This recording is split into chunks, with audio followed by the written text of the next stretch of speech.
Yeah, that's mildly awkward, guys. God, and I just told you guys all the secrets of the world, and not a single one of you heard me. Wow, that means you guys didn't even have sound at this intro. Oh my goodness, you guys have missed everything. Well, maybe not everything, but you guys have missed so much. Sorry, guys. Yeah, for some reason OBS just lost my audio input. I don't really know how that happens. But, yeah, all good. I was actually finishing my lunch, so I actually took us in game, and I was like, all right, guys, give me a minute. We've just started. I need another minute or so. And then I was actually really quiet for a minute. And then everyone's like, there's no sound. I'm like, yeah, I just said I'm going to be eating for a minute, guys. Oh, God, no one ever listens to me. And I start talking, and people are like, but why is it so quiet? I'm like, oh, no. I misunderstood. It was I, the idiot, not the others. I was the fool in this world. Who would have thought? Yeah, my bad, guys. Hello, hello. How are we doing? Good to see you all. Thank you for joining us for some Kung Fu Cup action. Brilliant, beautiful day of StarCraft ahead of us. And excited to, get into it and to see what's going to happen. See what's going to take place. The Twilight Council just came online from Trap. Yeah, I mean, fortunately, I really did say nothing of value at the start of the stream, so you guys did not miss anything. But we are going to start off with this Trap vs. herO series, and I'm super excited for this because Trap has been a really fun player to watch lately. Trap has been, like, a really entertaining... Like, he's just been back, you know? Trap is back, and he's been looking freaking good. So, it's been really fun to see him kind of... Yeah, it's been really fun to see him kind of, you know, having a good time and being successful and just coming back and playing the game again. So, kind of curious how much he's going to play. Like, man just, you know, bro just, decided that enough was enough with StarCraft. You know, no tournaments coming up, so he wasn't really interested in continuing to play, and he just left. But alas, here we are. He's back, and like I said, I think there's a very good chance he has a good time as we get ready to rumble. What's up, Mad Alien? Thank you for the 76-month resub to start off the stream as well. It's a crazy big resub. Always appreciate the big resubs, guys. Thank you so much. Appreciate you guys greatly.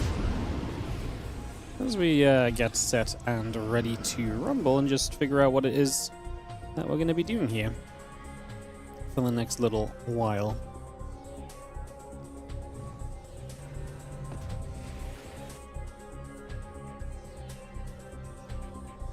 Just going to have a few Widow Mines in this medevac and come boosting around for a little bit as well, just trying to see what's going on.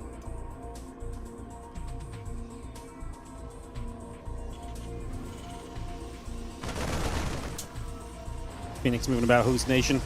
We've got the Widow Mine drop coming in. I'm going to drop early. Obviously, these mines fire a little faster than before. That sentry's dead. That's unfortunate from Trap. The sentry, I was looking to get away from the first mine. We do blink to kill off the medevac, which is nice. This mine's going to burrow. Trap realizes it. Should have probably... No, you know what? An unburrow reburrow probably would have killed it. So actually a good call from herO just to let that fire. I was going to say maybe unburrowed it and reburrowed it one more time, but I actually do think that would have been a false case. Let's just have the Widow Mine is going to track its way down towards the bottom side of the map. It's just going to be heading across over here. Probe Bay, Nexus, couple probes, and the Observer all continuing up. The Stalker is on its way through as well from Trap as well right now, so we continue to bring that on the way up at the moment. We're just going to be seeing the Stalker starting to poke, just going to get after an SCV. Siege Tank goes in and fires up a few shots as well. The Observer continue to move across and just checking out to see what's going on in the main base for a few moments. Answer is honestly not that much right now, so not a lot taking place just yet. As we continue through, just going to see this Raven working over around the top side and over to the top, so just going to try and see what's going on over there as we make some moves, and again look to see a little bit of what's happening for the foreseeable future.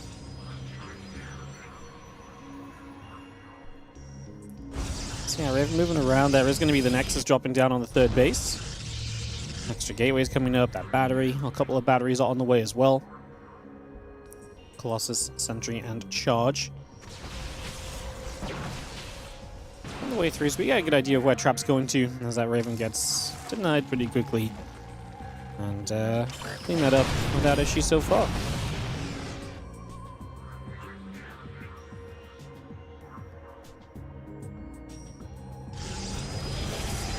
Well, Robo Bay still continuing through against Impact Combat Shield +1 coming up. The Observer pulls away to the corner. Getting out of there for just a couple of seconds.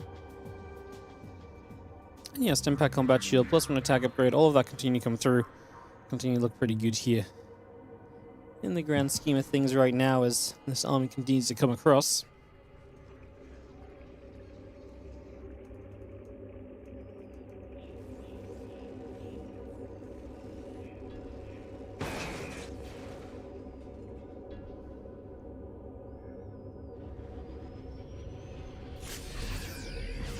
Just going to be seeing the Raven, the Medivacs, like in the Bio Army coming over. Just going to be able to come in and grab the Observer. That's going to get taken down. A few Stalkers gathering up. A few Stalkers, a couple of Zealots, like some Thermal Lance all on the way through.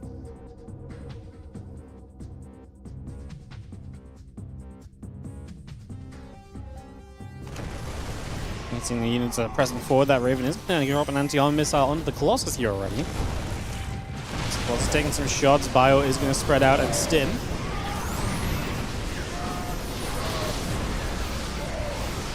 Just going to be seeing this big push is just good from herO. Trap is not ready. He's going to fall apart.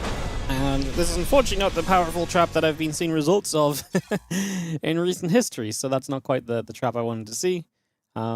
You know, I came in talking hot about trap. Obviously, this is not really the case in this opening game. But yeah, let's jump in game 2 and see what he does. Yeah, trap has had good results lately, guys. If you have a look at trap's Ligulac match history, his recent results include. Let me run through them. So he lost to Solar 0-2, but he went 1-0 Cure, 1-0 Maru, 1-1 Beyond, 2-1 Innovation, because they were playing in the GSL event. I actually want to get the replays for that because I just think that would be pretty cool. He played in WardiTV Mondays last week, got top 4 because he 2-0'd herO in the round of 8. I mean, dude's playing pretty good StarCraft, to say the least. So, yeah, he's playing some pretty darn good SC2, which is very, very cool to see. So, is very nice. As we get ready for our next game here, guys. Countdown is already on. Let's get into it. In the top left-hand side is going to be the Red Terran player with the 1-0 lead. This is herO in the top left corner of Old Sun Temple. And in the bottom right, our blue Protoss player here is going to be Trap.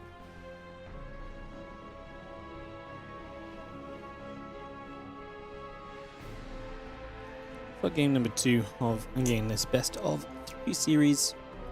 Get this up and ready to go, go, go.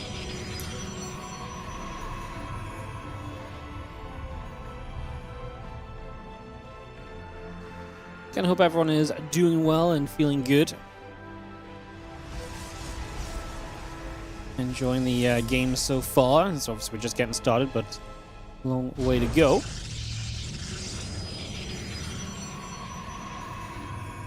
Plenty of SC2 coming up here today, so yeah, excited to see what happens as we jump into this one.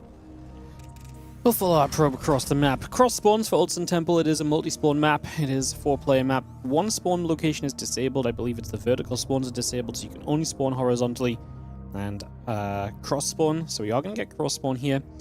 Protoss should like that because Protoss, obviously, they like cross-spawn because it means that the Terran attacks are going to take longer to arrive. And typically, as a Protoss player, that is your biggest concern most of the time. So, yeah, I imagine that's going to be a factor here. As that probe goes moving up, Orbital Marine on the way, probe on the way out.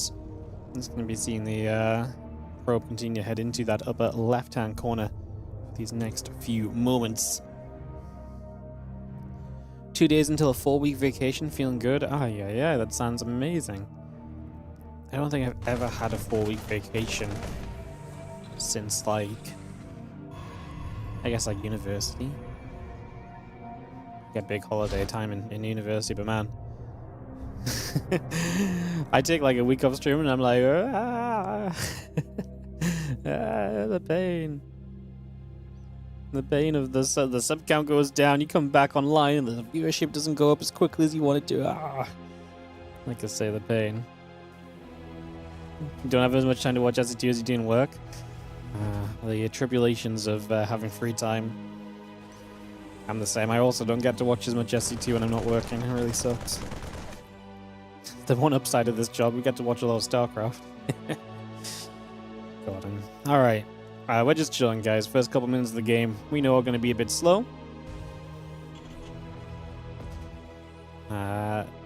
That's just the game now. What's up, Sheep Duck? How you doing? Hope you're having a good morning. I'm having a good morning.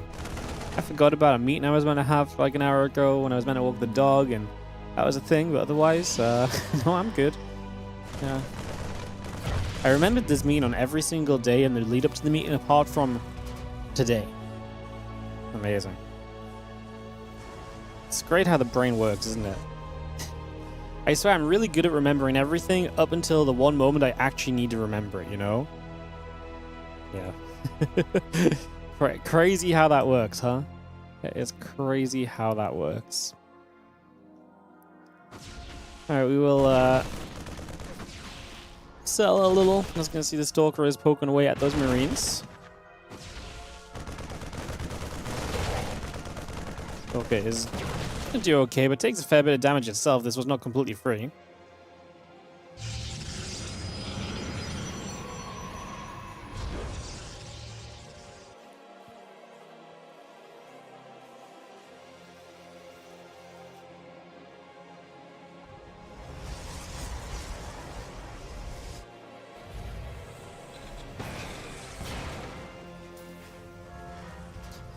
Submarine's coming up, SCV's coming over, Rex and the Orbital coming through. Bunker is going to be built very shortly. I'm going to have 3 Rex here in the very near future, so...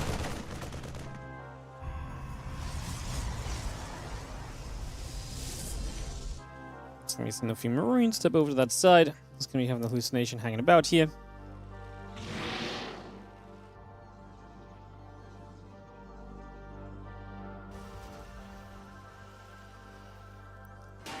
Have the stem coming through, the factory on the way up, the SCV is on the way, Temple Archives is building by the way as well from Trap, and Nexus is on its way as well, so bring that blink through, Nexus, Temple Archives, everything looking pretty nice still for him.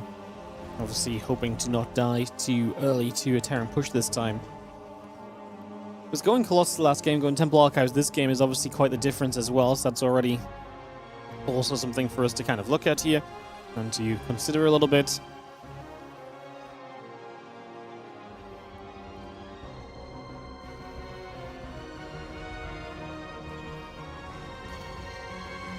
A couple more Marauders still very much so bringing themselves through.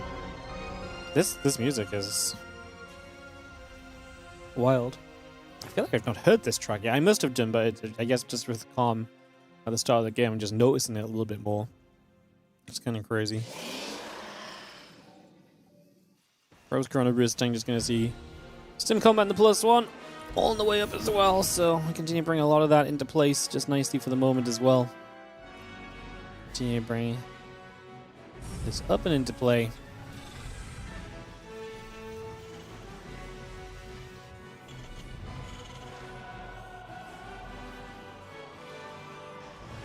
Medevac, Stim, Combat +1, a couple of barracks, the depots all coming through. They're probably going to get around the back of the third base. And then we got Storm and the Charge still coming up as well. Marine's going to get to the corner, picking off the Observer. Always nice to shut the Observers down, get that revision away from the Protoss player. Just stop them from knowing what's going on here realistically is generally going to be a very big positive. And we absolutely managed to do that for the moment at least. As we take a couple seconds and settle ourselves. Apart from this Marine's apparently going to go and have a wild little journey over and put some pressure on.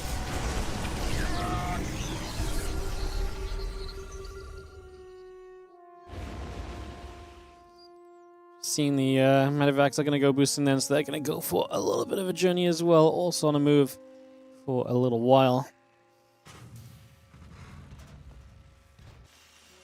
Seeing the SCV coming about, medevacs, Marauders, the +1 attack upgrade coming through.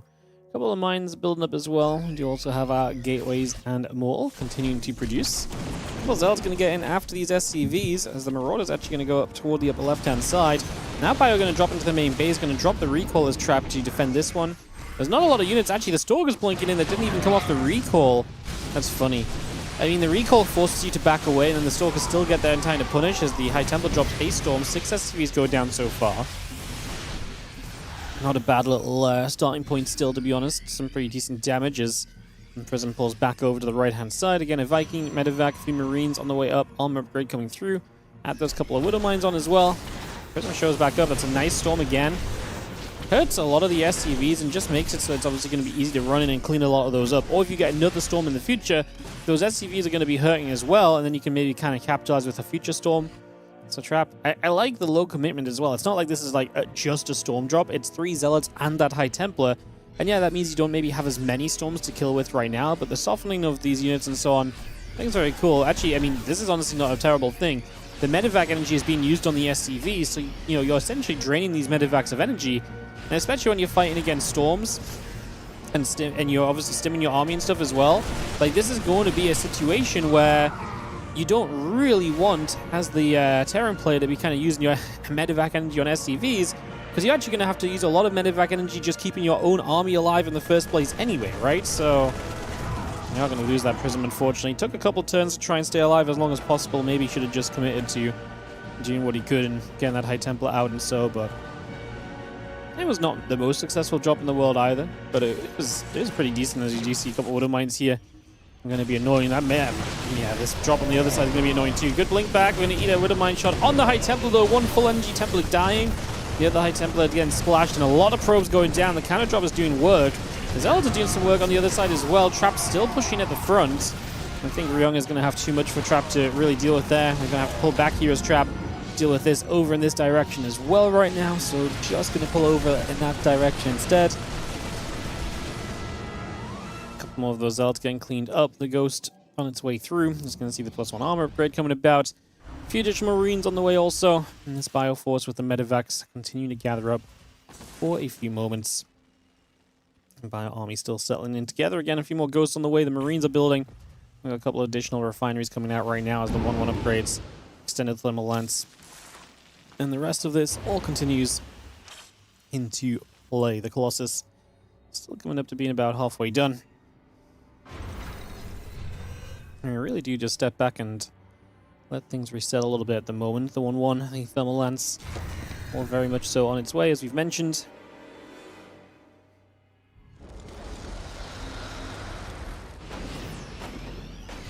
Fire Army will unload and reload and decide what it wants to do here. As the Stalkers get underneath, a couple of Medevacs getting chased, taking some big hits. Not quite going down. I'm just going to be seeing these units continue to get through there. The couple of Marines getting picked off at the very end as well. Yeah, those Medevacs just going to moving away into that bottom corner. And Trap's still hanging on there in terms of supply. It's obviously been a game where things have been a little scary from at points, but on our way back, we're on heading to the right direction.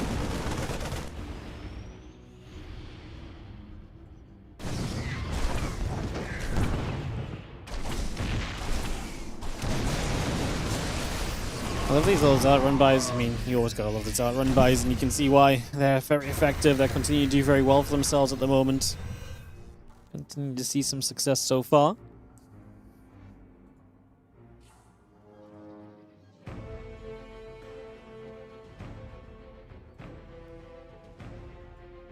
Army still just sits steady in the center as 2-2 upgrades, Ghost, +1 ship weapons all coming through. Prism +2 upgrades are coming about as well. Also adding on a Disruptor, the Immortal, and the Stalkers. And dropping Nexus down on the 6 o'clock base, so Trap is still expanding. He needs to just make sure he clears a path towards that base. He is slowly mining the minerals, so he's going to get access to it soon. And as Stalkers just deal with a couple of the Widow Mines in the front. We scan to see what exactly is here. Terran deciding whether or not we want to actually have a chance to commit into this position or not, so deciding that at the moment. This Bio Ghost Force still sitting here. I think he sees this Observer. He's collecting underneath it as though he does, although maybe that was just the rally point. We're going to push in on the left-hand side. Command Center lifts up into the sky. A couple of Zealots trying to move in. And the Immortal's pulling back as well.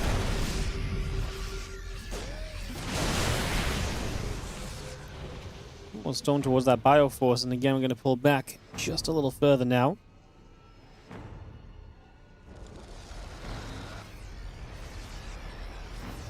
Two is finishing. There's going to be 2-2 on both sides. It's a good Disruptor shot. And course, Ghost getting hit by that Disruptor now as well. And dying to that Disruptor is something which is going to make Disruptors actually a little better in this matchup. It's one of the issues people had with the kind of changes, I think, with PvT is that Terran gets hit pretty hard in the late game with the Ghost nerfs, and also with the Disruptors also just being better against nerfs. Like, everything about it is just very anti-Terran in the later game PvT, which is already the matchup that struggles. The Prism Suicide dives in to try and make something of this position here for a second or so, so let's try and find our way through.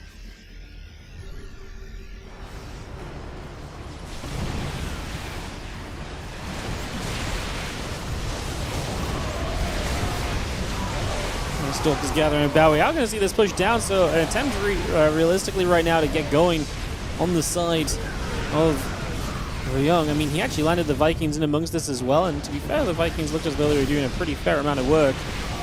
Not quite enough in the end. Stalkers are going to continue to push through. The supplies actually overall very even, but this might be a case of reinforcements arriving fast for the Protoss, where they're just not quite as quick for the Terran. If we can get on top of and finish off those few Ghosts that are on their own, that would be incredible, because obviously those are important units you would love to see being taken out here. And drop a Storm on them. There's not a lot of Protoss left. Some of it's already in the natural, I suppose. herO's supply is going the wrong way, and it does look as though Trap is going to show us what we kind of wanted to see from Trap. The bounce back from him in this series, and showing us, again, some of this StarCraft, which he's been very much so able to show people as of late. Like I say, those last few tournaments he's played, and he's actually had very good results, and tying it up with herO is going to suggest exactly that right here. As well, as you just see, GG called. Trap is going to take the opening game for himself today. That's obviously going to be 1-1 now in the series. And we are hence tied up and ready to go into a game 3. So, going to go the full distance in the series, guys. Give me just a second to run some ads on our platforms, and we'll get this ready to rumble.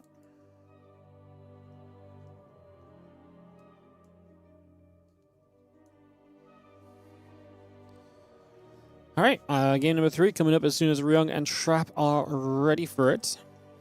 Just fix a couple things.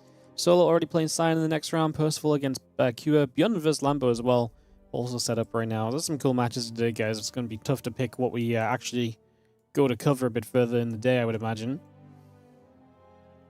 Let's just wait for herO Trap game 3. What's up, Fly Icon? Thank you so much for the 39-month resub on the Prime as well. Much appreciated. Thank you for priming. Thank you for supporting. Thank you, thank you, thank you.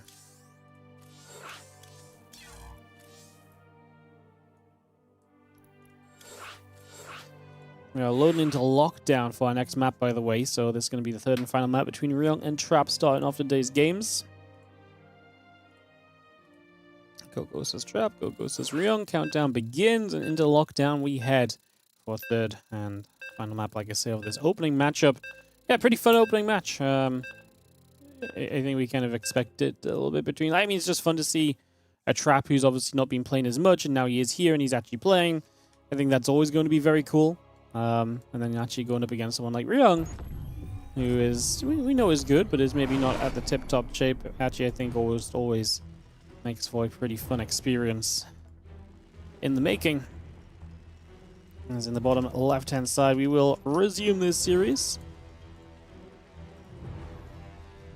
with the red Terran player, who was able to win that first game, but not the second. This is herO.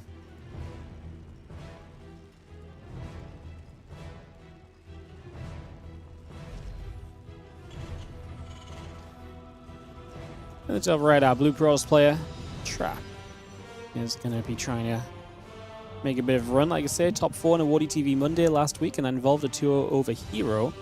Yeah, it's PvP, but it's still heckin' impressive.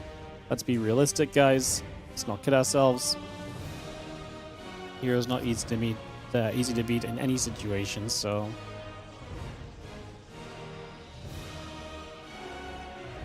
yeah, excited to see what else Trap has cooking up. Like I said, just results have been good lately. It's been really fun to see him playing.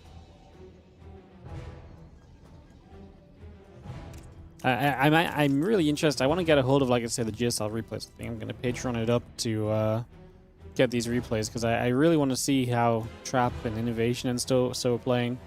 Obviously, I think just on the back of the Chinese Douyu Cup event, a few of them are in shape, so they're playing a couple of events and so a couple putting some fun formats out. I think that stuff's very cool. So, yeah, big fan.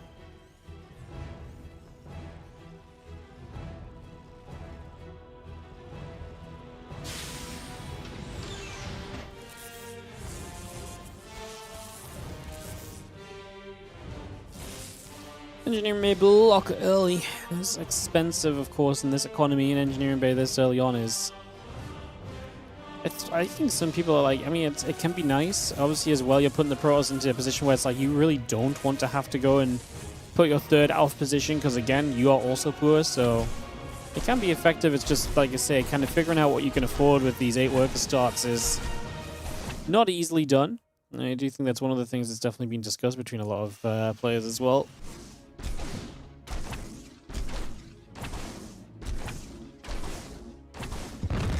Cancel.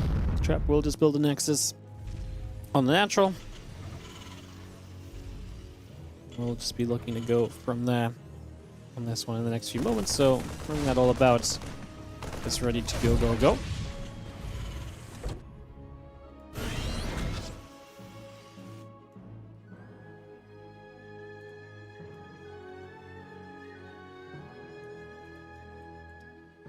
In fact, on the way through, just going to be seeing our command center coming up as well, so we bring that straight into place. You can see the Zalt and the Stalker gathering around. Factory, refinery, reactor, all building.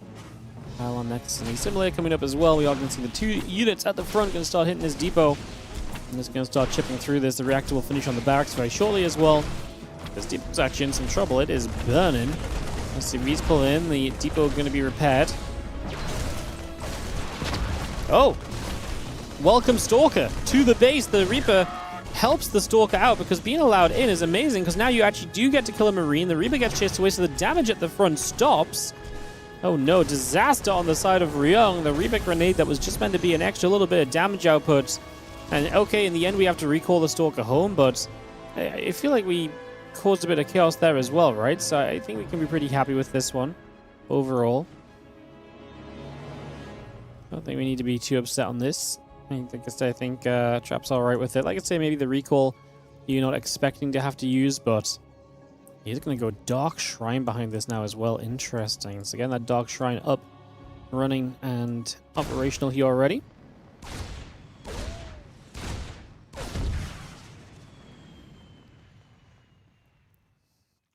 How much success can we find from the DTs?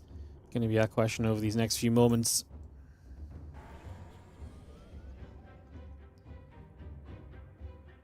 A couple probes and stalkers coming about the warp gate on the way. Medevac and a few more Marines on the way over as well. Has Nicoract's match started? Probably. I mean, if it's in the bracket and it's ready to play, if it hasn't started yet, it'll be starting very soon typically. Players do not really hold back for games. Unless they're asked to by the organizers and so on, which I don't imagine they would be doing in this situation.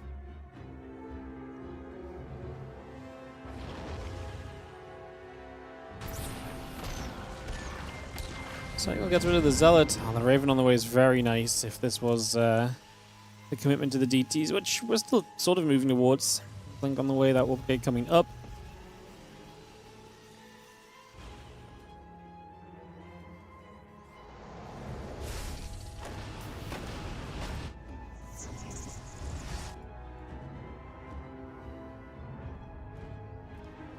And for Pylon as well, obviously that Pylon able to just warp in straight off the bat nowadays. You don't have to do too much else, which is great. Makes things a whole lot easier.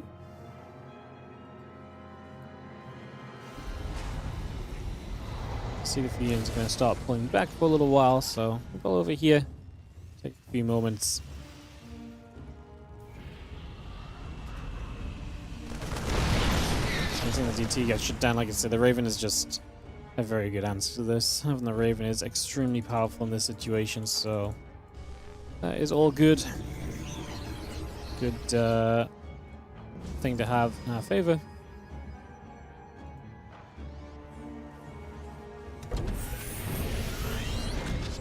I think that reactor's gonna move, or the factory's gonna move across to pop a reactor down. Just gonna get that on the way then. Get that in position for a few moments.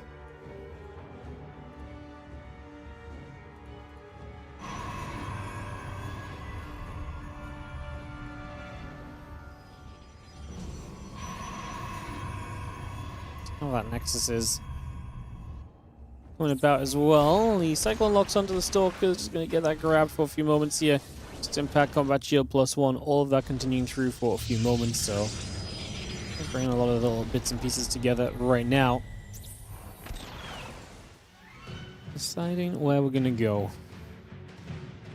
Deciding what we are going to do.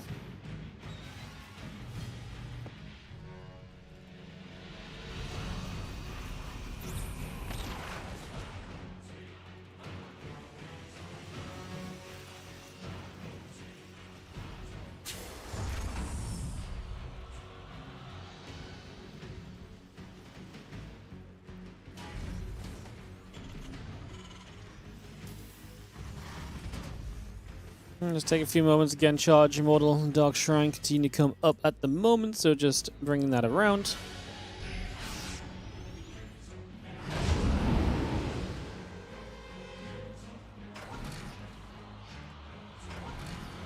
These Stalkers gather together again, combat shield, +1 attack, concussive shells, all the way through. The medevac and a couple more Widow Mines are building up. The medevac's actually going to boost around this top side as well. So herO is going to try and get a drop across the other side with the Raven harassing too. Multiple auto turrets going down immediately here. Feeling pretty respectable as the tanks, the bio, everything else will gather up also.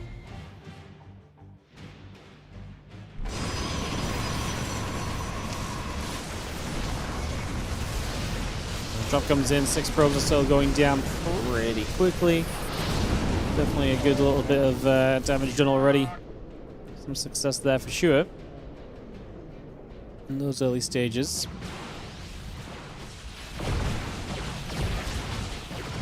And we're having the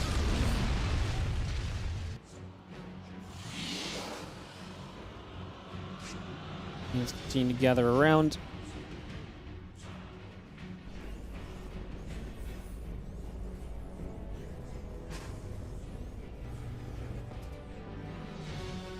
Have our thermal lands on the way through as well, so again, seeing that coming straight into position.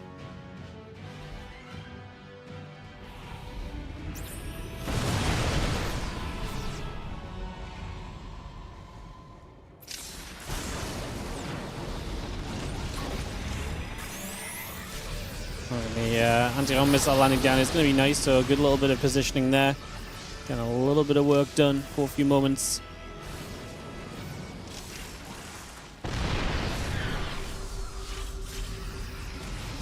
See this bio pushing now onto this Nexus, so again trying to find just a little bit more damage for a few seconds here already.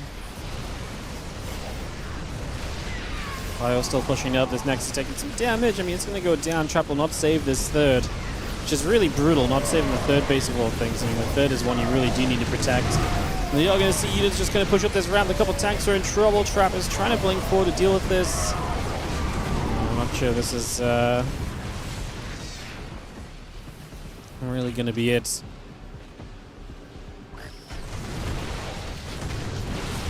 Trap is going to get the pushback, but overall, herO's army supply is still pretty good.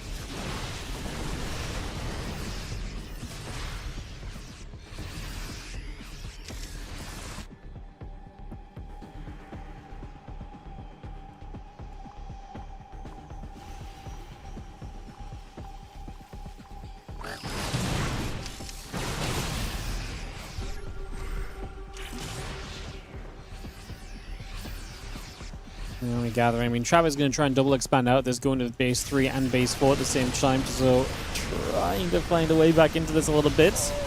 Again, Colossus thermal lancing its way through some of that bio army as well. Plus to attack, that prism on the way.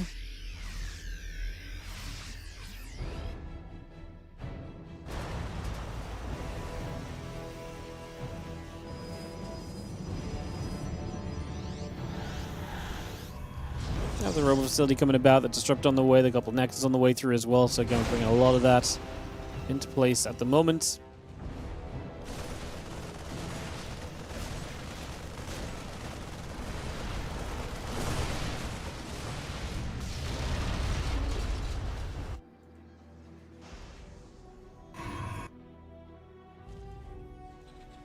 Have that disruptor continue to build about for a few moments then. So again, bring that through. Take a couple seconds.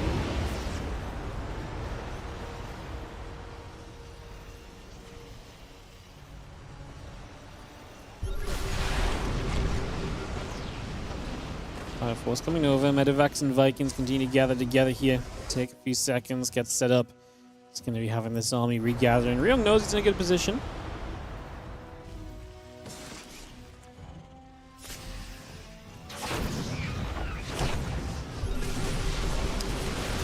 Nice to still use the DTs. We didn't get as much out of them early as we maybe wanted to, so getting a little bit of something now is never going to be a bad thing. Just trying to find some value as the +2 comes about.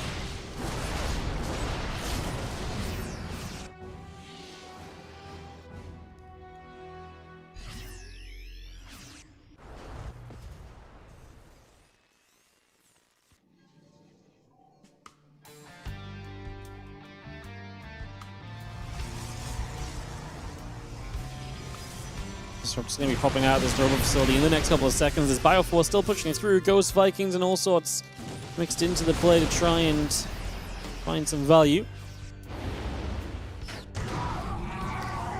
The Field's counter-attacking as well. Trap, this is the important part right now. If Trap can survive these next few moments and catch himself essentially just back up into this game, amazing, right? Like, right now it is very possible that we get to that sort of a position. If he just maxes out, and maxing out comfortably really can't just do a lot for you. So it does feel like a possibility right now.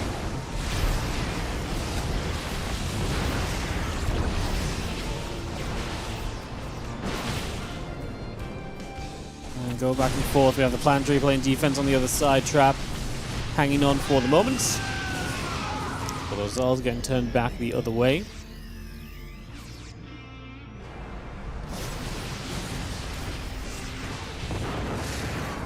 Around, seeing where we go. Just gonna see the Vikings still overhead. The extra Zealots walking in. +1 ship weapons, 2 upgrades.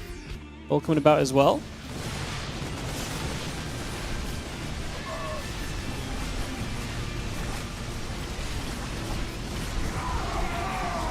Honestly, counterattack's actually doing well for Trap. They're doing some work. I mean, a few in the natural as well should be pretty nice too. And we've seen 7 SCVs down already. Stalkers blink in, Orbital Command going to start taking some damage.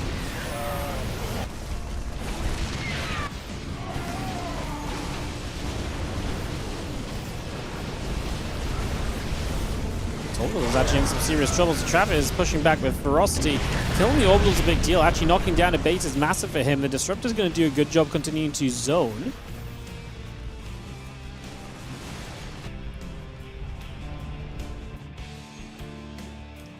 Force is still on the way here.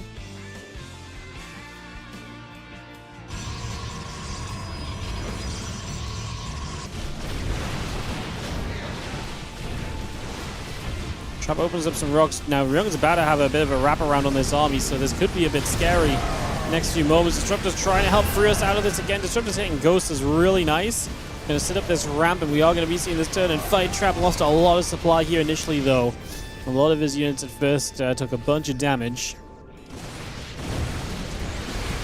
Going back a little bit further. This army of Trap now needs to hold on down 30, 40 army supply. Not gonna lie, it feels pretty difficult, but let's see if we can magic something up right here.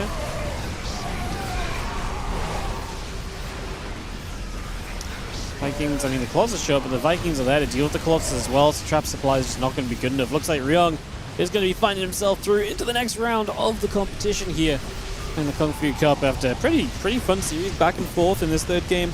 Ryung definitely had an edge, but Trap had some counters that looked dangerous, right?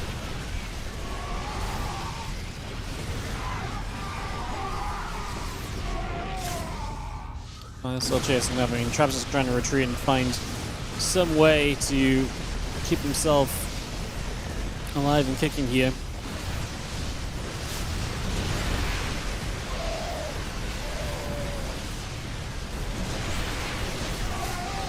It's going to be extremely tough. The Fusel's trying to flank and everything. I mean, he's putting in the work. It's just not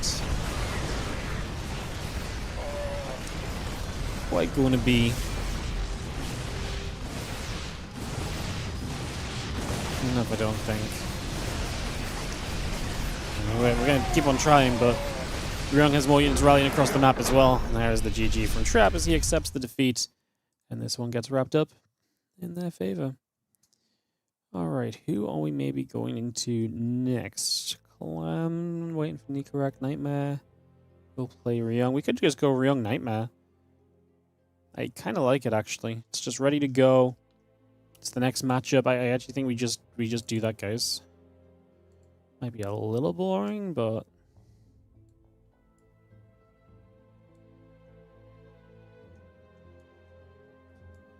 I mean, I say a little boring just because it's the same player in the same matchup as we've just seen, but I think it's going to give us a full series right off the bat, and I think that alone does a lot for us, honestly, so I think that's probably going to be the plan. Let's run a couple ads, guys, and we'll get our next series on the way. I think, yeah, we'll just follow ryong into ryong versus Nightmare. Just makes a whole lot of sense. Makes a whole lot of sense. Cool, cool, cool. All right, let's do that then. We'll be heading into this in a few moments.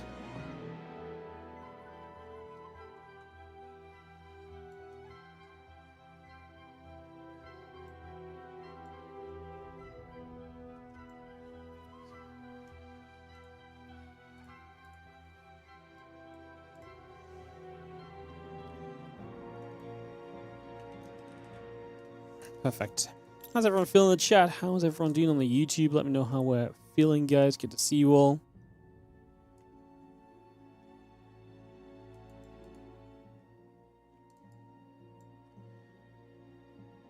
Trap is so back, but he got turned. I mean, Trap's results really have been amazing the last few days. If you've been following, like I say, some of the GSL and stuff, and what have you, the GSL CK and so on. Like, the results have been legitimately very, very cool to see. Like, Trap has genuinely been back. Which is, yeah, very cool.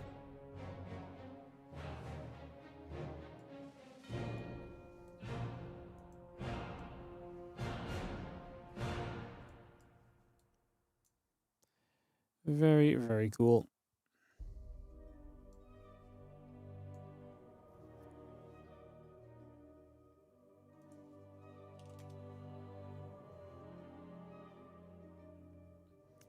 Looks as though Kira Hero maybe about to start actually, but I think Steadfast is going to take that one. So we'll stick with we'll just stick with Nightmare ryong because I already called it.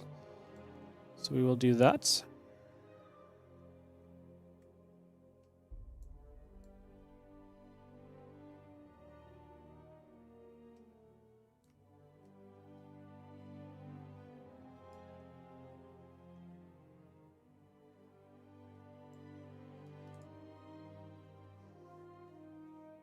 Blackrock going to be our map. Let's load in.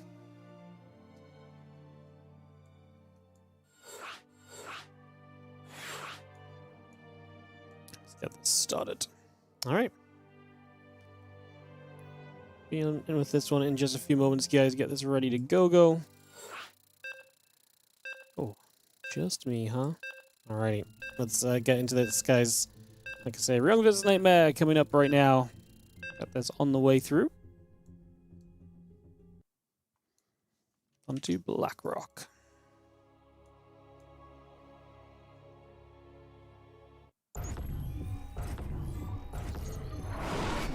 I'm going to start off in the bottom left-hand corner of the map with the Red Terran player. This is going to be ryong.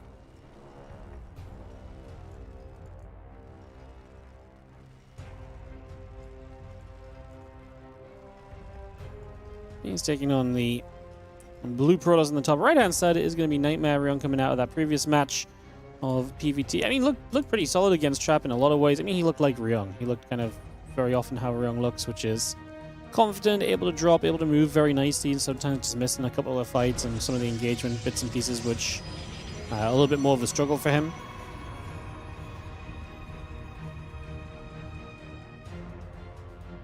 Let's see what happens here as we get into this game.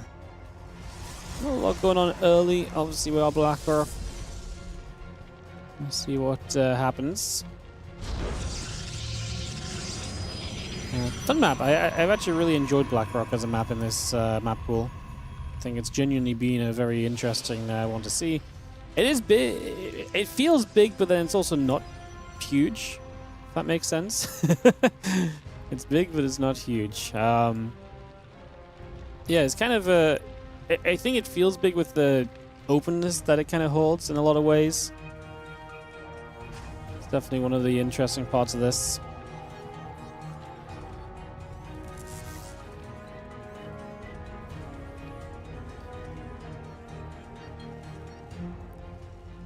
We've seen the probe obviously scouting in, just being a little bit of annoyance in the early stages.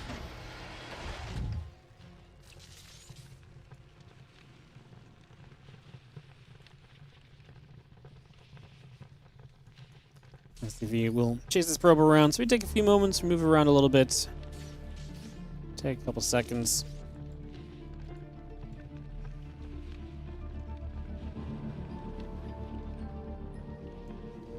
I'm probably just going to head back home. Nothing on the map yet from herO. He didn't even scout right, so he's just playing blind as he gets Marine first into the Reaper, becoming pretty popular lately.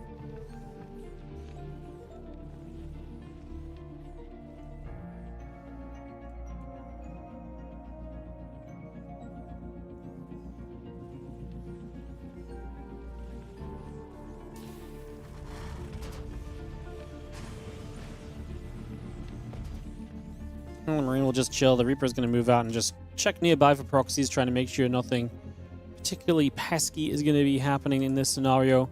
Just making sure we don't have anything crazy happen. Like I say, you don't want to be caught off guard when you've got this Reaper out of scout, especially because you've got no information at all. So if you can just check nearby and see if there's something possibly that's taken place, that would be a very good way to move about things. Yeah, the Stalker going to hit the Reaper for a few moments. Putting some damage out, getting some work in for a few moments' time.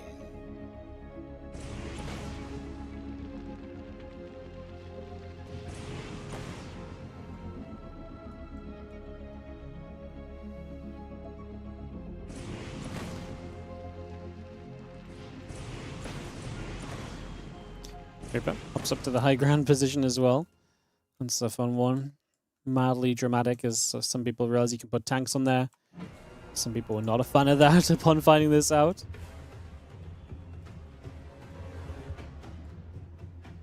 Twilight Council Robo Facility. A couple probes in the Warp Gate coming about. We're still just watching this Reaper, but I don't imagine too much else is going to be happening within it soon here. What else is going on? We got a Stalker on the map. That's going to be in position to try and deal with the Reaper, although the Reaper is going to get past for the moment.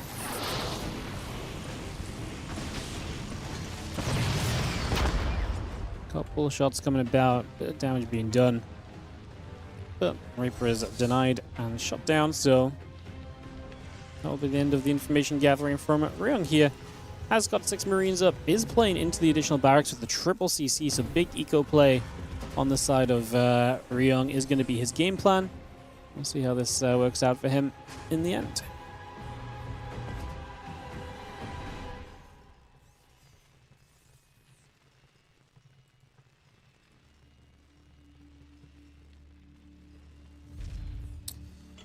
Alright, well, Stimpak, 1-1, all of this continuing to come up. 1-1. Stimpak, no 1-1 yet, but you may imagine 1-1 soon. With triple barracks coming in, I don't know what I was saying 1-1 for at all. As Blink is pulling by, waiting for Nightmare to a third base. Nightmare also back playing a bit more regularly with this patch as well, which is cool.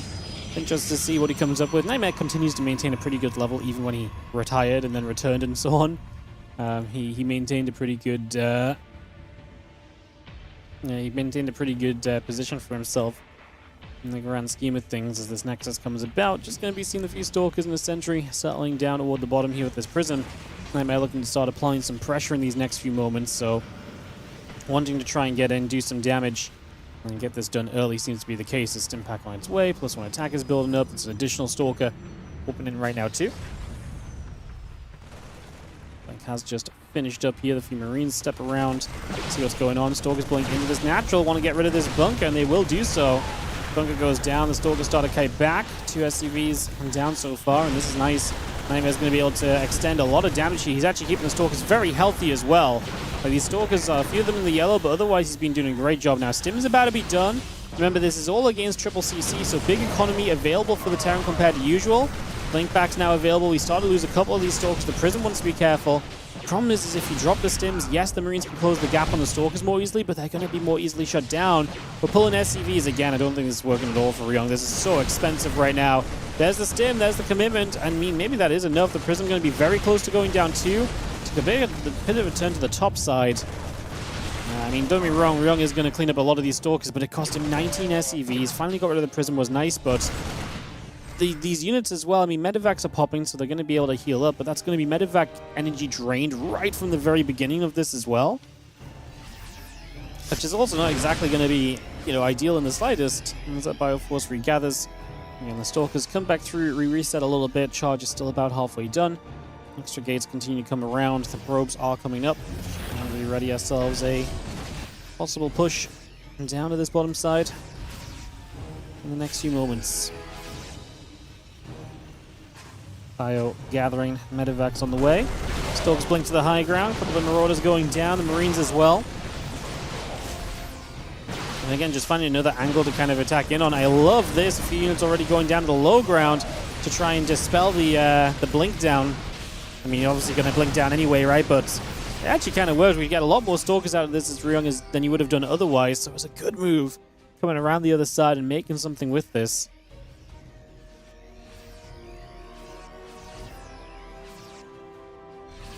Stalkers reset in a few moments. Just going to step forward.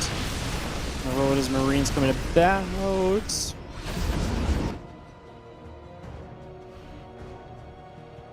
Stalkers would like to engage back through once again. Coming towards this bottom left-hand side, this bunker already going to be taking some damage. Marauder going down. A couple of Marines are going to be in some trouble. Continuing to fight with this. Now units on the other side as well. These Stalkers getting fully surrounded. Nightmare apparently doesn't know when enough of a good thing is enough, right? Because he has just put himself into trouble a couple times over here that was completely unnecessary. He's really been in trouble for his own reasons. Bio gathers back through. Medevacs, armor upgrade, combat shield. All of this still building at the moment. The Bio gets after a Stalker.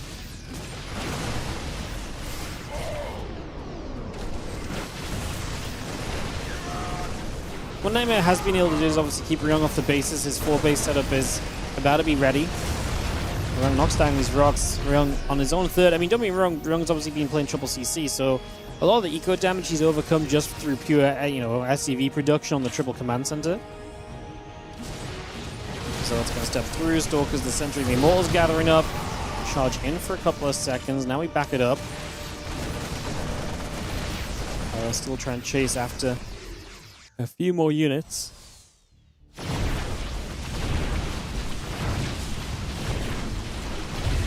Coming around down to the bottom, just going to knock down these rocks, open up this space.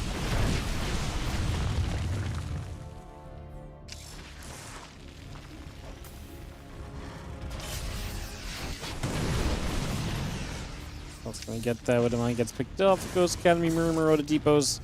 All of that still building through. Just going to see a couple of those mines going to head around over that left side as well.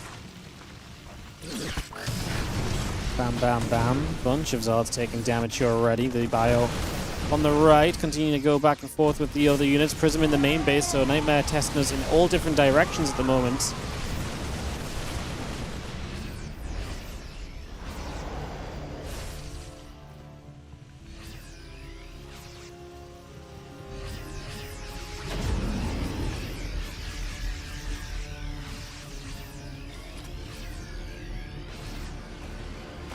Settling for a moment or two. Just going to be having...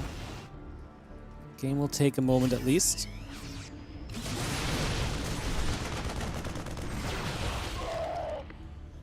Bio pushing up. Man, Nightmare has map control all over the place. You can see all the different pylons he's got into place and everything. He's got so much control set up here right now.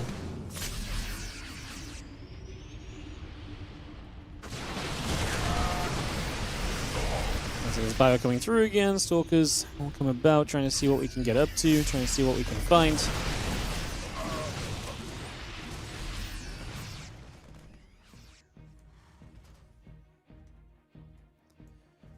Spire still moves over. We've got a couple of Zealots on the bottom side. They've been deflected so far. The rest of this bio still coming across as well at the moment here. So again, trying to find what else we can.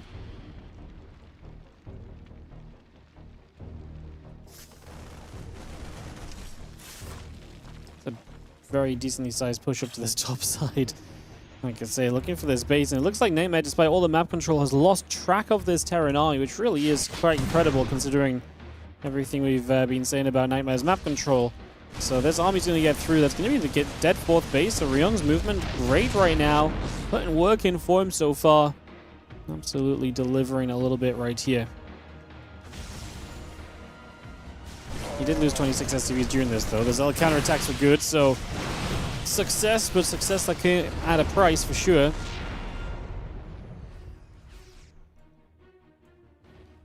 A lot more of this gathering back over. ryong's still trying to defend his own 3 bases at the moment.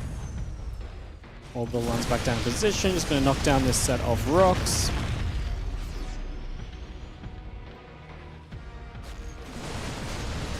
A couple of shots out to the Stalker, still taking damage. And EMP-R2 comes down as well. Oh, thermal lance action coming in. A couple of these Widow Mines taking damage again already. You're seeing this army. It's going to get pushed away. So Nightmare pushed back. I mean, don't get me wrong though, ryong has taken an absolute beating when it comes to the economy right now. His SCV count down at 40. And Nightmare's army supply has definitely recovered and gotten back to kind of where it needs to be.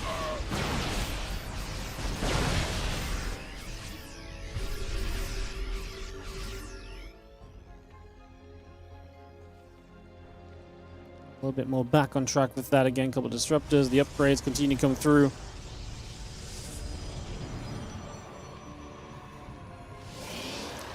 Two more disruptors coming now. It's going to be a bunch of Zealots warping in on the pylon. Over to this right-hand side as well. So bringing that up also just for a couple seconds. Fire Force still collecting around the center here, deciding what exactly it would like to do.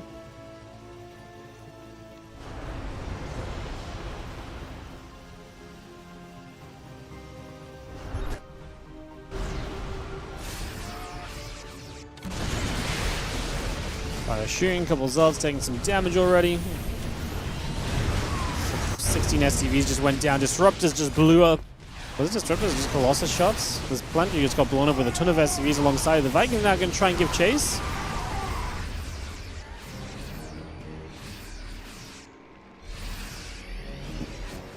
Alright, still moving about. The rest of this army coming back over. +3, +2 coming around. That Disruptor on its way through 2 upgrades. Bio trying to dive in here. A couple of Disruptors going to go off onto this Bio as well. We're trying to wrap around as ryong. Is that enough army to do it? I mean, even if it is, the economy from Nightmare is able to rebuild. So even if you sort of win this fight as ryong, I don't think it's going to be good enough overall. He is going to clean out a lot, don't get me wrong. But like I say, it's what can you rebuild in the back of this? For ryong, it's almost nothing. Disruptor shots, bam bam. Fire right up to the top. Disruptor's going to try and continue to zone out a little. Nightmare has so much of the map. Down that right side had a lot. The main base of ryong is relocating to the 3rd.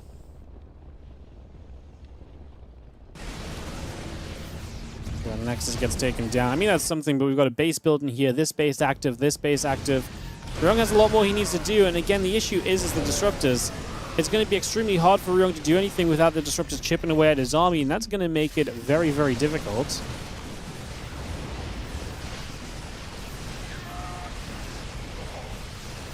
They're going to start pushing through. The couple Colossus will pop out.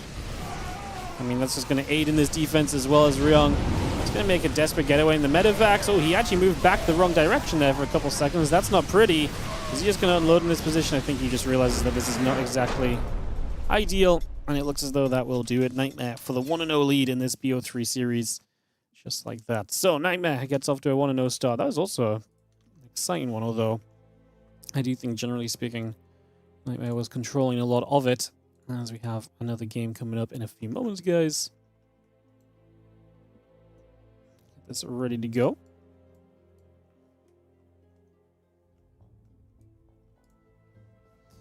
Game 2. This room's just in the replay for a couple seconds, so get this ready to roll.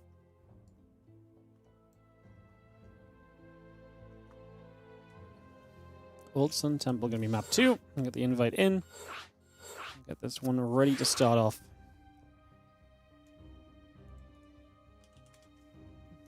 For this next map.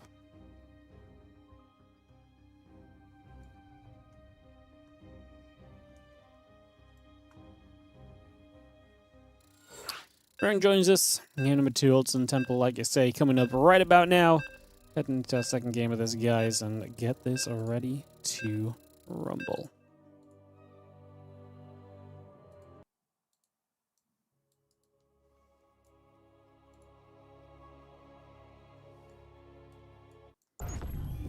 Alright, let's do it, my friends.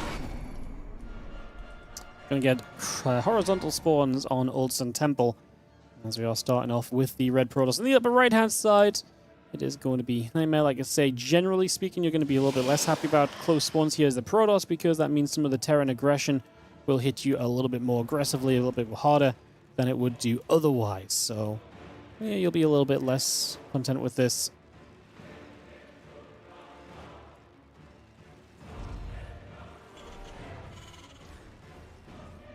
That's wrong. Maybe a bit happier. We'll see if we can do something with it as we get into Old Sun Temple. I mean, to be fair, Ryung likes a lot of his army movement as well, though. Like, he likes moving around a lot. He likes being a little bit here, there, and everywhere, I would say. So, I don't know if Ryung's, like, super upset about this concept as...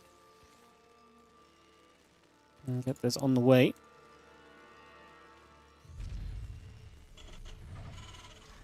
Let's see who sends some SCVs over first, or what they want to try and do.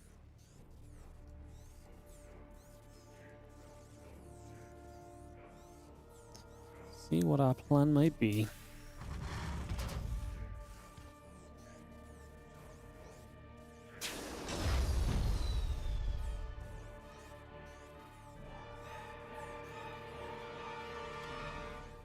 First probe is going to come on the map. You can see the player who's obviously a bit more afraid of what might be happening.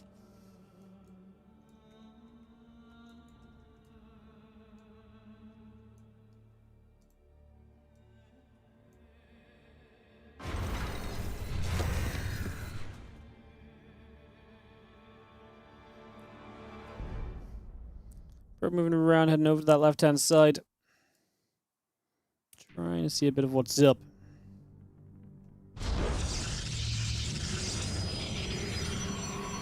I've seen a pylon actually going down. So he knows it's either cross or horizontal spawn. So he's going to proxy here, which is obviously in between the two different locations that it could be. So that makes a lot of sense. Makes a lot of sense, to be fair. And he is going to throw a Stargate down. I like it. Good way of mixing it up. Good use of the 4-player map. Cool little way to get things operational here.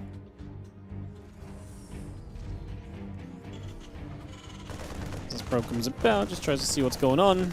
Just going to see the Marine getting after it. It's going to kill it, but the most important thing is we know where our opponent spawned. Ryung with the high ground CC is very important. That is going to help us a lot, typically.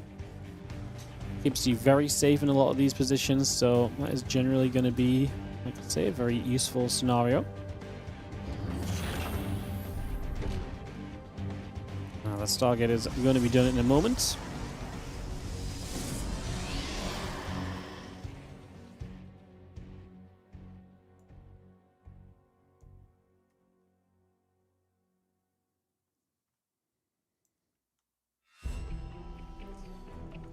I mean, adept on the low ground. We still don't have the command center down on the low ground just yet. We'll see what happens. It's adept gathering around.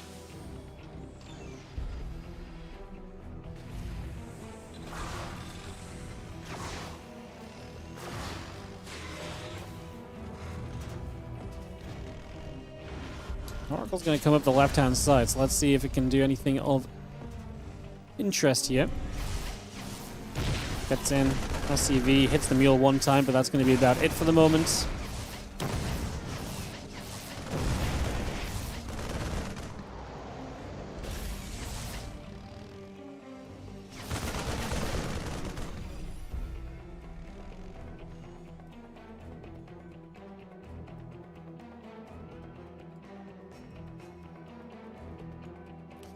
Yeah, 3 SCVs. It's not bad. We got Oracle number 2 on a couple kills as well. Goes back in for the Marines. It's not enough to just get rid of that and nothing else.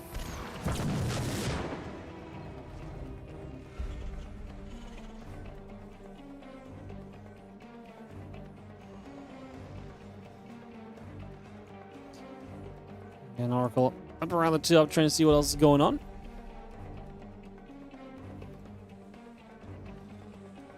And we just keep control. Take a couple moments.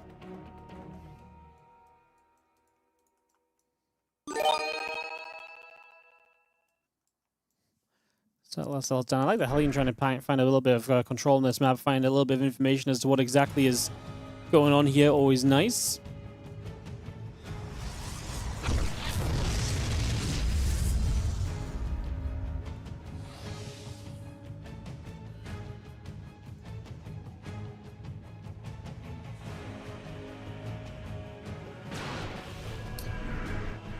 Helene just again trying to poke in, doesn't really see too much getting dealt with at the moment.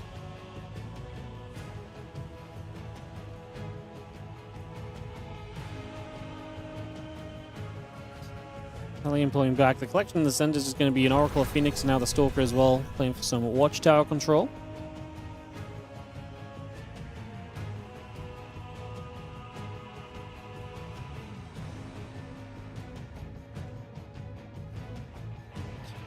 Otherwise, we're just going to take a third base. Blink is on its way, so we are continuing through with that right now. Getting that into place. The few Stalkers gathering up once again. The Adept stepping over also here. And a few Stalkers continue to make their way. I mean, we're going to have Blink soon, so want to put some pressure on. We've got Stim Combat Shield is a long way off right now. No triple CC this time for ryung, so he needs to not take as much damage. He's not going to be carried by economy like he was a little bit in the last game. Let's see what these Stalkers can do. Obviously, he has the Phoenix that can lift up an important unit if you feel like there's an opportunity there, perhaps.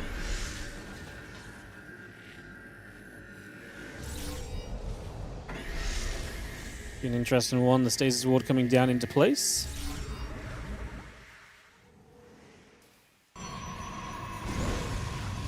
That one Helene is going to get in, going to try and find a little bit of something, but at the same time the Stalker's over here. That's a dead Stim Pack! So that's a major delay. That is a major delay for sure. It's going to slow you down a lot right now.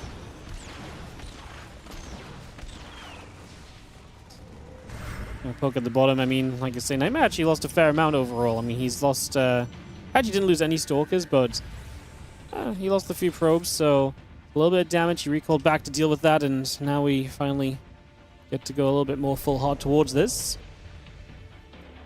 Stalker's coming about. The Stasis Ward caught a little bit, so now we're actually going to get this dive already in toward this position. Bunker's going to go down very quickly. This is not good. This is where you should have Stim to help you defend. Not having Stim to help you defend right now is extremely scary because you're essentially playing without one of your main upgrades, and that is going to be... this is rough. I mean, this is a nice Widow Mine. It's only going to hit in Adept, though. This Stasis is obviously fantastic. Across the map, ryung is dropping. He's killed 19 probes. So Nightmare needs to do more here still.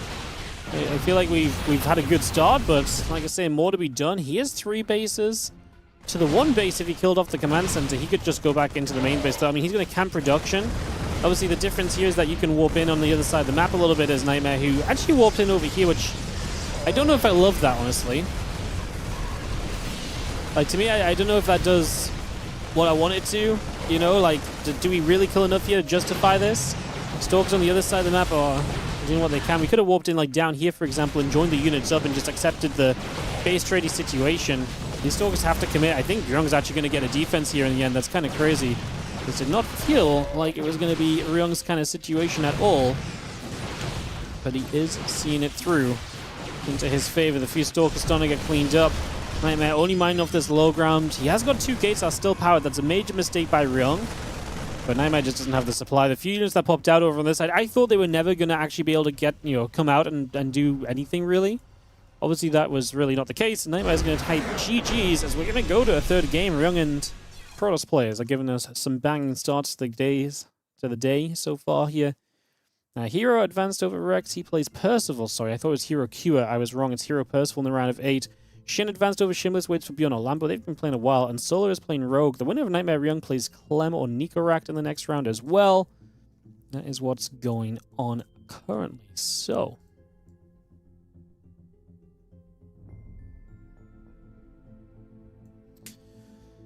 jump into game 3 as soon as there is Nightmare hosting us up.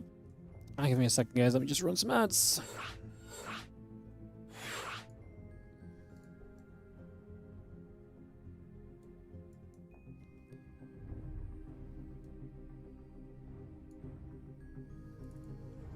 Alright, just waiting for Nightmare to kick off this game.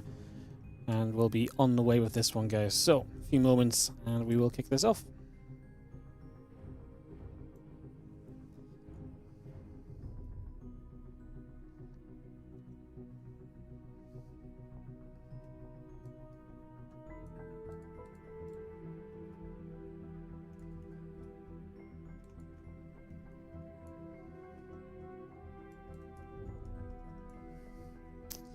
Alright guys, we got everyone's in the lobby just waiting for the players to confirm they're ready. Get this ready to go. Here comes the McDonald's AI slop ad again. There's a McDonald's AI slop ad. Ay, ay, ay. Crazy business. Whatever it takes to fund the StarCraft, guys. Whatever it takes to fund the StarCraft.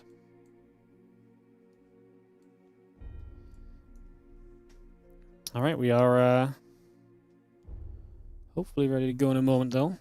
Fingers crossed.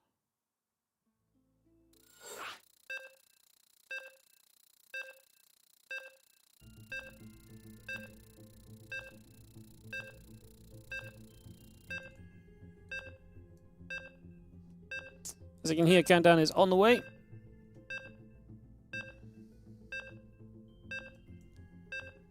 We're bugged. Yeah, this has been happening on the Korean server last day or two where we kind of bug out of the games essentially. As it hits 0 on the countdown, it just doesn't actually start the game. Not ideal. Not ideal. Mildly annoying. Try it again. We basically just have to rehost and try and host again, basically. We'll happily tolerate ads for StarCraft. Hell yeah, I appreciate it. We do have, by the way, guys, the WardiTV 24/7 channel now available. Obviously, don't necessarily go watch it right now, but just letting people know, in case you didn't hear yesterday, there's now a 24/7 WardiTV channel. You can type !247 in the Twitch chat. We'll give you a link through to that channel if you want to drop it a follow. I will be mentioning that a bunch because obviously we want to try and get some more views on it and let people know.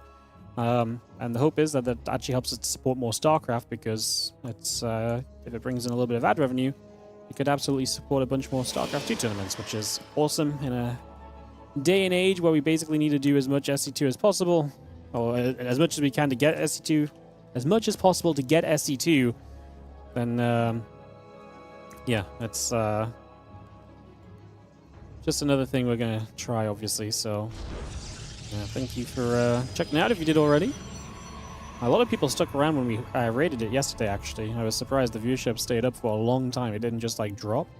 So yeah, that was nice to see. A good start for yesterday. Like I said, today's day 2. Check it out if you want to. And we'll mention a bit more throughout the day here and there as well.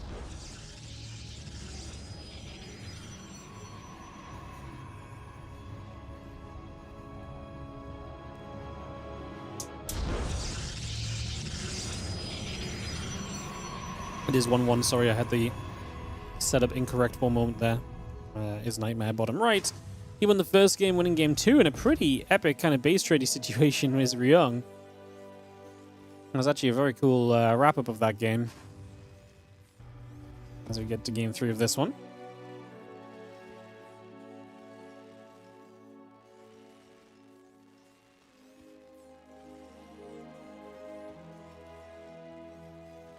Let's see what happens. Once again, a probe comes in to start us off with some scouting.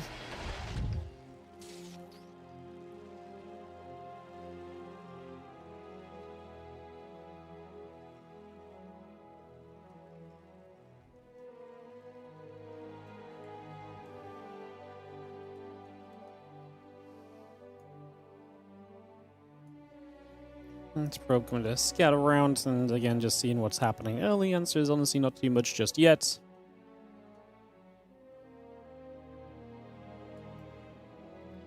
As we just settle in this probe. Will still need to obviously start the last game with the Proxy Stargate. I wouldn't say the Proxy Stargate did too much last game. I actually thought the follow-up from Nightmare was a big part of the success, actually.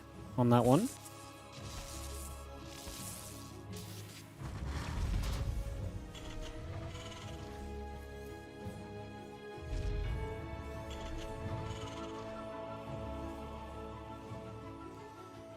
Probe gathers, Nexus, assimilating the warp gate, continue to come through.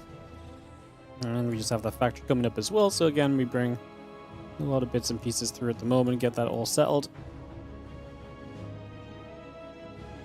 Healing Shrine on this map. Rorschach. We don't see Rorschach a lot, actually. That's one of the lesser played maps with this current map pool for sure.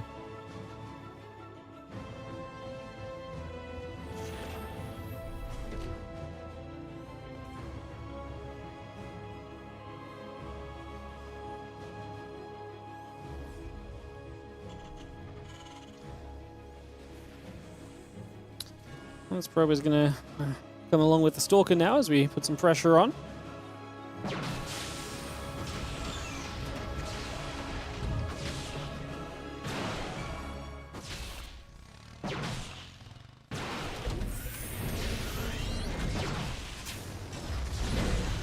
Couple Stalkers going to poke. Marine's going to take some damage and go back and forth a little bit at the moment. Just going to see that Hellion taking some damage. The SCVs are going to pull over. Settling for a couple of seconds here. Taking a few more shots. Stalker's going to continue back. The SCV's pulling forward are very important here. You can see the need for them to actually tank some of this damage. The high ground pylon was very good just for vision. One very low HP Stalker here now needs to be careful as well.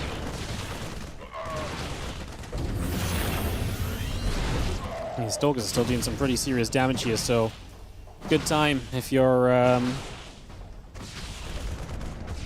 pretty good time if you're Nightmare, because this was 6 workers killed. That's obviously very substantial very early on in this fight and in this game. And I don't know if you really recover very easily from that at all as herO. It feels pretty brutal to say the least. It's pretty brutal to say the least. 8 SCVs killed. Wow. 8 SCVs, and at the cost of what? 3 Stalkers, 2 Probes. We also got a bunch of Marines and so.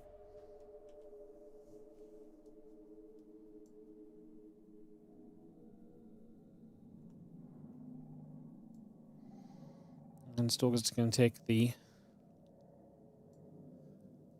Healing Shrine for a couple of seconds.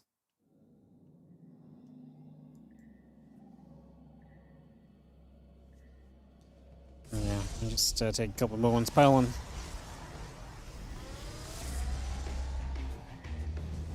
And the probe waiting to build a 3rd here for the next few moments. That blink is on the way up. And we go from there here. Second match of the Kung Fu Cup today.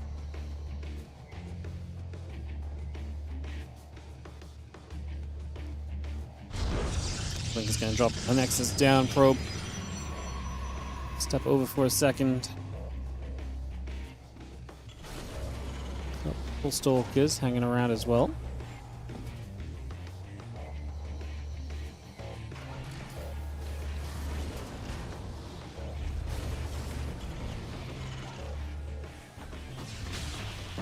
And we got a 3rd base on the way. The Stalkers poke through. SCV already taking a few shots of damage. Tank hanging about.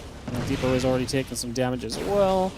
This bunker is very much so going to be one of the next things we talk about too. And still on the way through. Stalkers blink up into the main base, going after the siege tank.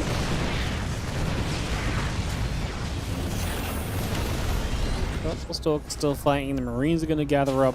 Just going to have our stim again about halfway done at the moment. Probes, Nexus, charge, building. I mean, again, Nightmare doesn't really need to do much else right now. I feel like the start's been good for him. Work count was already good. 3rd base is coming up quickly. Get the probe count up, get the gates up, get ready to play the next phase of this. We'll be interested to see what Splashy develops into as well. Interested to see what he wants to head toward here.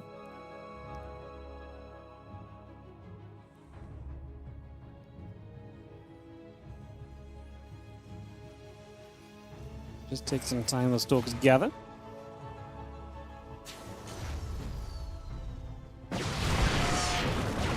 Marauder coming through. A few Stalkers gonna bop a little bit. Too much just yet.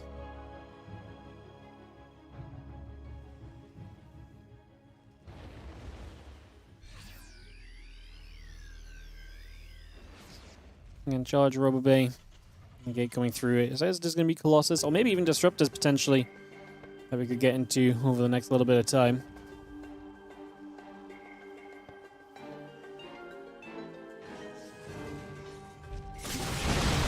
The Stalker's going to fight. Bioforce coming over. Stalker's getting hit. And again, extra Zealots are coming up already from Nightmare. Marine Marauder Medevac continue to come through. To take a few moments. Bio going to try and fight these Stalkers again.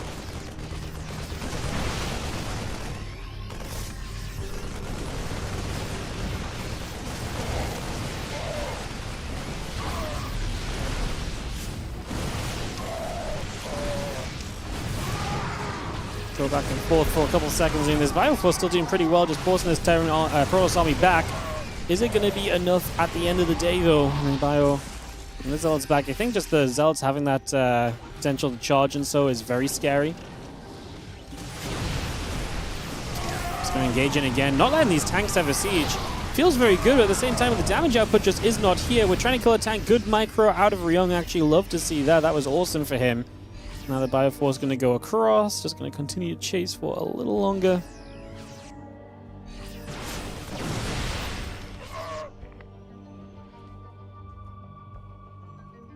Still just continue trying to escape out of here then for a couple seconds. We've got Colossus back at home.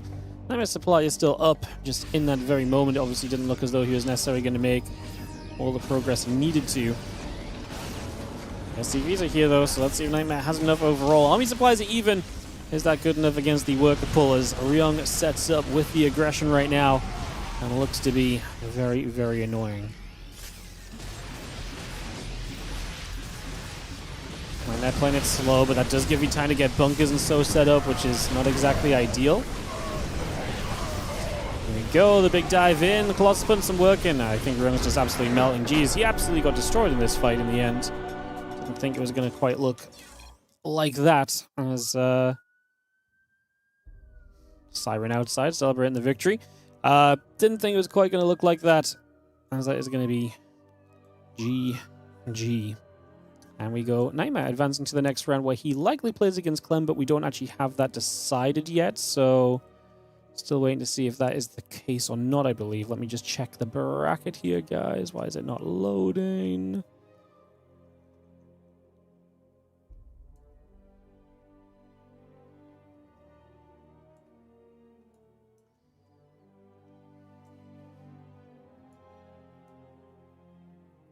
Yeah, let me just check the bracket here for a second. 2 just doesn't want to work at all. Jeez.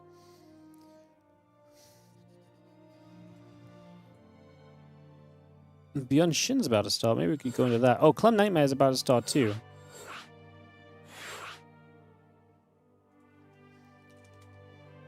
Roddy's on Beyond SHIN. Let's go Clem Nightmare then. Easy. Yeah, let's do Clem Nightmare. Easy. Super easy, actually. My bracket just wasn't refreshing. Alrighty, guys.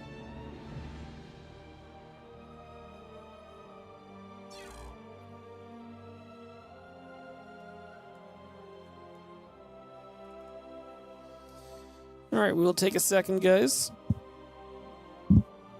for Clem and Nightmare to get underway. Get this started shortly. Thank you for joining us for some Kung Fu Cup action. As we have a bit of a moment of calm then, like I said, I just want to mention that we do have the WardiTV 24/7 stream now available. If you check out !247 in the chat, it will link you over to twitch.tv/WardiTV2, where you can see the 24/7 stream. We've got matches currently playing from 2018, so basically we're going to run through all of the WardiTV YouTube content from 2018 onwards. It's about 3 months of playtime. So it's about 3 months of playtime. It's pretty hefty. So yeah, do go check it out. You can hear old Wardy casting. Let's listen in. Now through the center of the map, we do have some adepts getting in towards the center and looking to see what they can get up to. Blinking a +1 attack upgrade currently on the way out right now from Patience as well. Robotics facility is going to start the Warp Prism too. So Warp Prism on the way up. Looks like modern day TVP, apart from the fact they're playing on Dreamcatcher. So yeah, like I say, give it a follow, guys. And if you ever in need of some background noise or so, that's what the 24/7 channel is there for. So check it out. And yeah, give it a follow. help us out, getting some momentum going on the 24/7 stream. We'll be hosting that up for the next few days when we finish our streams as well, so if you guys want to find it through that as well, like I said, just mentioning the other options that are going on. We'll go Nightmare versus Clem, like I say, guys, just waiting for them to veto. And then a party, maybe we can join the party here, that would be cool.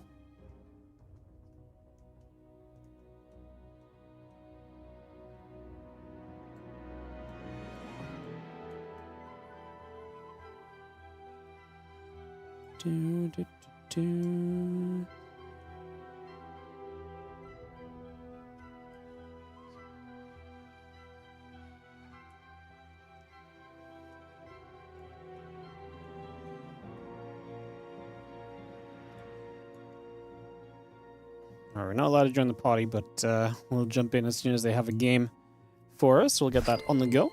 Oh, we are going to get in the party. Perfect. Sweet. And we will not miss anything. Doesn't sound like Cool Wardy? I don't know, man. It sounds like Cool Wardy to me. Way back when. So yeah, Clem versus Nightmare coming up. I thought SHIN would be a good one, but like I say, there's other people in those games, guys. So there's a lot of people casting the SCT today. There's no reason for you guys to worry if you want to, see something that we're not covering. Some other stream likely has it on their channel right now, so you guys can, like I say, go check that out if you do so wish.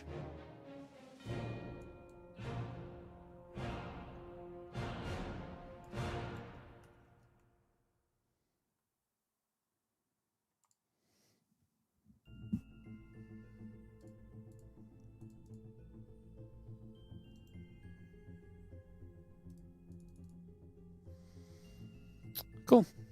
So I believe this should just start. I don't believe we're waiting for anything, guys. I believe the maps have just been picked, so we should be able to start hosting in just a second here.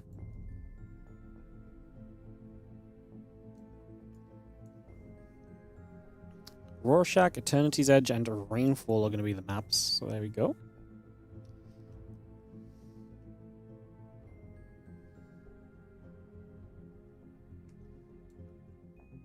Bring this about. They've not hosted yet, though. Are they actually waiting for something? Maybe the mainstream's in something and they're going to wait for that. That'd be kind of unfortunate on our side. But, we'll check. I mean, I guess whatever happens, we're waiting, I suppose, so I guess it doesn't really matter too much what the exact order of things will be. If we have to wait, we have to wait. It would just be nice to know if we're having to wait.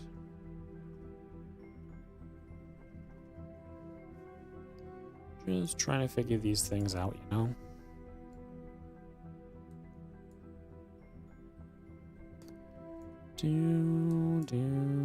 Ba-da-bum-ba-bum.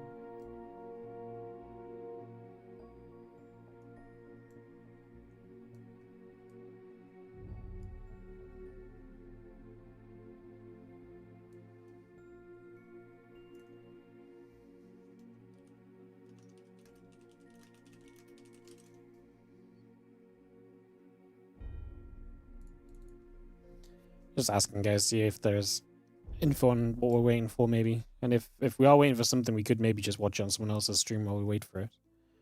But yeah, they're in the party with an admin who has not hosted the game despite the map's being picked already, so...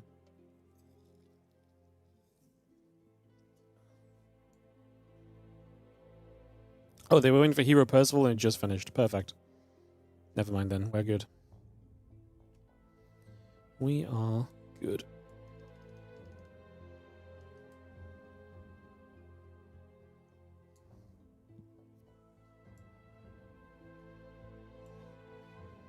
Alright, they're just waiting for the Observer to hop over and we'll be ready to rumble then, it seems.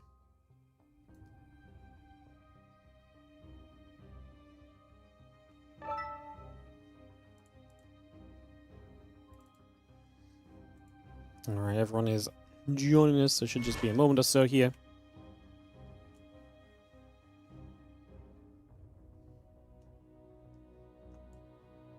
And this one on the way. There's, observers here, so it should be just a few moments and we can kick this off. Get this ready to go. Rorschach going to be our opening map. Perfect.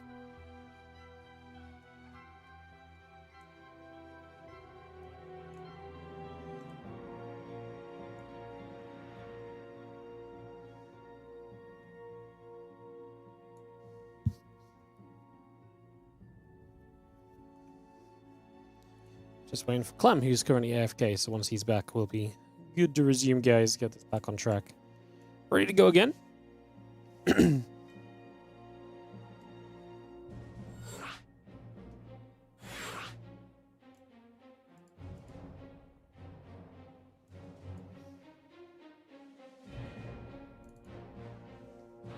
Everyone's ready.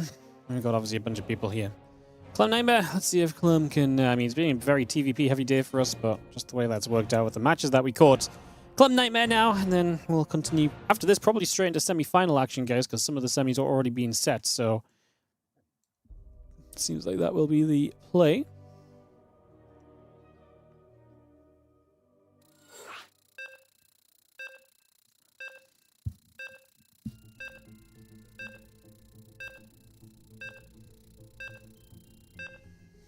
And the countdown. And we get in game. Perfect. No issues. Because it's going to be suck if we have to rehost games 4 times over with the bug on Korea. With this many people around. That would not be fun.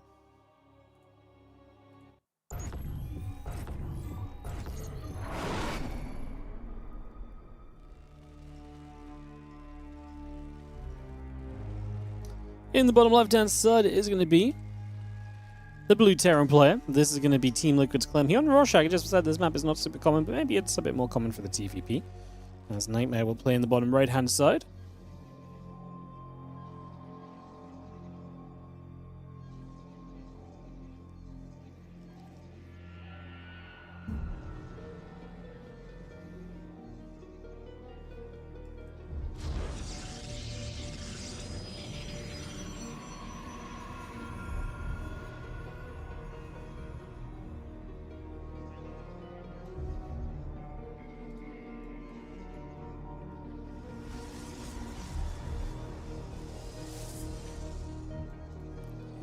Alright, let's pick someone for, I think Indy's in here.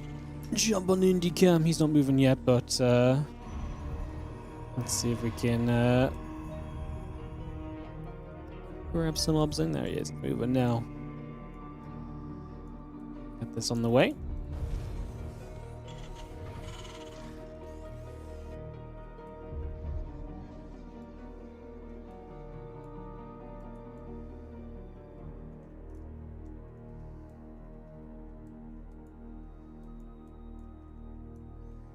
I'm probably coming across the map, a little bit of scanning to see what's up, trying to see what is going on.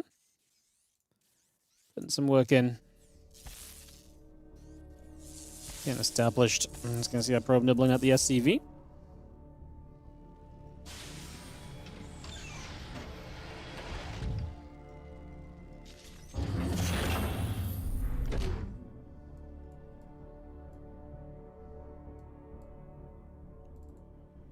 So as we take probe just getting a bit of a scout in. We're going to move back. Reaper on the way, Factor on the way up. I'm going to surround for a few moments.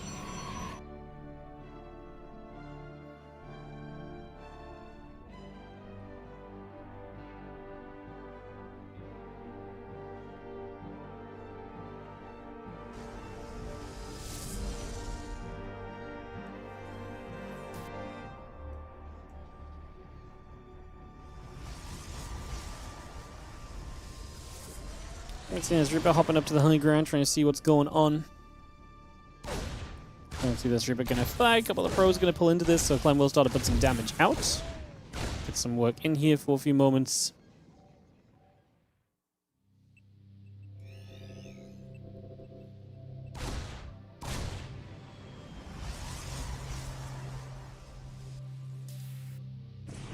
See a couple probes in the Volcate coming through. Starport, wouldn't mind. Marine still building by. Just going to see the Stalker's going to hit the Reaper a couple times. Grenade is well placed to give you the chance to escape. Because the Stalker has to step off to the left, it gives you the chance to actually be okay here. And to deal with that quite nicely as goes back around. A couple Marines building up on the barracks. Starport about to finish in this main base. Wouldn't mind a couple other Marines. Just hanging around. Tech Lab going to finish on the factory. And yeah, I'm just going to be having the medevac coming up on the starport as the hallucination heads over as well.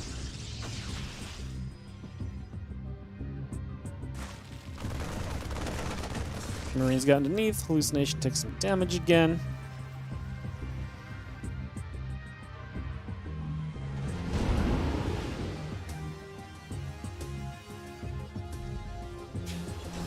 Starport is supply blocked right now, so Clem a little bit off on the build, missing a depot. Noteworthy that he is only on one base, guys, so he is putting a lot of pressure on here. Needs to do a lot with this. Let's see the Stalkers. Gonna poke, so let's see what we can do here as Clem. Like I say, important for him to get something done.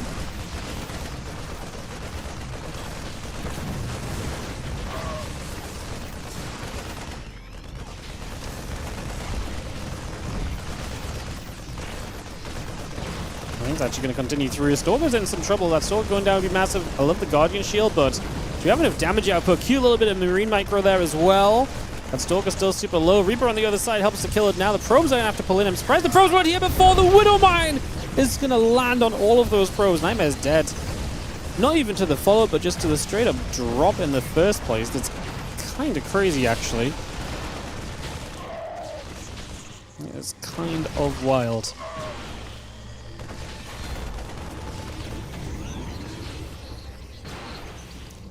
Wow. So many workers going down. Damage is done.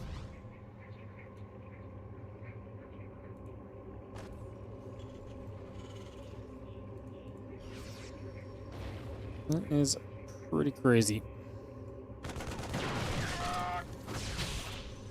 Let's see, the couple Stalkers going to hit this lib. Some damage will be done for a couple moments. The army is going to show up. Tanks and company coming across.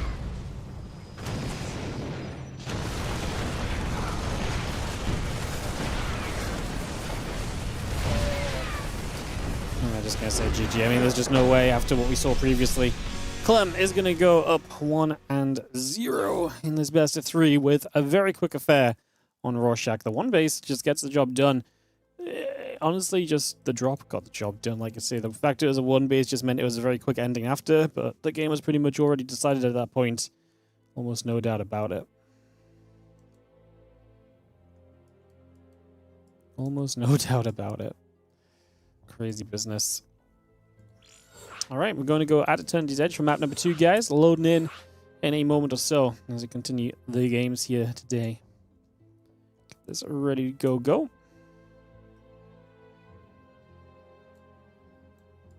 Just on the loading screen. Or the waiting for party screen, I should say.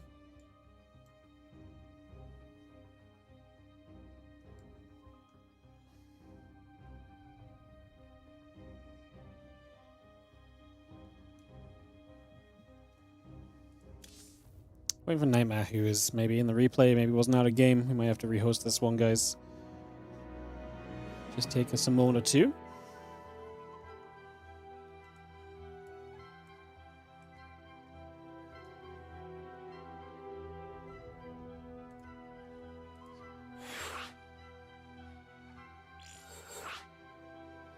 Post us again at Eternity's Edge.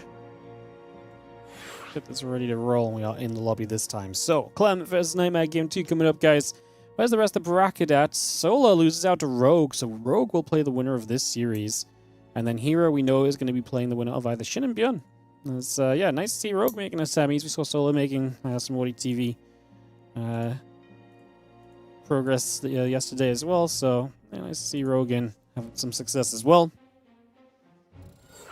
As we get ready to resume. Picking this off, counting down is already on. Clem and Nightmare about a battle on at Eternity's Edge, guys. Like I say, next couple moments, kick this off and get this into play. Get this into action and see what will happen. Thanks for joining us. Let's jump into second map of this BO3. Yeah, it was just such a brutal start in the last one.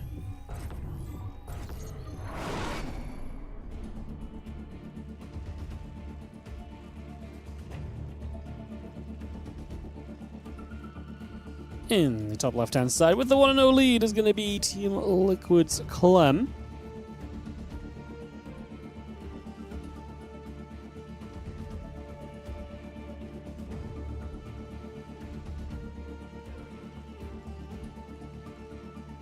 In the bottom right, our blue Protoss player from Streamer Zone is Nightmare.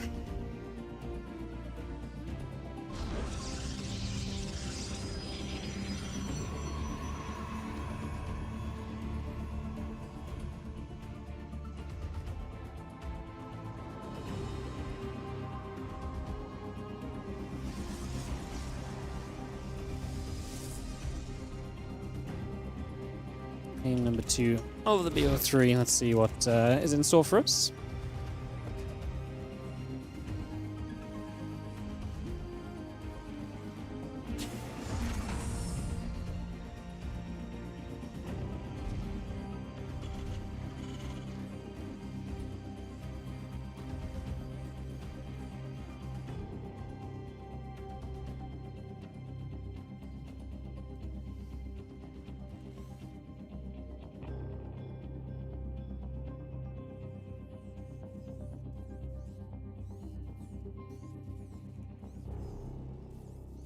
Gonna see that probe moving up, nibble out the SDV that's building up the barracks here. Gateway probe all the way through. And get that on the go. It's too hot petition to end this summer. Ay. It has been hot this summer, hasn't it? Let's just take a few moments. Is Dog coming back? Yeah, I believe Dog is intending to come back. He's definitely tweeted about it a couple of times. So, yeah, I think he does intend to return once his military service wraps up. I believe that's later this... It is later this year. I don't know when it is this year, but it is definitely later this year, I believe.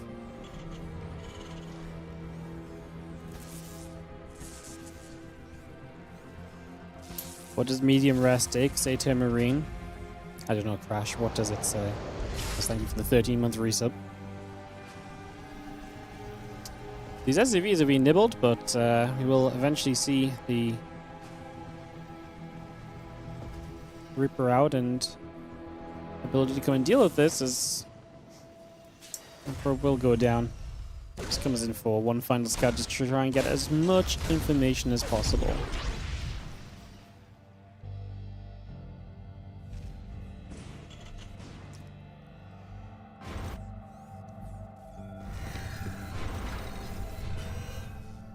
The Watchtower. Obviously Clem with a natural expansion this time around. Very different vibe to what we saw in game number 2. Game number 1, sorry.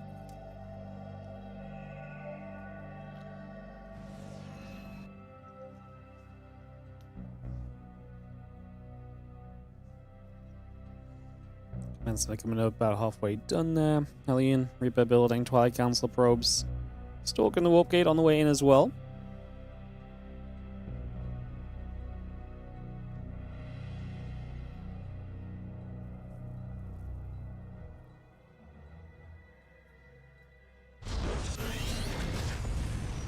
Three Reapers, 2 Hellions going to be stepping into the middle of the map, so Clem will have a bit of pressure to apply with these over the next few moments, so imagining that is going to be something we keep our eyes on.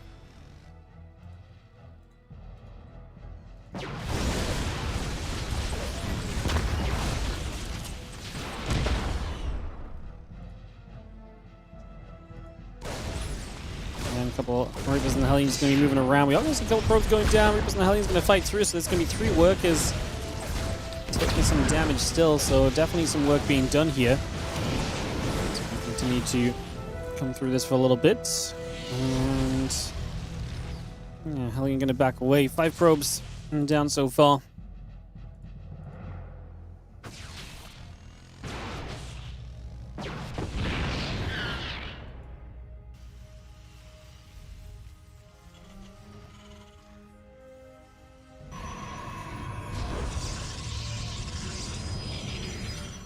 Next goes down over on the side, rope facility and company coming up as well. So again, we got into position for a little bit of this right now. So getting some bits and pieces up and running.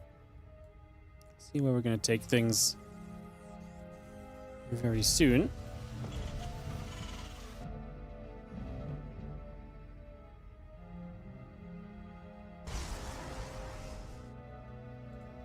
Again, that blink is about to finish up. Rope Bay Nexus continue to come through as well. So again, we get that on the way out for a second or so here.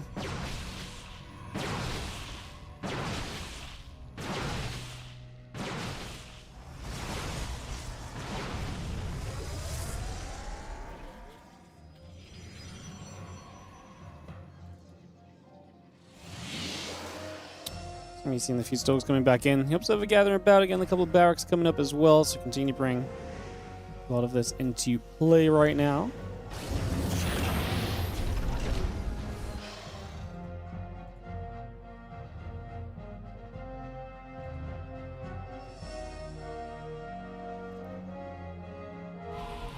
The Raven is obviously just lingering around the back as well, just figuring out what it would like to get up to, see if it would like to maybe do anything a little sneaky or so. Seeing a couple of probes going down is obviously very nice as well. The turret gets 1-2 more probes. So Raven's having a great time. Clem already just harassing himself into a good position to begin with here. Already just a very solid place to be right from the very get-go.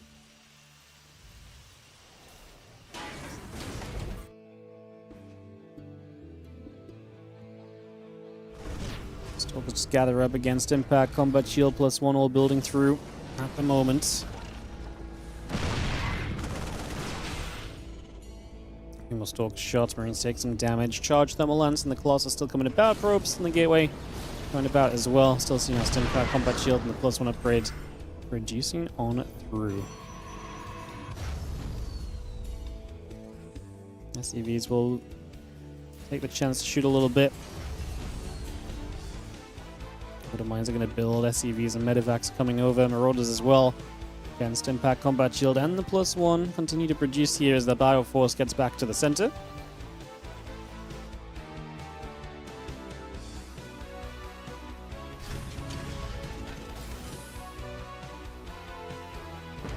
That's an Observer kill with the Auto Turret there, so nicely done.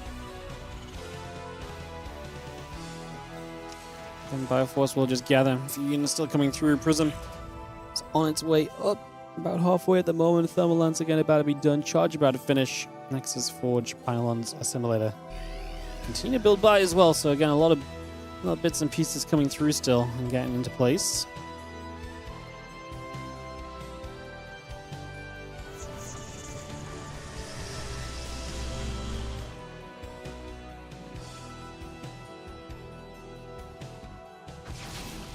Stalker Sentry just going to be hitting this Raven. Raven taking a bit more damage. Stalker's blinking over to try and chase it down. Just going to be having this Raven. He's finally going to fall. That's nice. Clem, he was going to scan the gold base as well. Wow, what a great scan that is. Just seeing if you're trying to sneak a gold base down. His opponent absolutely was. So now you know about it already.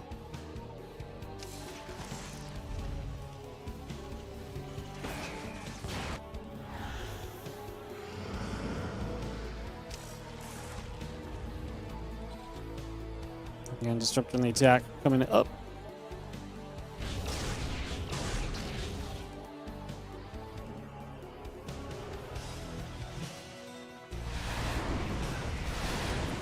That's a couple of Vikings going to be shooting through, get some damage done.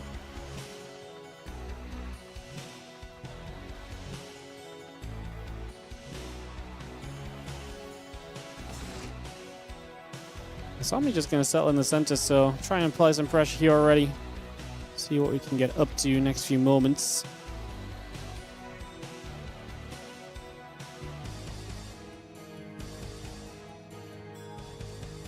I mean, I could say Nightmare will take map control, but I feel like generally speaking, Clem has been holding a pretty solid spot.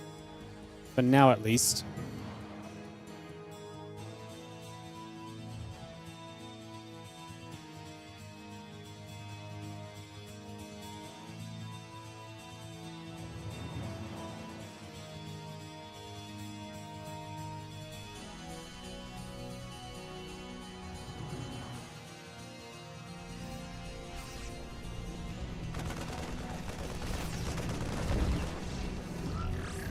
Structure shot will try and fly. Clem pulls back quite nicely, already 4 bases. Like I say, he knows about the gold, he's not doing anything about it just yet.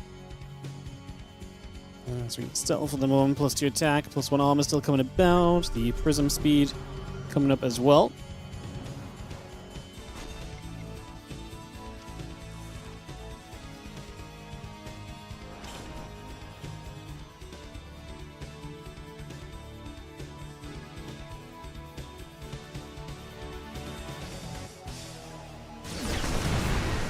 There's a couple of Widowmine shots going off. Zealot's going to take some damage. I'm getting ready to drop in over here. A couple of Zealots going to start getting to work right away. Prism's going to go down, I think, so that's going to be just again another good defense from Clem. He's completely dominating at the front as well. He's dominating every position we look at on the map. It's been a very one-sided quarterfinal so far, and I don't think we're quite at the point of that being changed up at all just yet either.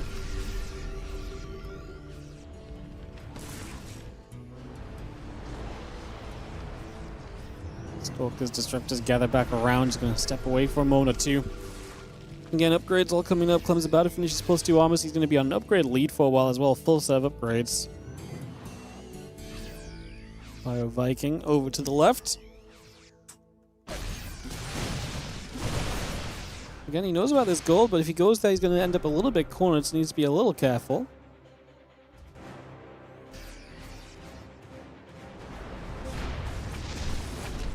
Result's going to get that tank already starting to fall. Vikings Bioforce just going to get here. Next is fallen already.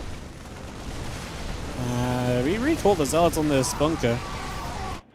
I mean, I don't hate preserving some units. That's going to be a bad pathing error as we're going to see the units going a bit around the corner. I mean, we were trying to back it off. You could see the attempt to back it off. And that, unfortunately, just is going to be quite a pricey experience. Oof. It's just a few more units going down in a world where we can't really afford for too many units to be going down either. Is the general issue of things right now. Unfortunately, the Zealots going through SCVs, taking damage. Just going to see the Zealots. I mean, this is finally an attack from Nightmare that actually sees some success. He's had a lot of moments so far that has not really been great for him. He's actually seeing something a little bit more successful. Actually doing some damages, definitely on the newer side of things.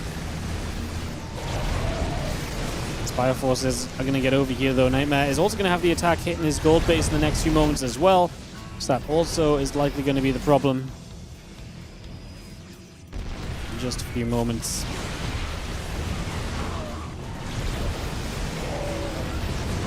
So the Stalker's actually going to get after these medevacts. Nightmare already lost a lot, though. So again, his position is already pretty heavily compromised in these early stages. Stalkers, Disruptors, Immortals gathering together here.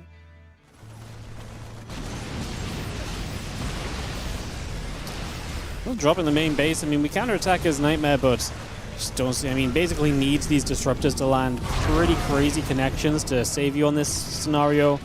Just don't really know if that's going to be the case. This Bioforce is still doing work over in the main as well. Like I say, it's really relying on these Disruptors landing, and Clem is going to bait out a couple more shots. There's enough Disruptors to keep the Terran army at bay, is the good thing from Nightmare, right? Like, he should be able to keep this force back. Clem just getting, I don't want to say impatient because he's kind of dealing with it well. He's splitting nicely, diving through, just feeling as though he's done enough to kind of justify running into the Disruptors. Running into Disruptors is never fun. It's never easy, but in this case, it's going to work pretty decently. Fire still firing around, another EMP coming down. We just continue to trade out in his main base. I mean, Nightmare again has just been taking damage, where Clem continues to stay maxed out. That's the main thing, is that Clem's just not going anywhere. Like, he's staying maxed out. He's really not getting shoved away from anything. I mean, when he does get pushed away, he's already able to do very well. I'm just going to be just winning the game, guys, is the TLDR of it. I'm trying to make some kind of cool explanation of it all. Man is just winning the game on most fronts right now. This Nexus on the bottom right still taking damage. These medevacts finally got cleaned up, but again, Clem, when he loses something, has about 10 times as much coming over to take advantage of what was just lost and to replenish and to take a better trade and to fight back in the game, so... Disruptor denied. Stalkers falling. Just going to see this Nexus is going to drop down dead as well. We just keep on shoving. This bio army is not giving any reprieve. This Nightmare probably just needs to get out of this one. This is a dominating series from Clem. That first game was very quick. Kind of the worst kind of game to lose as Nightmare. You just kind of get beaten out by like a drop. But then game 2 just never really got going for Nightmare either. Clem was feeling like he was in control. I mean, I felt like he was in control of that the entire time. GG's. Very convincing quarterfinal from Clem. He plays Rogue in the semis, which I would imagine is just going to be our next game, because that is ready to go now. So I would believe they're just going to be allowed to start. SHIN and Beyond in the quarterfinals still ongoing. Would expect that to be a longer map as well. So yeah, looks like we're going to get Clem Rogue in the semis. Rogue played some great games on the new patch just recently, so I imagine that will be something we look at here as we get ready for more. That was just, like I say, a dominating scenario from Clem. Which semi will be first? Probably the one that actually has a player, both players in it, would be my guess. People always ask what I think are the craziest questions. Maybe they're not so crazy. I'm always just like, well, duh, but sometimes it's not quite as duh as that, so. Alright, Clem vs. Rogue coming up, guys. Hello, Ellie. What's up, baby? I cannot play. I'm working. You remember? When I'm in here, I'm usually working. It means it's not playtime. Yeah. I know, I'm very sad. The best I can do is throw your toy about a meter away. Did I notice that in this patch, Terran often has almost as many bases as Toss? No, I did not notice this. Pros just, I mean, maybe for like the first 5 to 10 minutes, but once you get through the early game, the pros just expand like crazy again. So, yeah.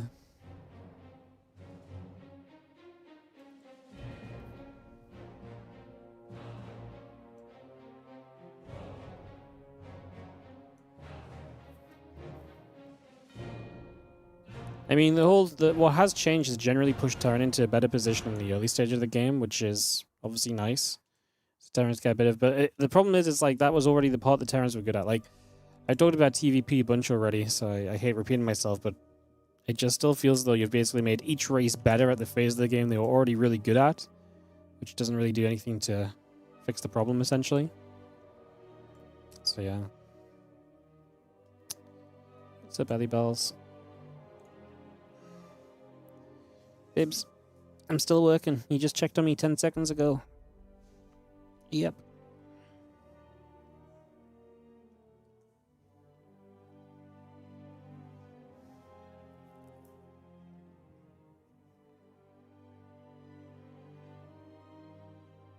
It's just a wire, babes. It's just a wire. She's so confused for some reason. Clem Rogue got vetoing, guys, so it shouldn't be too long until we can get that on the go.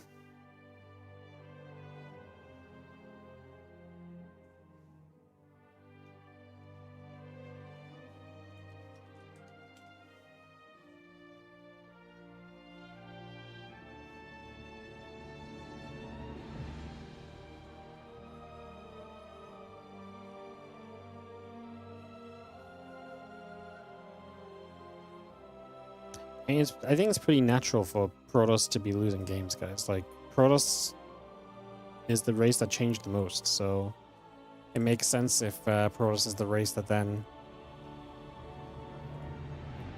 takes the longest to get back on track and stuff, you know?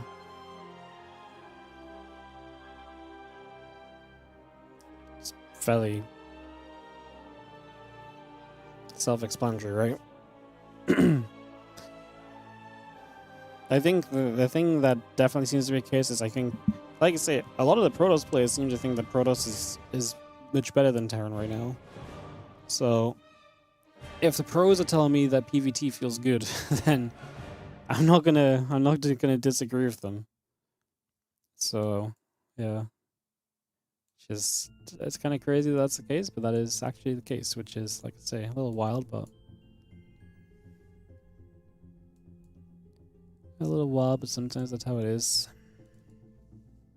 Sometimes things do be a bit crazy.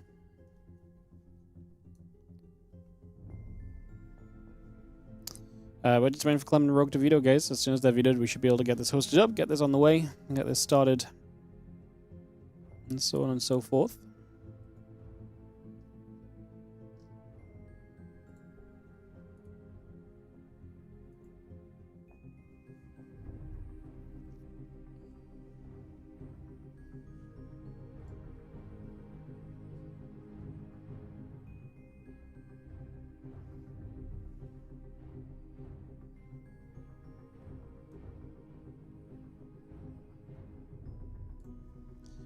So yeah, just waiting for Clem and Rogue to ready us up here, my friends.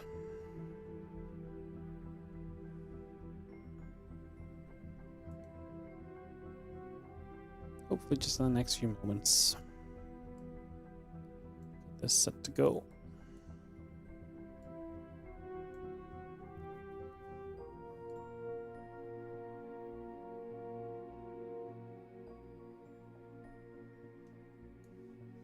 Rainfall going to be our map. Let's jump on it. All right.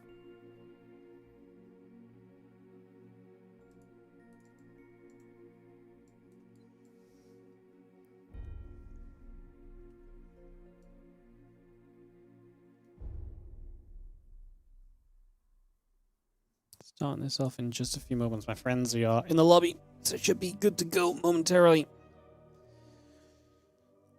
Get ready to send it into semi-final time. Clem versus Rogue. And thanks for joining us today for some Kung Fu Cup action. If you're enjoying the games, don't forget to help us out. Drop a follow, a like, a sub. Helps out. Players are readying up, guys, so it should not be much longer. I appreciate it. It's been TLDR basically just been me waiting to start for a bit, but hopefully we can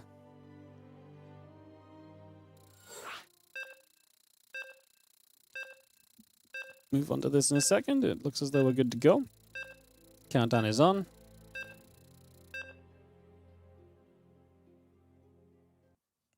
Let's get the loading screen for Rogue versus Clem.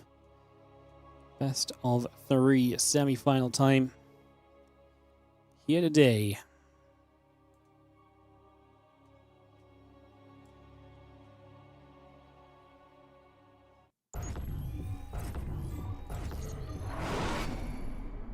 I'm going to start off in the bottom right corner of the map with the blue Terran player. This is going to be Team Liquid's Clem.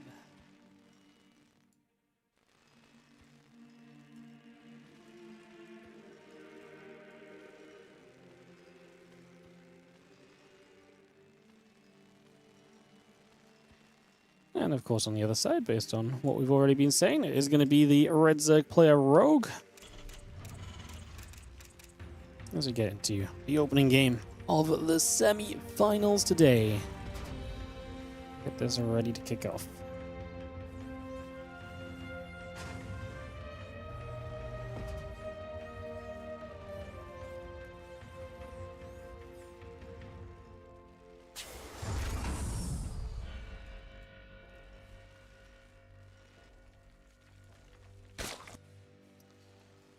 What do we think, guys? Is Rogue hot enough in the matchup to take on Clem? Is going to be the question mark on this one, basically.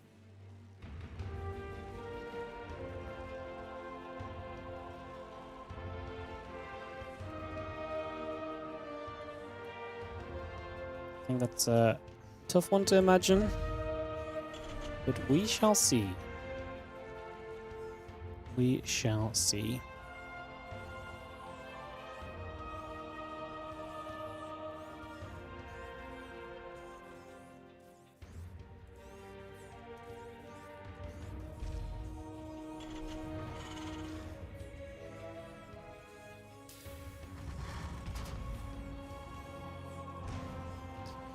It's going to be going about this for a couple seconds.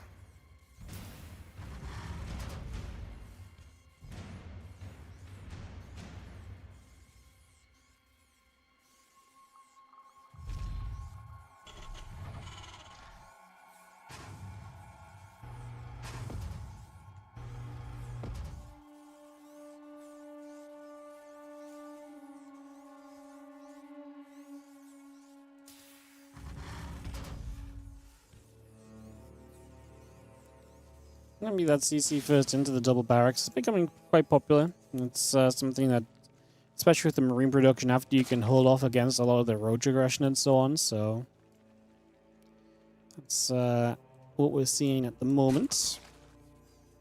CC first feels nice as well. A lot of the other builds right now seems really silly to say, oh, the build just feels bad, but like Reaper expanding and stuff really does just feel bad. Like, it's just not fun to kind of, you know, have to cut SCVs or wait here and there. The CC first feels a little bit smoother in general.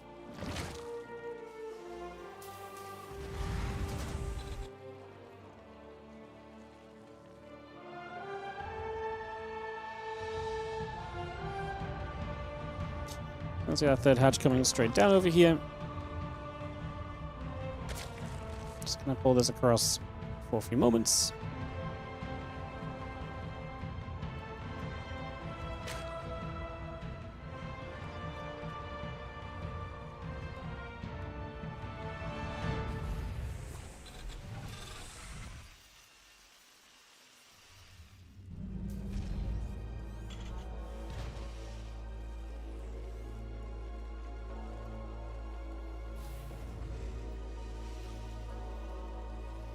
We have a couple of depots coming down the fronts, just kind of walling a little bit right now.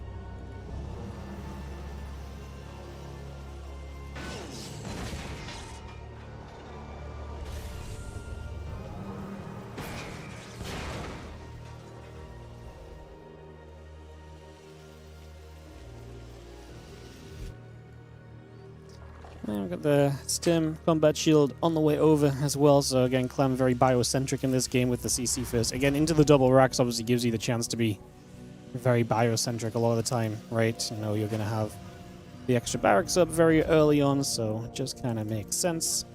And that is exactly kind of where we're heading to at the moment.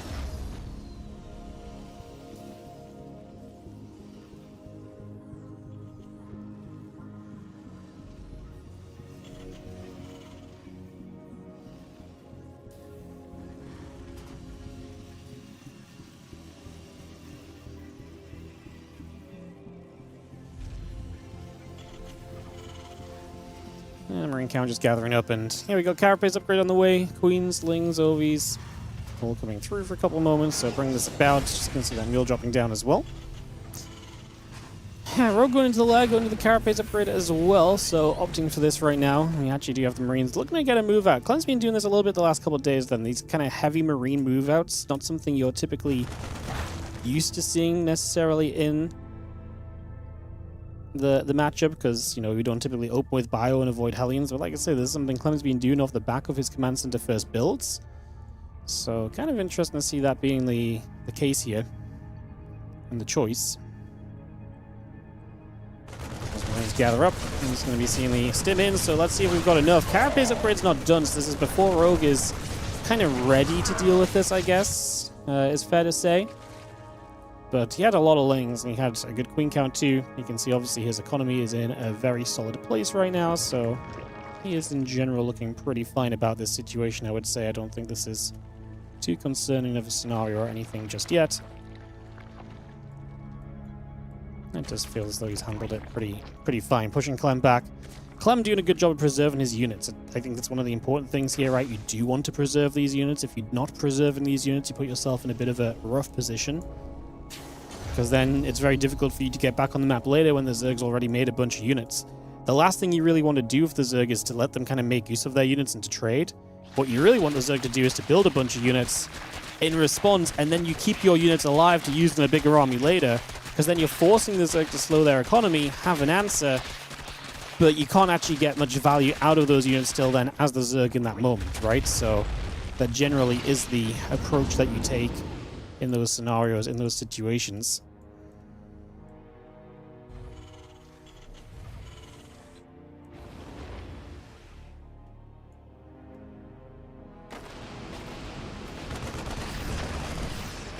Medevac's now out, obviously going to make it a lot easier for these Marines to stick around and to potentially do some more damage, and just going to see a couple of these Crypt Tumors already starting to fall. We are going to see the Extractor taking some damage as well, but we still have a very good Ling count, and Rogue still has plenty of units here to make use of things and to put himself into a pretty solid position.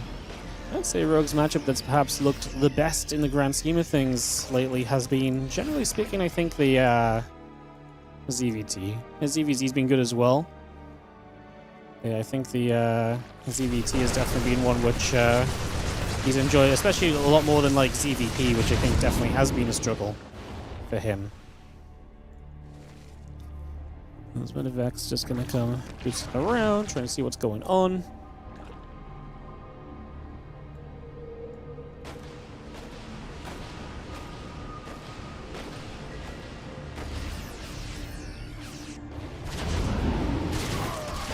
Feelings, the Hydra's gathering about for a couple of seconds there.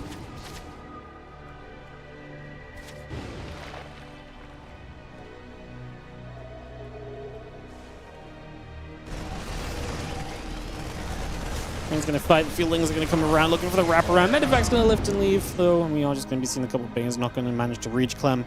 Continue to pressure out onto the map with everything else. A few more of these Marines continuing over. 2-2 upgrades, plus 1 vehicle plane coming around. Hydra Bane gathering up as well currently. As those Lings and company settling down as well here for the moment.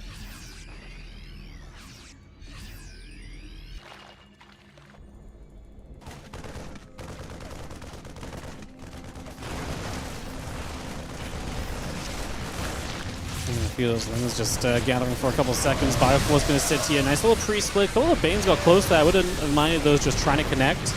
I feel like you had a better chance of getting close and maybe connecting there than you had of actually pulling them away and you know, potentially seeing some success further down the line. So I wouldn't have denied that maybe being a choice, as we are going to be seeing Rogue is able to break out this position. Clem has that one Medivac to the left side still, by the way, and there it is. Able to come back through. Is it always West Central West for Kung Fu Cup? Yeah, I believe so. I believe Kung Fu Cup pretty much always is playing the West Central West combo. Let's see the Ling Bane. The Hydra's coming through this factory. Going to bounce a little bit as well, so we take a bit more damage still. A little extra being found for the moment. So you're seeing these Hydras coming back over the SCVs, trying to get back onto this base. This push from Rogue is definitely getting some work done. Supply is decent for him. I don't think it's enough to necessarily break through, but he's been on a good push, and it's going to alleviate some pressure as he is able to essentially now get himself to a position where he's going to be at this Lurker Den, right? So that's going to be a pretty big deal.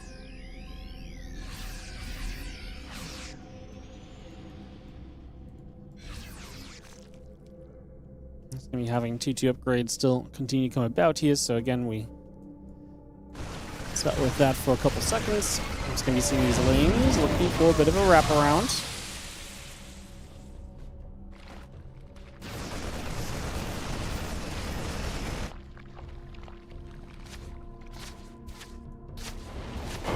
Actually gets rid of one Medivac as well, which is really nice to slow Clem down pretty heavily there. I like that a lot. Feels very good.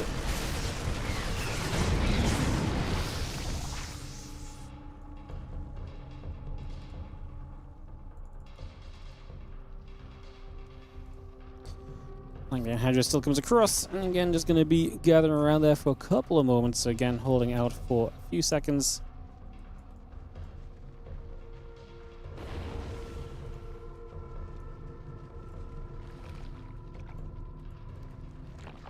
So we've seen the combination of this, everything gathering together for a few moments. So again, we settle down momentarily here. Take a little bit of time. If Seismic Spine's coming out and these Lurkers being available shortly, that's definitely a pretty major boon. Hard to say otherwise. Ling Bane continuing across, 3-3 upgrades coming in, the drill plans. Say Lurker upgrades as well, definitely feeling like a pretty big factor here for the most part right now as well. Just going to be seeing this post through coming in, and it's a good amount of SCVs lost initially. So we're able to see definitely a bit of success there for the moment.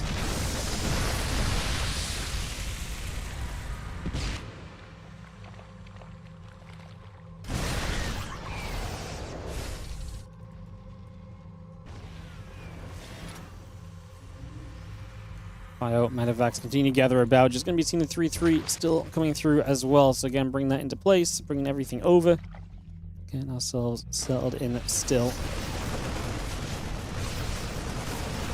So I think this Hatcher going to be in some trouble. Clem keeping the pressure up. I tell you what, Rogue, good position in terms of the tech that we're working with. Not so great a position in some other regards. Mostly thinking in terms of basically the hatchery count, right? The base count could be a whole lot better for Rogue. I don't think there's much denying you know, that one.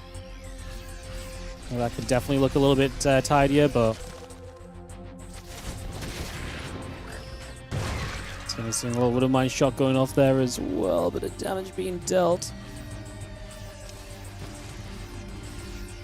Bioforce gathering, Widow Mine's coming back through. Again, trying to see what else we got going on over the next couple of moments.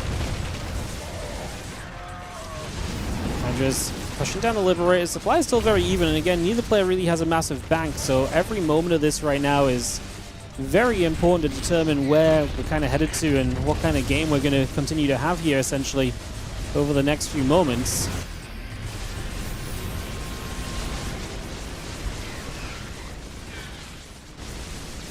It's going to be seeing the Lurk is obviously going to be tough to deal with for Clem to some extent, especially once they're already in position.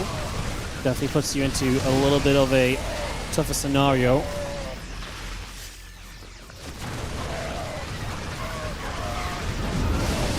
Some more shots going down. Minus 24 SCV, so yeah, Clem's really taking a whole bunch of damage. That definitely hurts. Plain and simple. There's no easy way to say that otherwise. Like, we are hurt in that regard. Let's just have Liberator's trying to hold out. Like I said, the eco damage being done by Rogue is very, very comforting for him at the moment. Definitely puts him in a bit of a better spot. His economy great. Just needs to make sure he keeps up with enough army supply that he can maintain a respectable position for himself, right?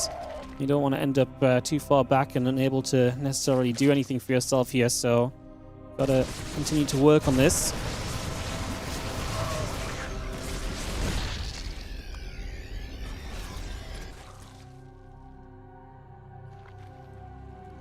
Having the Langbane Hydra Lurker continue to move over, so again, looking for some opportunity to make things happen. It's going to be seeing a couple shots coming out. Damage being done once more. A bit more damage being done. We're not going to be seeing this Bio now having to back away as well, so again, trying to get away from here a little further. It's just not enough. Rogue is going to get it done.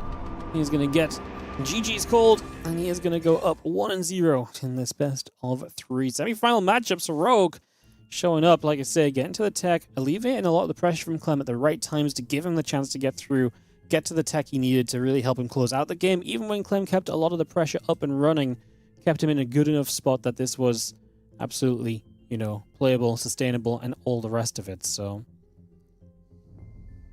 why armor buff? If you're talking about Zerg like going armor against marine heavy openings, basically. Carapace is pretty good in that scenario, basically, so yeah. If you're talking about Terran, if he was getting armor and not attack, then it's just a mistake usually. And then it's just a mistake.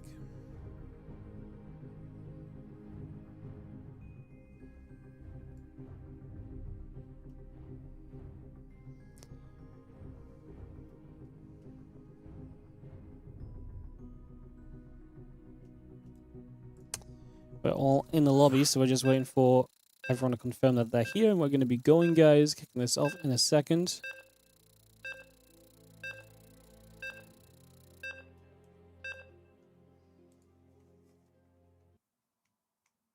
Let's jump into At a Turn of These Edges. Rogue leads 1-0. What's the other semi-final looking like? herO versus Bjorn. So Bjorn beats out SHIN. So it's a herO Bjorn on the other semi-final. Makes this pretty exciting. In the top left-hand side, down again, we're looking to fight it back. It is going to be Clem. I'd love to see Rogue win one of these. You know, it's OP and whatever right now, but I actually do think that'd be a very cool thing to see. I would be down. I would be down.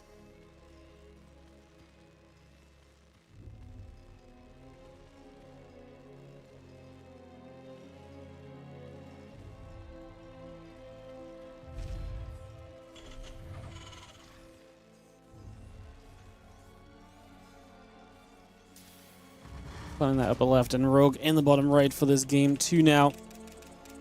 Get this one underway. Where's my indie at? Go. So we get this underway and see what is going to take place, see what is going to happen. Get this started.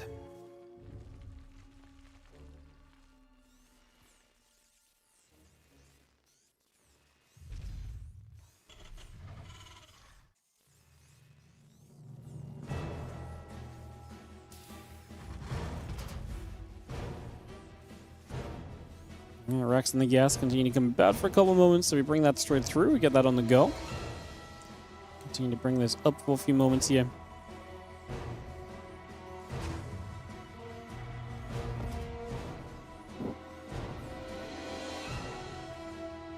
You can predict the future units are going to die. Wow. Nano Flower. You should become like a caster or something. You'd be really popular. Is Zerg actually OP or are we actually balanced now? No, that's the question, is it? Nobody knows. That's the magic of the situation. Nobody really knows.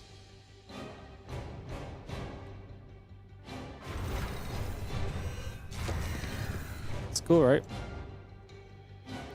Yeah, I think it's interesting. I mean, you kind of have to say. I think in ZVP, I think it's very obvious that Protoss are struggling a lot against Zerg, a lot more than they should.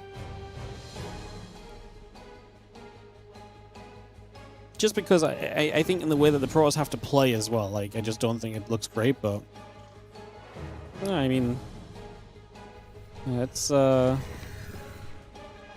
good question, to be fair.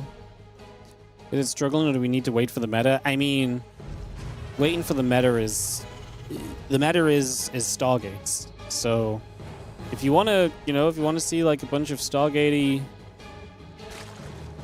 if you want to see a bunch of Stargatey kind of PvZ, then maybe you like this meta already. But pretty much all ground compositions in PvZ seem to be not doing well. I do think, yeah, there's some time, there's something about kind of giving it some time and figuring things out, but I don't know, man, like, sometimes the players they play a lot, they know how it works, Wasn't PvZ already Stargate with Phoenix or Void? No. Not in, like, the last X amount of years. PvZ has been all about blink openings, blink pressure, solid Stalker attacks into Archons, sometimes even Colossus. PvZ's actually been a very varied matchup on the Protoss side for a long time now, honestly. It's been kind of all over the place, so in a good way, like all over the place in a good way, if that makes sense.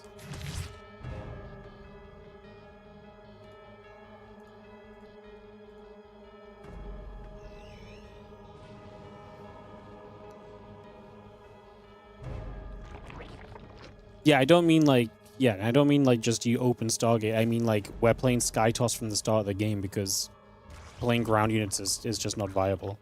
Yeah, sorry, maybe I didn't explain that effectively.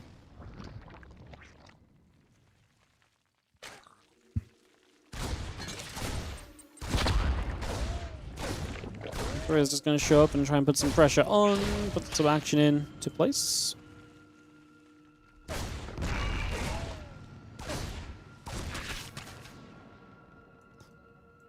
As the Ripper continues to dance around, the Fueling's going to chase it. It's a lot of Lings. The Hellion's going to try and get in the front, but the Queen Wall is good.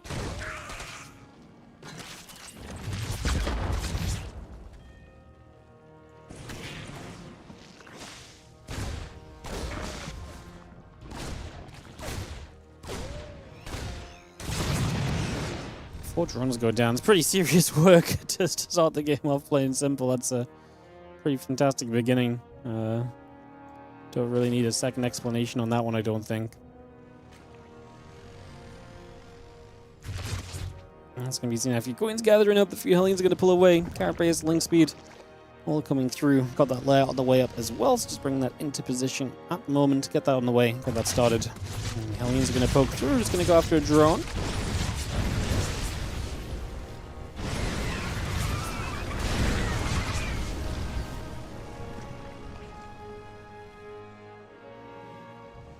Yeah, 3 drones to the Reaper is pretty brutal. Yeah, I mean, balance is a very interesting thing because you can say, is the game balanced or like, are the players just better? It's tough. I think when you look at the tiers of players, it's interesting. I mean, I think this patch is good for Zerg because I actually think it's really nice to see Zerg being competitive again. But then again, the only reason we don't see Zerg being competitive, like would we feel the same way about Zerg if Serral and Raynor played in a lot more weekly cups and Serral and Raynor won as many weekly cups as like Clem and herO and Classic and Max Packs? Because then it might feel as though actually like we see enough Zerg and like, the other Zergs doing well here and there is nice and, a nice little bonus. Yeah, I think it's very interesting. I do think Zerg feels better in this patch, which is nice because I think a lot of Zergs are very fed up with how they had to play. So I mean, I do think that's a nice thing. But yeah, I don't know. I also don't think Zergs are necessarily going to enjoy playing against Skytoss as well. So give it a while. I'm sure we're not going to love that either. So yeah, that's interesting. And we'll see how things settle. We will see how things settle. As Queen goes and stays after the Banshee.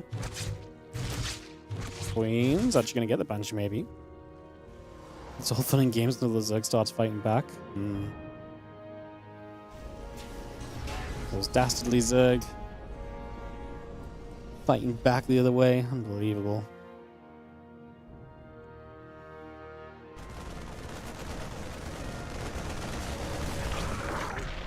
Marines just going to get that Overlord over the side. 1 upgrades and combat shield are building as well. Rogue already up at 72 drones here, so his economy booming. As the Hydrogen, the Hive, extra drones and so continue to come into place. +2 carapace and the missile upgrade coming up as well.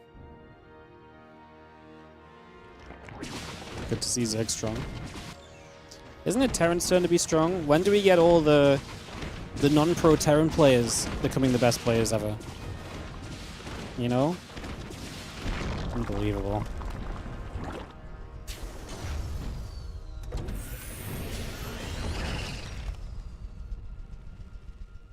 Yeah, I don't know.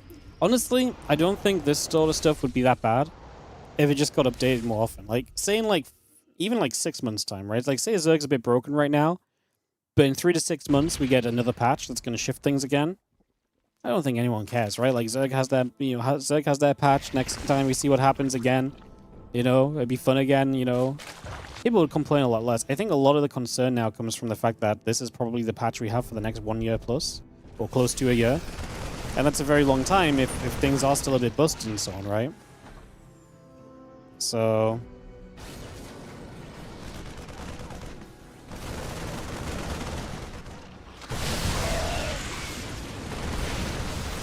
I think that's the bigger concern on all of these patches. And well, let's watch this fight, because these tanks are shredding the roaches, and the Banshees are helping a lot, and I think Rogue might just be dead. I think the, yeah, I think... Well, I don't want to say it. At the end of the day, the last patch wasn't exactly good either. Like, the last patch had a lot of issues. Is that the state of the game? Does the game always just have issues? I don't necessarily think that's the case. I think the game was actually probably healthier like 2 or 3 patches ago, overall. But there's always things you can kind of improve on. It's just how many issues do you gain versus how many do you fix, right? And new issues are a lot more fun to deal with than old issues, right? And balancing StarCraft's a very fickle kind of thing, as a Spy for. Still pushing. Clem's just set up as being great here. Those tanks are putting some serious work and they keep it going. As at this point it looks as though we're going to have more than enough to play clean up. Clem is going to get himself a Game 2 victory. We're tied up 1-1 in this best of 3.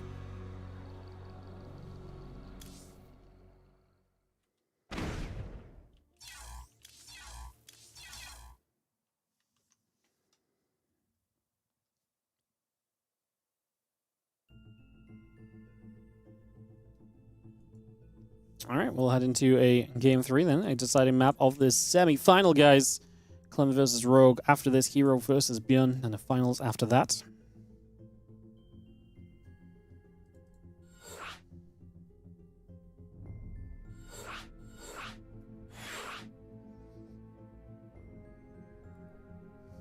Do do do do do.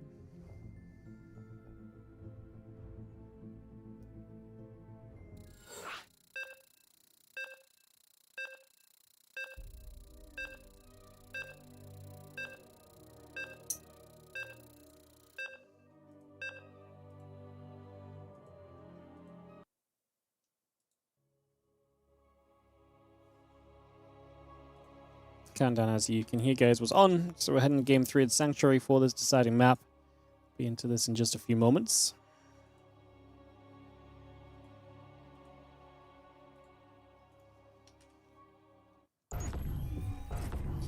in the bottom left-hand side. Our Blue Terran player, Rep and Team Liquid, tying this series up 1-1. This is going to be Clem.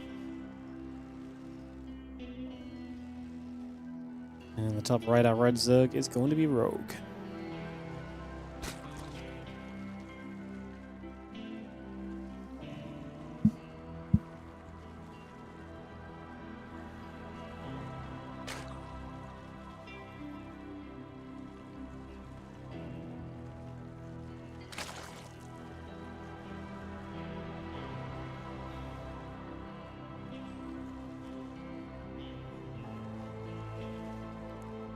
Tap for a second to delay some ads as we get ourselves settled into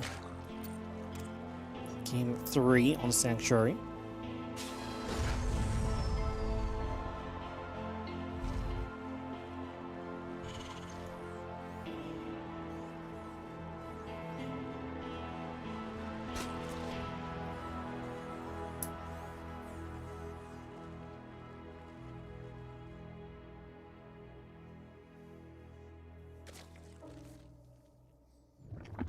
I'm just going to pop this hatchery into place. Racks and the gas coming up. The SCV coming over.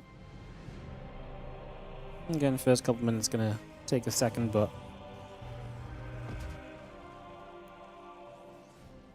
start to see some action after that and see where we take things. See where we will go.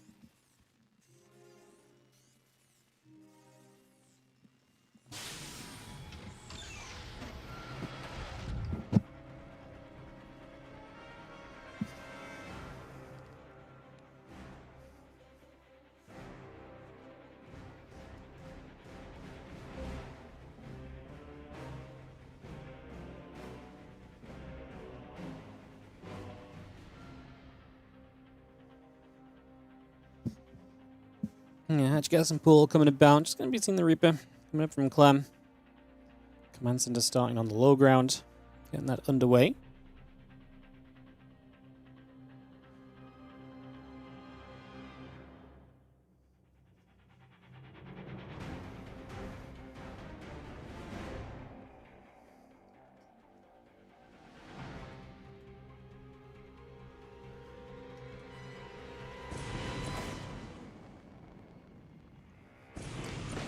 Hops gonna go explore. SCV is still returned home. Now Reaper will start a dance after a couple of these lings.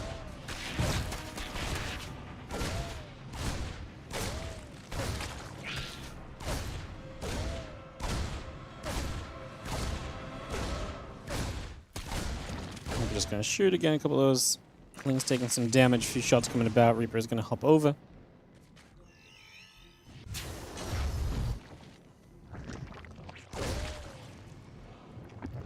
Maybe wants to go hop up again.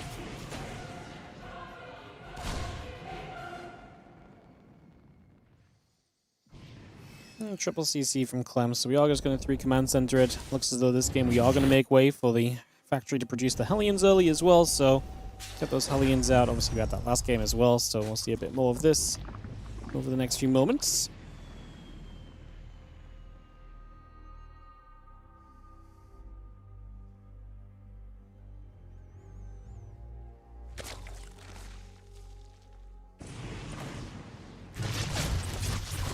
Actually, the Reaper going to start shooting. The drone taking damage as well. It's going to be seeing the Queen is going to be there to push the Reaper back away.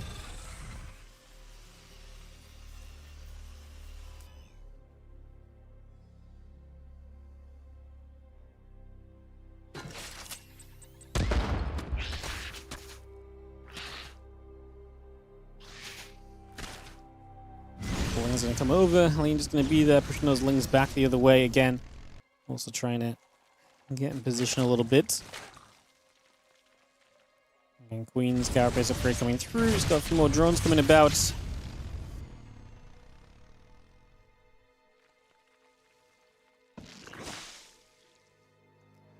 Yeah, Banshee, Cloaking, Hull continue to come through.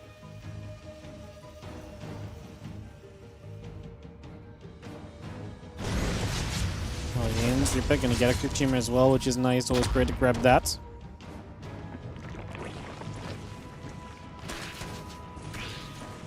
Let's get over. Rip gonna be there.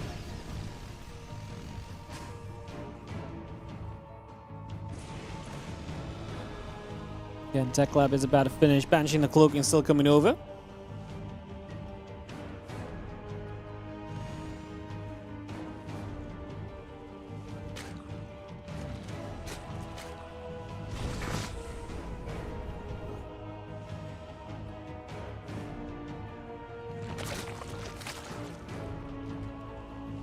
Again, Cloak is coming up, and Banshee's on its way. Belair is producing the Carapace upgrade building as well. And a couple Queens and the Spore Crawls continue to come about also. It's going to be seeing the engineering bays and the barracks still coming up around, the depot coming up, reactor and the refinery on the way through also. Queens are going to get here and just going to push those Hellions away back through the bottom side of the map.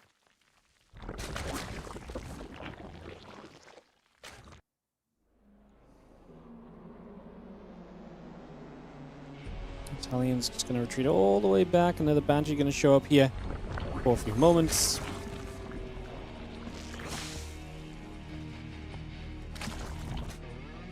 Hellions are going to get going again. Stimpack +1. The extra Marines and so coming through. Drones just producing. Now, Carapace is already finished here early. The Lions are going to be able to get into the natural. No depot raise from Clem. That's a mistake, and that's going to be SCVs dying. The Marines go down. I was going to say, what do we want to do? Do you want to go after the SCVs in the natural? He thought about going to the main. I don't hate him just jumping on the SCVs in the natural, though. I feel like these are guaranteed worker kills. You're going to force the Hellions back home. We do raise this depot. These Lings are dead now, but will they get 1 or 2 more Marines? They get 1 more Marine. It's not bad. A lot of lost mining time as well. And again, it pulls the Hellions all the way back, so now your creep spread pushes forward without being contested as well. That's obviously really nice, too.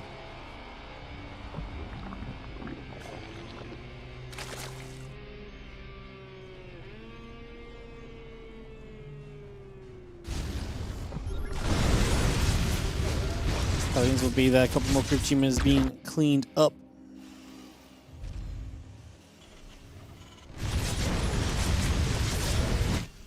Hellions going to run by a couple of these SCVs. It's just going to get jumped on. 2, 3 workers going down pretty quickly. Again, nice little run by. Hellions on the other side. Actually going to get themselves a queen thanks to a great grenade. Some of these Hellions are super low, which I thought maybe we could capitalize on. These Lings are going to try and do that now. Lings on the other side as well, so we got to turn back into the other Lings, and that is going to be the Hellions starting to get cleaned up. 1 left over means we can just chase this down. It's barely even worth microing for Clem. He might be able to pull it back to some units that reinforcing in the center, but only 1 Hellion left from what was obviously a bunch available a few moments ago.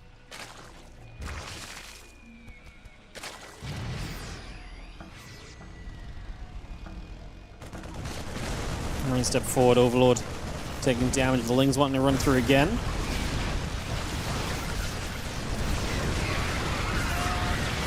Is going to get a wrap around again. The Queen's going to try and fight melee. The +2 Carapace coming over. Burrow coming in. Just going to have our Lings. The Hive continue coming about. Marines stepping forward. The Queen's getting chased. Push from Clem is just seeing success. Rogue has not got an answer to it. He's going to lose the base. He's going to counterattack again. Bunch of Lings on the other side that Clem has to stop to deal with, but that's pretty much it right now.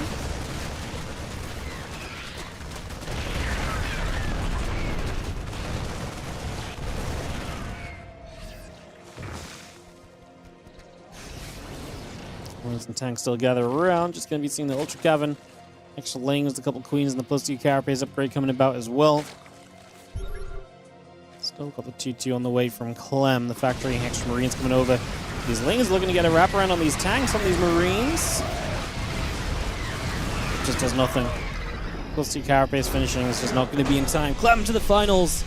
No Zerg in the finals today, as it will be Clem versus herO or Clem versus Bjorn, pending the other semi-final, which is obviously Bjorn versus herO, and that's going to be coming up next as you swap over to the Korean server to get that ready to go.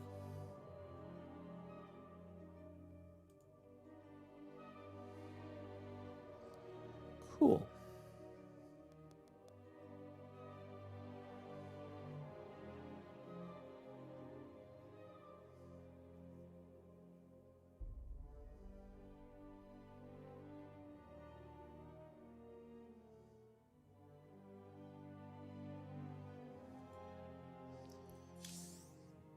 Alright, we will head to herO Beyond then, guys. This shouldn't take long because they should already be vetoed up and stuff, so we shouldn't have like much downtime or anything here. So that should be a positive, if nothing else. It's ready to start.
Alright, yeah, we're going to count down again, guys.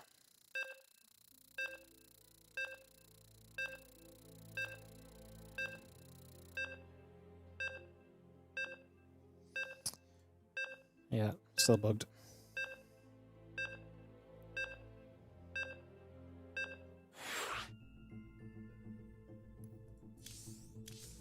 We're actually going to play career versus career on an A. This is wild.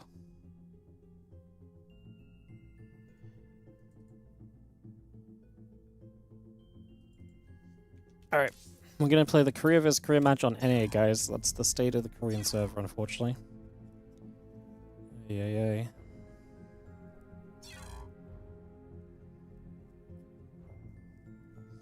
Is the bug only the Korean server? Yeah, it's not a thing on Europe or NA. It's just Korea.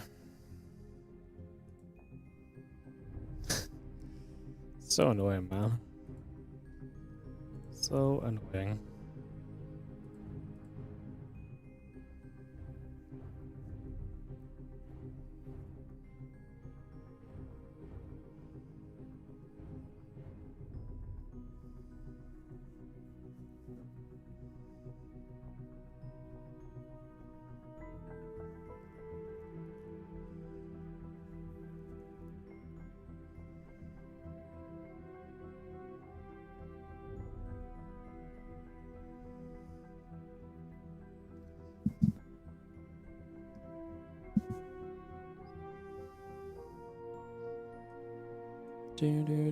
Do.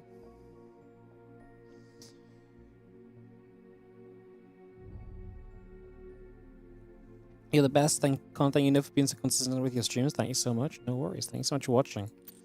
Haven't really been consistent lately. This is my third stream, and then it's like this is my fourth stream of July or something. 1, 2, 3. Yeah, it's like my fourth stream of July, but yeah, we're back now. Had a couple of obviously Home Story Cup and Helen's birthday and stuff, so we were busy for a couple of weeks. I think they're trying to figure out how to host on the Singapore server, guys. I was going to say, I wonder if China has an issue hosting on Singapore as well, maybe.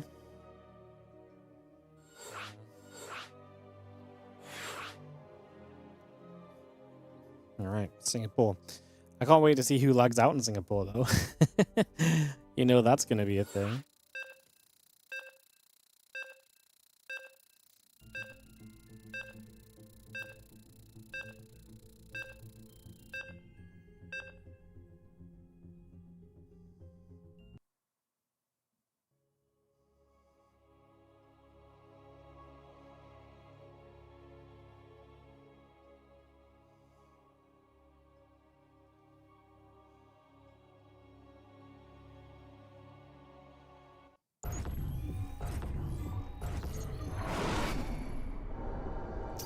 Alright, watching game. Let's send it, guys, as we go to the top right-hand corner of the map. Our Blue Terran player to start off. Semi-final number 2. Sorry for the delays, like I say, server's bugging out on us. The Blue Terran in the top right-hand corner is going to be Beyond. Takes on the Red Protoss in the top left corner of the map. We've got ourselves herO for game number 1 of this best of 3 series coming at you right now.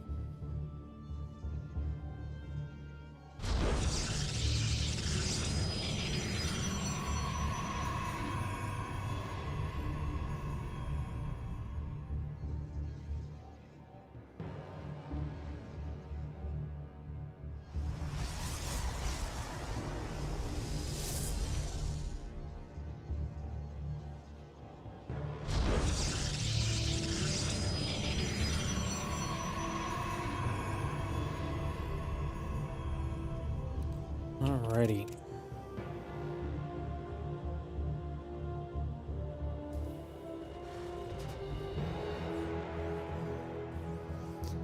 Proby showing up as we get ourselves on the way here. We'll get this started. Let's have that probe nibbling up at the SCV for a few moments early. Put some pressure on, put some damage out. Get some work in early. That's the probe going to turn on to the SCV for a little longer.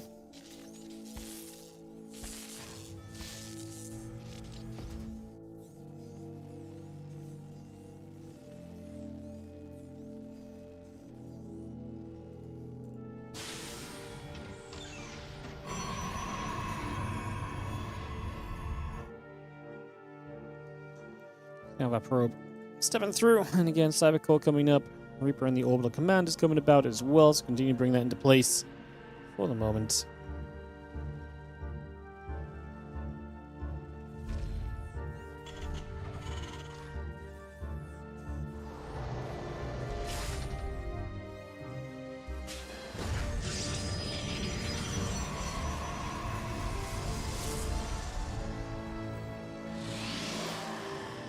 Early stages. Semifinal 2, again, winner plays Clem in the finals is not necessarily going to be super fun, but we'll see what happens. Whoever gets there. I mean, I think both. I mean, when I say not super fun, I mean not super fun for whoever has to end up playing against Clem, you know? Obviously, that's never a fun situation. As Factory comes about, Barracks with the reactor. Let's see if you're nearby. Next is about halfway done. Just gonna see this Reaper poking at the pylon for a few moments initially.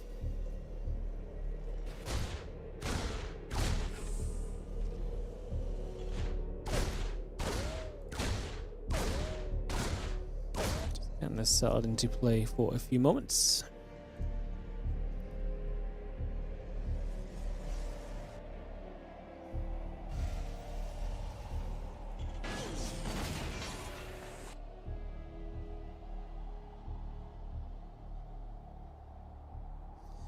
Reaper scouts up around the top side. There's that Twilight Count still on the way in. A couple of probes, the Stalker and the Warp Gate building up as well.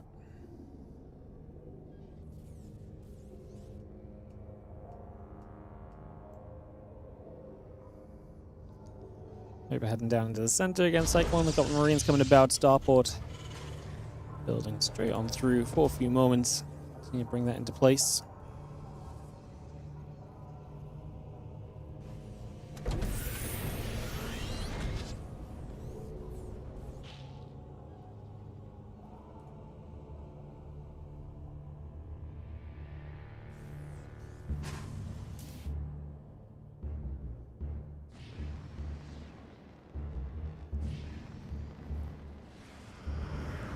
We have ourselves a Reaper trying to move in, but a couple Stalkers are going to say nuh-uh, pushing that back already.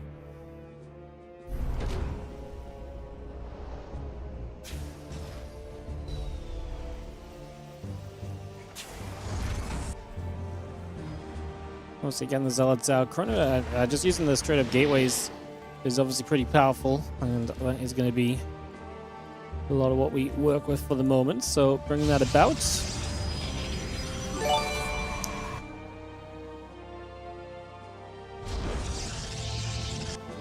And again, Banshee on the way through, Cloaking coming up. The Siege Tank on its way in as well.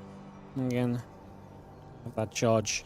Going to be a big part of this as the army of Beyond as though might be ready to get moving in the next few moments. So Basika, thank you for so much for the 39-month resub on the Prime. How long have I been streaming? Today? They were like 3 hours in. You missed the marble days. There'll be some marbles coming up in September. It's the WardiTV 10-year anniversary.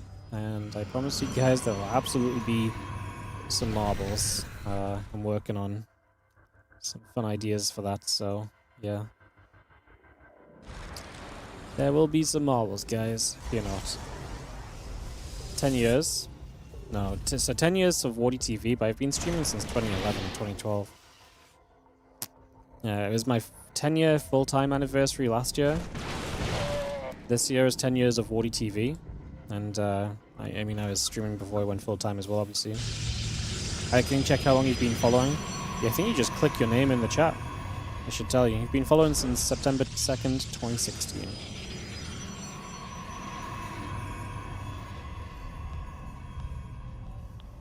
Which is, yeah, pretty much just before WardiTV came about. Before that, we were asked to improve, and we started to do some Wardi events and stuff. So, yeah. Banshee shows up, you're going to get some good damage done. This is not just damage done, this is a bunch of probes running the hell away. Which is obviously a lot of continued lost mining time as well, which is going to be pretty pricey for herO. Runs to his third base that has a battery, but 6 probes dead, lots of lost mining time. And Bjorn set up well at home. I mean, we're going to hallucinate a prism through. This Bio-Army doesn't have upgrades. The prism is a fake, so we don't need to deal with it. And we're going to try and get towards the siege tank here, which honestly might happen, but I just don't think we have enough. Tank's starting to target the sentries. We are going to push this away with relative comfort, I think is fair to say.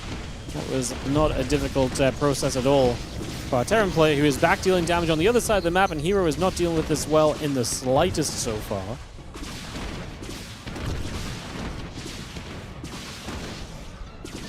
Banshee back on, a couple more probes. Taking some damage again. 8 workers, 9 workers, maybe going down here. Just gonna try and get a couple extra. This has been brutal. These Banshees have just been an absolute pain, as herO loses, what, 9 workers there. This other Banshee already has, has 7 kills on it from earlier as well. Banshees have just been popping off, to say the least.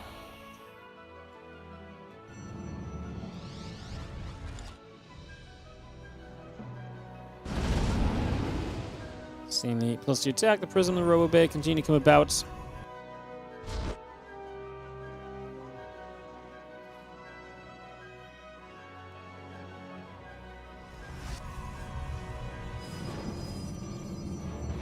As you can see from results, just warping in here. And you have our Medivacs trying to get into the main base. Beyond looking to put some pressure on after dealing with this attack. Supply-wise, hero's actually on better supply than he thought. Only 6 workers ahead. That's okay. Army supply confident. Obviously, as Bjorn gets to him in combat shield, he'll feel a lot better about things. +1 as well. He'll be much more powered up very soon. Will definitely go a long way to helping him out. As again, the stim finishing shortly. Concussive shells and +1 coming up as well. Continue to bring this over very, very soon.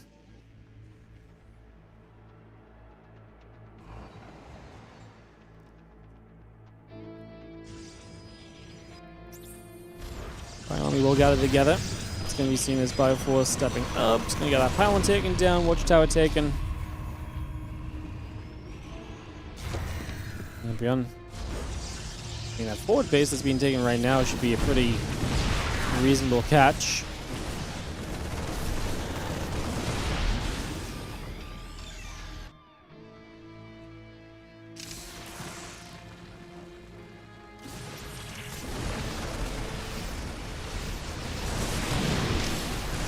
Widowmines getting burrowed up. The Zealots trying to deal with this. Widowmines initially are good, but that was all the Widowmine shots, and this is very Marauder heavy from Bjorn, who is just not having enough power to kind of keep this pressure going at all. So he's not able to keep this moving in his favor, and that is going to put him into a little bit of a tough spot right now. Orbital's going to float over toward the 3rd base.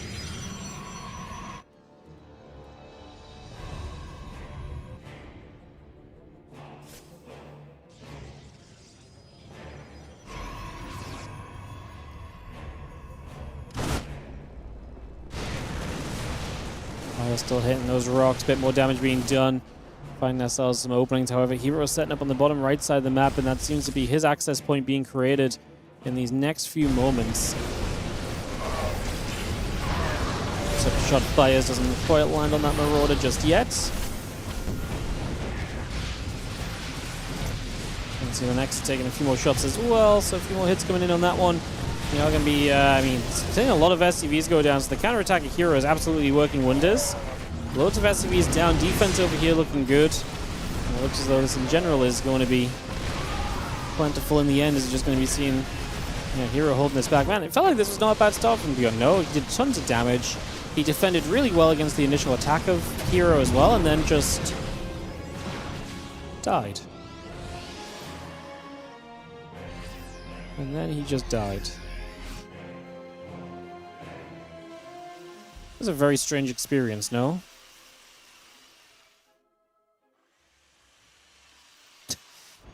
It's been a very, very weird experience of a game.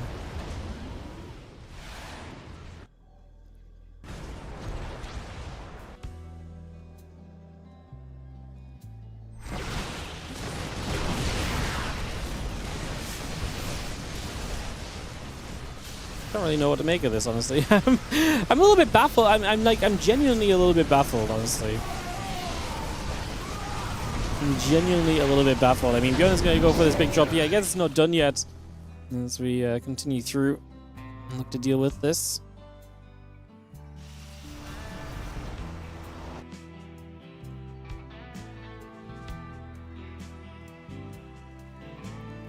Spire still gathering up, a couple Vikings, the mines all gathering, Medivac overhead as well.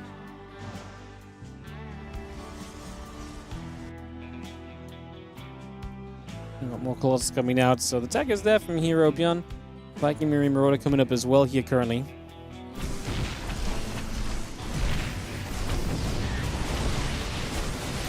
It's going to be seeing this Spire flying, a couple of these Zealots going to get shut down. Medivac's going to hang up to the top side, so herO just needs to make sure he's ready to deal with those. We do see a ton more Zealots, 10 more being added into place here. Just going to see those Marauders finishing off this pylon. That's going to pick that off as well. Everything else still gathering together too. I'm just going to say GG. Can't keep up with the pressure herO applies. And he's just going to move to the next one as herO takes the 1-0 lead in this semi. This was kind of a wild... I really feel like this was kind of a wild one, though. Like, what a strange experience. Just felt like this was such a good start from Bjorn. I really did not expect to see him kind of flounder it. Yeah. Wild. Wild, wild, wild. Alright, we wait for game number 2 to start up here, guys, in a couple of moments. Action continuing here in this Kung Fu Cup.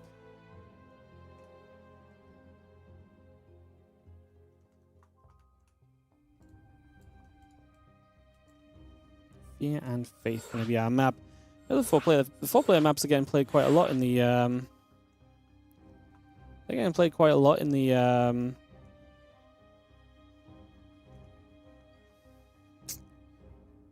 TVP matchup. It's interesting. Very interesting. Countdown's on. Let's get to the loading screen for Fear and Faith, guys, coming up in a few moments.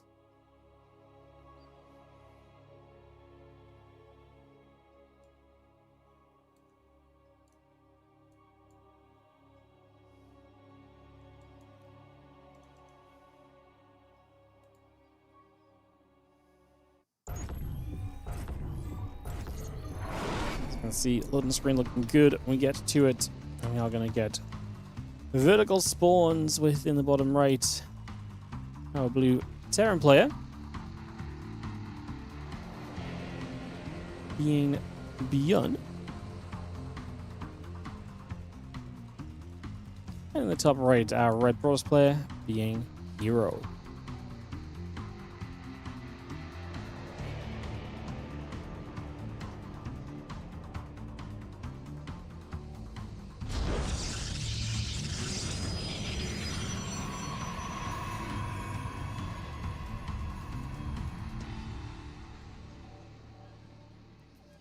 Alright then, let's see what we get as we get this one started.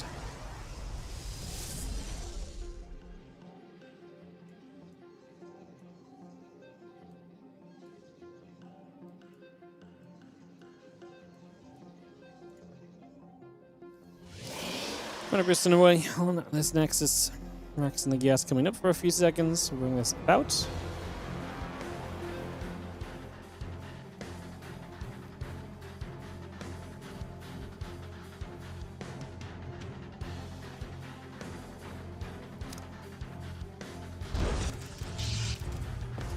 Our barracks is already building up, the gas on the way, and the SCVs are producing through as well.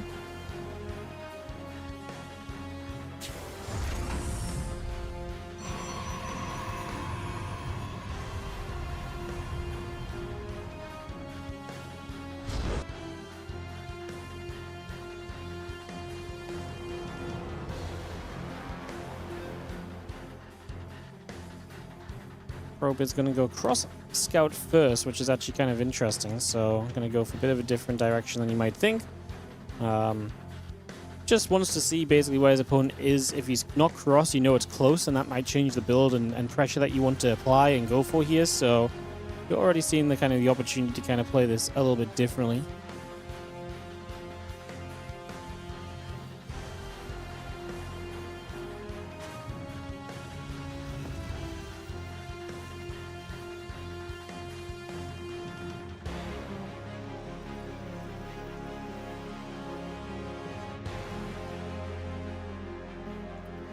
Yeah, knows he's not the top left, so now herO knows exactly where he is. Use this pipe to scout, so you could bring this probe along through the bottom pipe as well. Try and get a scout into the main base as well. Could be kind of interesting to kind of force that kind of guaranteed information gain. So kind of moving towards that as a pretty high possibility at the moment of what is about to happen.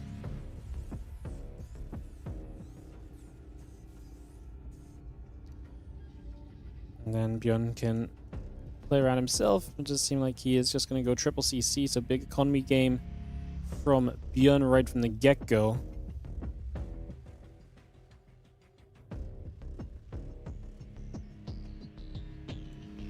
There's that probe looking for the scout straight into the main base of Bjorn, so looking to get perfect info as to what Bjorn is doing. You get info like that straight away, it's going to put you in a pretty powerful spot from the very early stages, of course.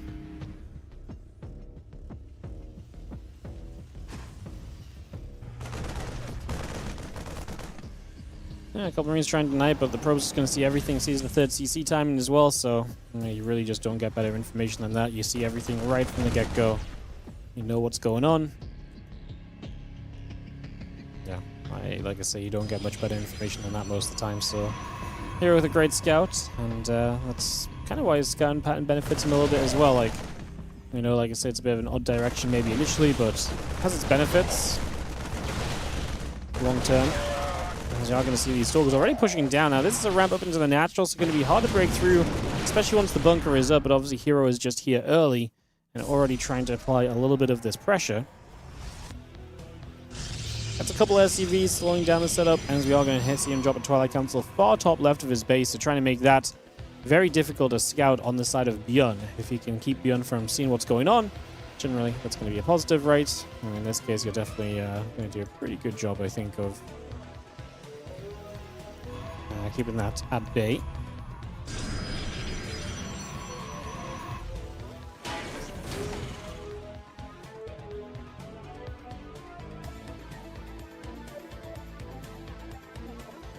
Hallucinated Oracle is going to go in initially, just try and scare Bjorn a little bit, see if you can get a reaction from him or so.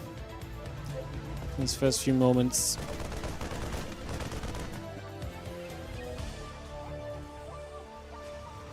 Hallucination into the main. A couple mules drop down onto the mineral patches, and we are going to see that hallucination still taking a couple shots.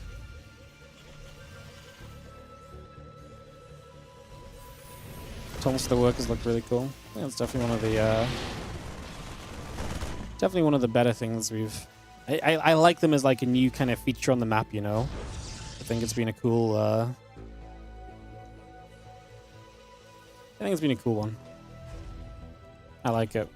Not all new map features go down well. I think the worker tubes. The thing is, the worker tubes are pretty harmless as well. Like, it's hard for them to really like piss people off, I guess, which helps. But I actually do think like that they are fun without being obnoxious or something. You know, which I think a lot of the time is the issue with a lot of these things. It's like, oh, that's a cool idea, but goddamn, like playing against it or playing with it or whatever, it just feels weird or it doesn't quite work. That's not really true on the worker tubes. Like, it takes a little bit of time to figure out, oh, you can scout in this direction because of the tubes, but it's pretty minimal downside to that, I think, for the most part. Marines gonna gather.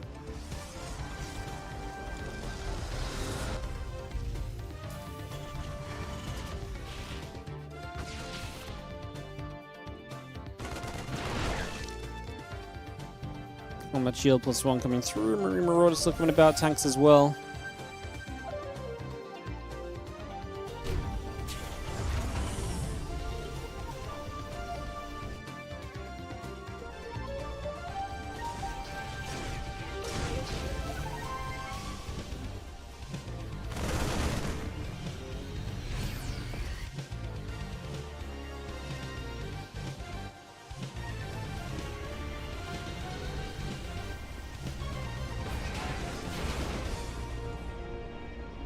Orbital's just going to pull away, so we're not sure about taking that on the third base just yet, it seemed.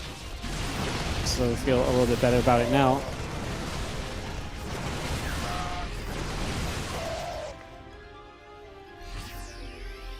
Bio going to gather kind of units still in that bunker as well for a moment.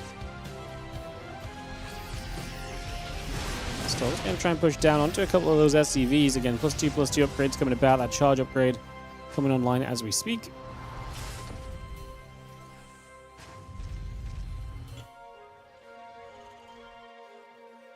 Stalkers in the center is join again. Concussive shells, the armor upgrade coming about also.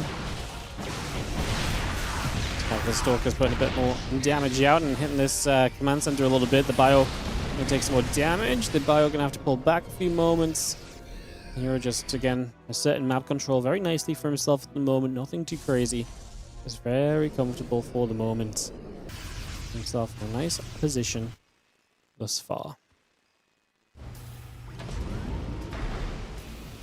This next bunker's going to be finishing up here as well.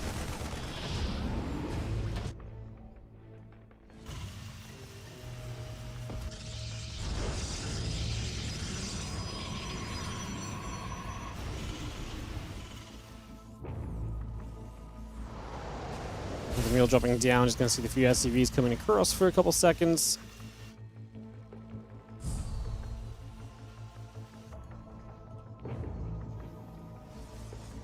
There's a lot of gates, and they're not warp gates right now, so... Okay, he's going to move them all in. So he has been using them without being warp gates initially. It's obviously noteworthy, right? Because that means he gets good production just at home off of them. So herO definitely starting to figure that out a little bit, it seems.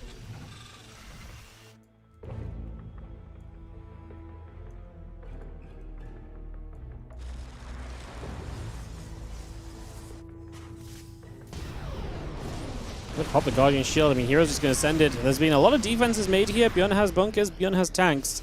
Bjorn also has SimCity in his favor, so I kind of get the feeling that this is going to be an alright kind of situation for Bjorn defensively. I don't see herO breaking through, and herO does not seem to be breaking through now anyway as well, so it seems to be a true case. Well, Vikings on the way up against the 2-2. Everything else continue to come about as well.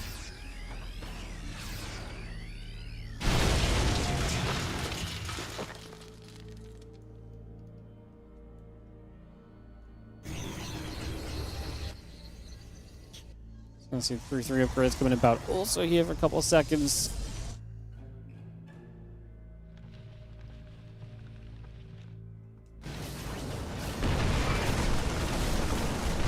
Having ourselves the Fusel's going to try and get in on that bottom side, trying to see where they can get to.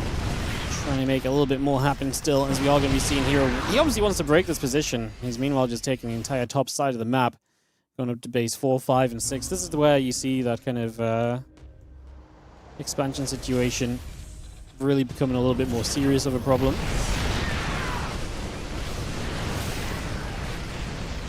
So a little bit of feistiness coming off in this direction right now.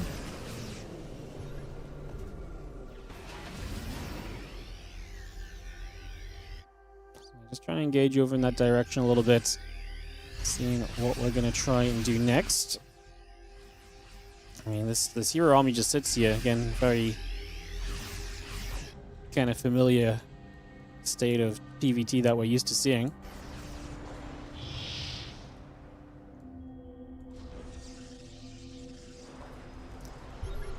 Hold map control, do what we can with it.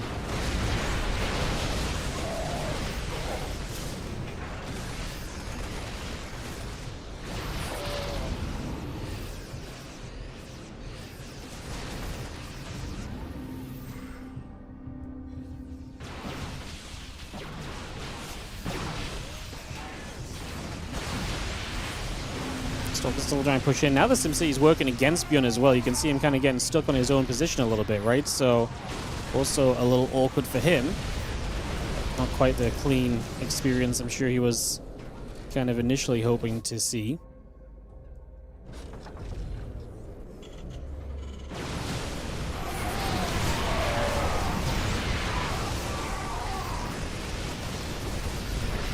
Now we actually do break through though, and we are going to get to a bit of a better spot right there, so just going to see a little bit of a better time.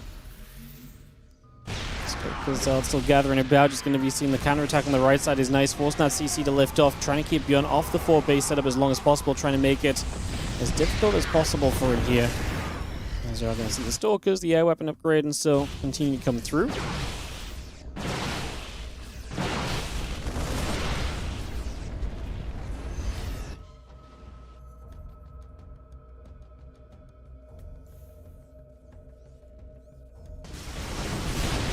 Colossus is just going to be firing away, just going to knock down CC on that position. So again, a bit more damage being dealt. Find a little bit more work for ourselves over the next moment or so. Here still.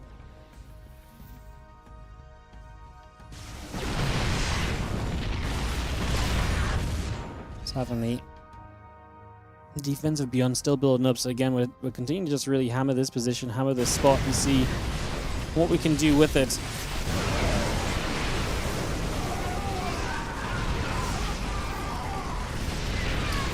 Fire still pushing forward. Zards and the Stalk is taking some more hits, a bit more damage being pushed away. It's going to be seeing Zards still charging through after these Marauders. A few Vikings still coming up, and there's a starport building into play here. And again, the Fleet Beacon is on its way as well, as herO just looks to keep on spending his money. He's now got a Nexus in that bottom left side as well. Map control everywhere with pylons placed. Just needs to figure out a way to actually fight this army, which stuff like the Stargate, Fleet Beacon, and the Mothership is actually going to help with as well, right, long term. So that part is genuinely going to be, you know, of aid to you, essentially, in the end here.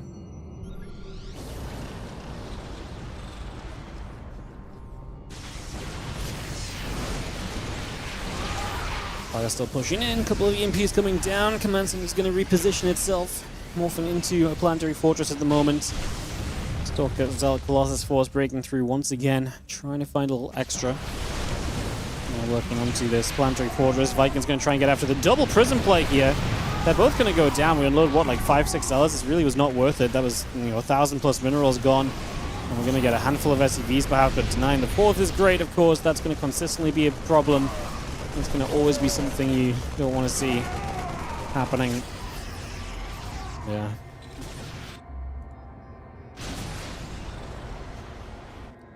I think there's a lot of this that obviously looks pretty rough long term.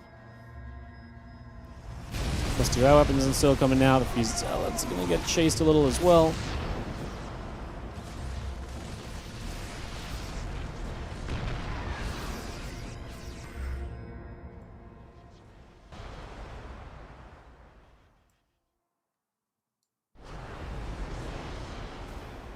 I was going to say this bio still coming about. The SCV's coming over too.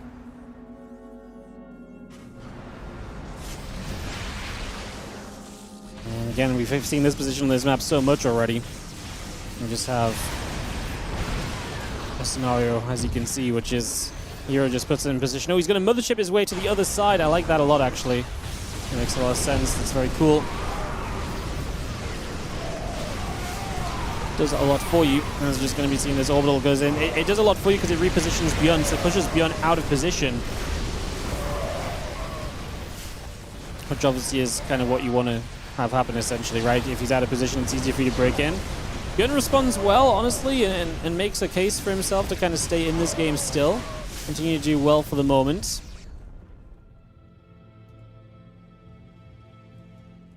Continuing to deliver right now.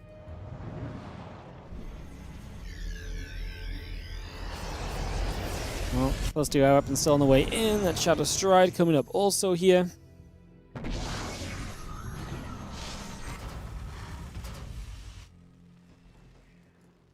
So we've seen the Planetary Fortress looking to hold this position once again. We are going to be seeing the Tempest even involved right now, something we didn't see previously.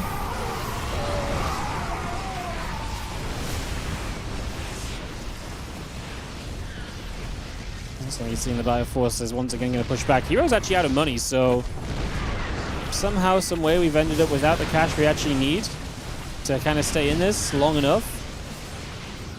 I actually think it's kind of impressive, the amount that herO's been mining, but that is apparently the state of how this one has gone. So here we go.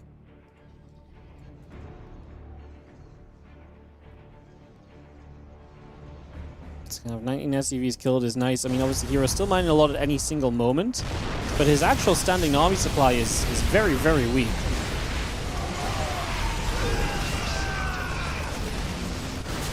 It's going to be seeing the couple of shots going back out. Beyond obviously trying to hold on as best he can.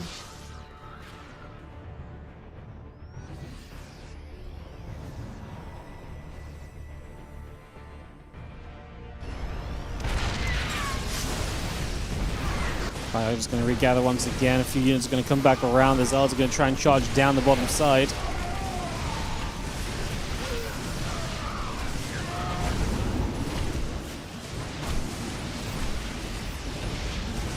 Well, these odds can get turned away. Push back already here. I'm going to chase that one out for the moment. So again, push out, turn back. We're setting ourselves a little bit now. Bjorn actually getting a chase forward again. His army supply is really good, which puts him in a continuously great position, right, overall. If you've got this good army supply, these trades continue to be very good for you, and that's what he's basically able to say. And again, he's challenging herO to have an army that's good enough. Gun is obviously able to stay alive a little bit longer on this base count than you used to be able to because of the extra minerals. Less gas, but minerals quite important. You're not building a super gas heavy army as a Terran in these scenarios usually.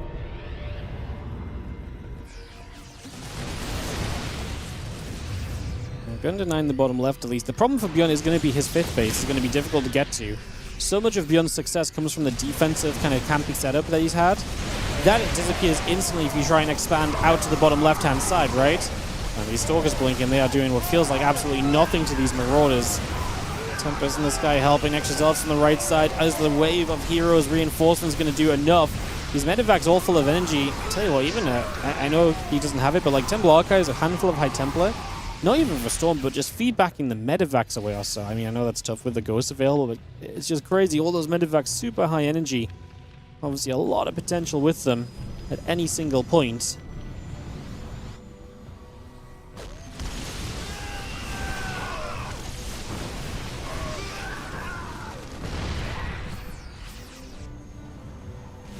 Viking going to try and get there. Temper's going to take some damage. Colossus goes down. Bjorn just gets overrun in the end. Bjorn hanging on for dear life, but just not able to make it happen at the very end of it all. G to the G's. And that is going to be, yeah, I mean, Bjorn surviving, but not able to survive enough. Sets us up for the Clem versus herO final. It's as though times never change, guys. It's as though times never change. We will take just a moment here while Clem and herO veto. And we'll get ourselves into this. I'm actually going to be RB a sec, guys. So I'll throw the screen up, and we'll be right back in one moment.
Countdown is on. Welcome back, everybody. It's so good to be with you for Kung Fu Cup 15. Thank you for joining me, Wardy. And yeah, appreciate you all being here. Thanks for joining us. Just one more mention that we do have the WardiTV 24/7 stream. We'll be hosting it up after this. It's a new endeavor that we're trying out, and you guys can check it out. I'll put the link in the Twitch chat. If you're looking for more Wardy sounds in the background, it's playing matches from the YouTube, but basically it's currently working through 2018's game, so it's a real throwback. So if you want to hang out there, or just want more StarCraft in your downtime when we're not live, you can check it out. Like I say, links in the chat. Give it a follow. Follows helps, and obviously we'll save for the next week or so. I'll probably be hosting it up after the games, after the tournaments, so people find out about it a little bit and so on.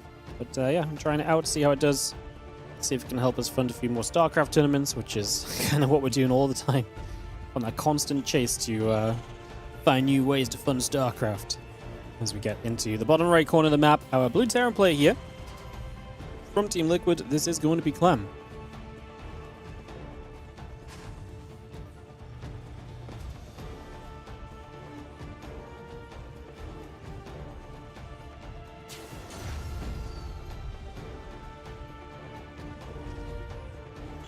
In the top left, our red Protoss player herO is proxy gating to open up this series. How about that? Cheeky little startup from herO. With, yeah, probe in the natural, gate in the natural. Big aggression against Clem here on Rainfall, as that gate is on its way. I wonder what the goal is here. I mean, obviously the goal is to kill him, but I wonder what the idea is from herO. I wonder why he feels like this is going to work, or what he likes about this.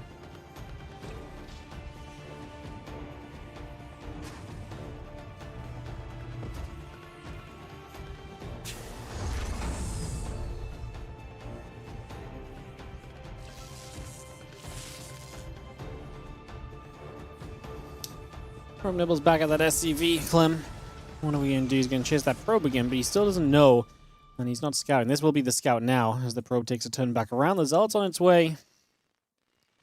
Go into the Reaper. Clem single gas, so he will be looking to expand. I mean, he'll know about the Zealot. Oh, well, okay. Well, maybe if you're smart as... yeah, say if you're smart as herO. As a, maybe herO could wait for the second Zealot before he goes. Clem was about to come low ground and build a CC. I just wonder if it was worth it. Probably not worth it versus the damage you can cause now. Like, these SCVs being pulled super early is probably better than the 100 minerals you waste off a Terran building a CC low ground then cancelling it, so... Reaper pops out. Second Zealot is about to be here. Obviously, the Cybercore's done, so we can now start getting a Stalker going. As, there is going to be a bunker up, though, so... It's really interesting. I really feel like this would have worked a lot better if we'd done this on the other spawns, right? Because obviously then you could kill an add-on that was coming up for the Terran. Feels like there's a bit less pressure to play to. Stalker is now here. He's going to be able to start adding some damage to the Reaper. High ground vision is going to be the problem as herO goes for a Robo Facility proxied as well. So herO is going to commit to a follow-up, a bit of aggression as well. Robo Facility coming down. Engineering Bay blocked on the other side of the map. So Clem knows there's no expansion from herO. As long as he knows that, that's good info. The Robo can help you to bypass, obviously in a pretty big way, it can help you to bypass the front wall defense. And also that was a big denial on the SCV, because now the SCV can't get into the main base to see what's going on in the main and realize that there's nothing there. Oh dear.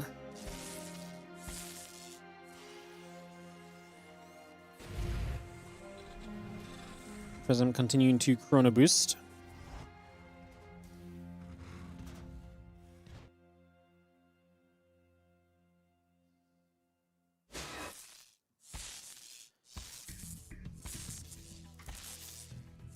Just going to be having the battery, the prism, the bit warp gate coming through. Just going to have that prism popping. So here we go into the main base. He can warp in there as well if you paid the tax. He doesn't have warp gate yet, so he can't.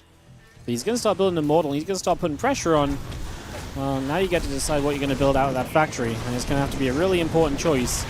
We do lift our units out of the surround. We cancel the Starport because we want the extra gas to build factory units. It's going to be the Cyclone. Makes a lot of sense. There's a lot of low HP SCVs, by the way. If we could just finish a few of those off, that would be incredible. Killed one more Marine, already 5 SCVs down. Clem still scrambling together a defense here. The Immortal's about to be ready.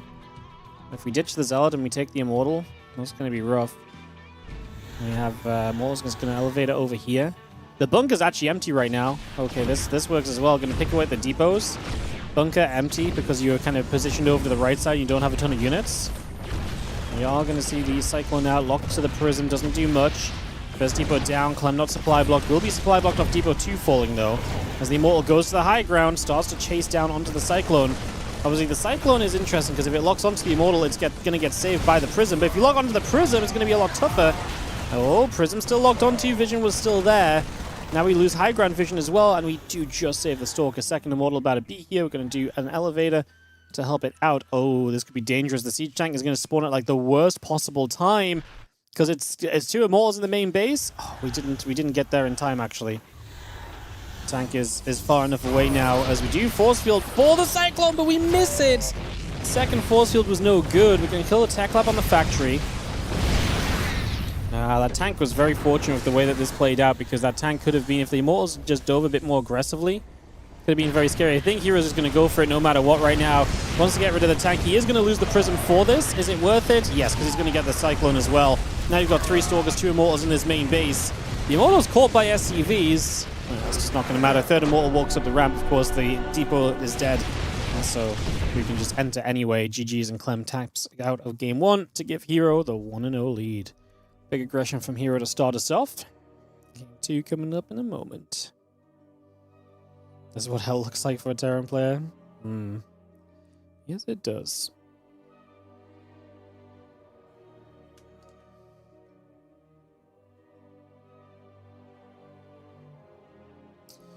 Rorschach coming through.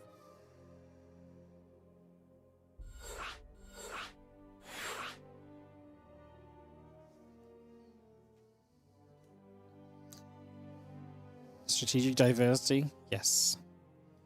Strategic diversity. This build was actually impossible when you played it on the previous patch.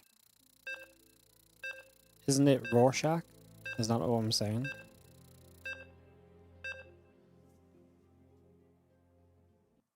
I don't know what it is. Am I saying like rar? Rar. It's Rorschach. I don't know what I'm doing, guys. I'm sorry.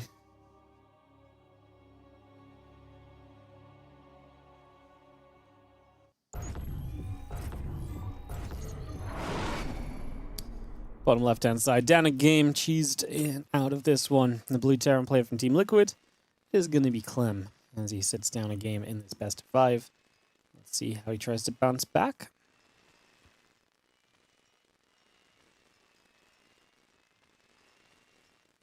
In the top right, bottom right, sorry, it is going to be our red Protoss player, herO.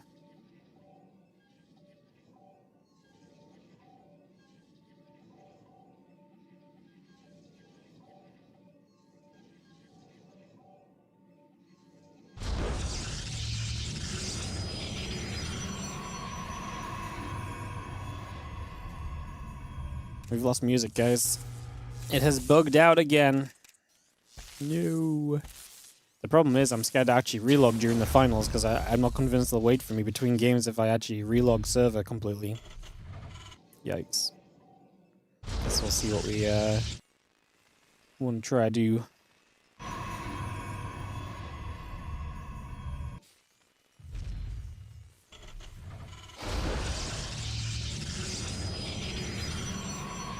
Music diversified, yeah. You know, the problem is that there was just too many games that had music, background music in them, so by removing the music, it adds a lot more variety to the casting.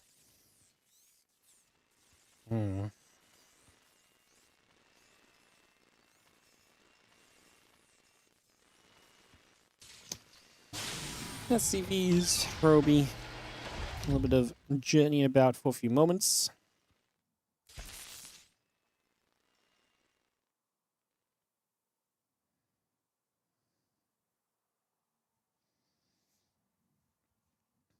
Man, it's so quiet when the music's not there.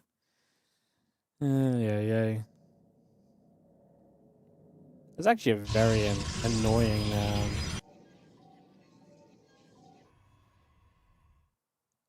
actually a very annoying bug to have. I freaking hate the I freaking hate the lack of music. Ay. Alright, going to see a depot dropping down a couple moments. Going to see the CC coming about next and the assimilator on the way over for a few moments as well, so we get that all on the go.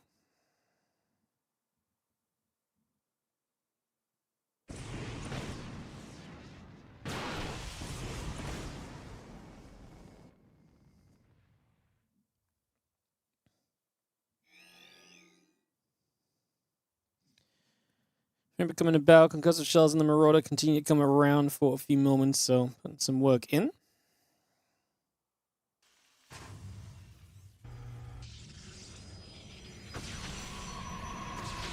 Stalker just gonna shoot, Root gets checked away for a couple seconds.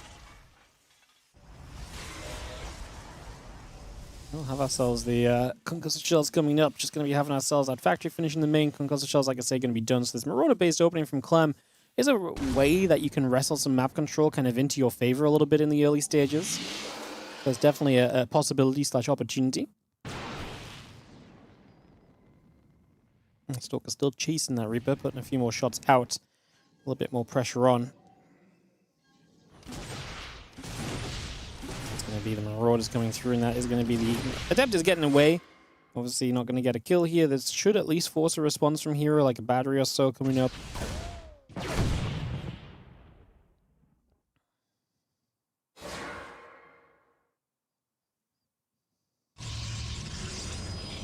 Adept again, still shading for a couple seconds.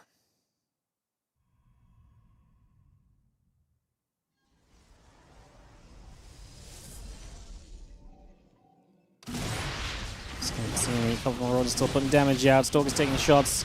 Marauder's actually going to commit for the Stalker here on the bottom side, and the Stalker goes down. Clem says the next best thing I can get is a probe, but that does mean both the Marauders die. It's kind of expensive, no? Losing both the Marauders feels a little bit rough here overall. Don't really necessarily love that too much.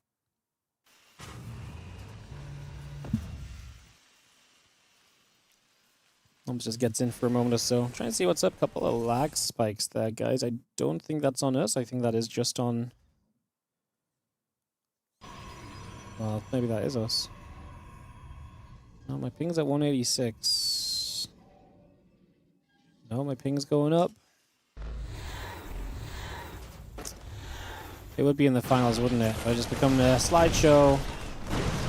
It's not affecting the players, otherwise they'd say something, but if it goes up much higher, I'll have to tap out. It is going down, which usually means it's fixing itself. Usually if it's going to continue to be an issue to the point where it affects the players, it goes up much higher and so on, but yeah, it's going to be a little bit slideshow here for a second, guys. That ping is going down. Oh my god, the healing shrine.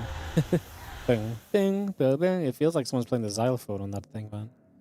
Now ping went back up again. Alright, well, we'll watch the slideshow a few more moments. If it doesn't fix in like a minute, guys, I'm just going to F10 in. Just, server deciding not to be our friend for a moment or two as a couple Stalkers anymore going to get to the side. Looks as though we survived through the lag. And that's going to make it a bit easier to cast. As we are going to have a couple Marines taking damage. The Stalkers lifting back up into that prism. Pulling back away over to the right. And getting away through that bottom side against Impact on the way. A couple of Marines in the SCVs coming over. Refinery, Depot, and Company coming up as well. So we continue to bring that into place for now.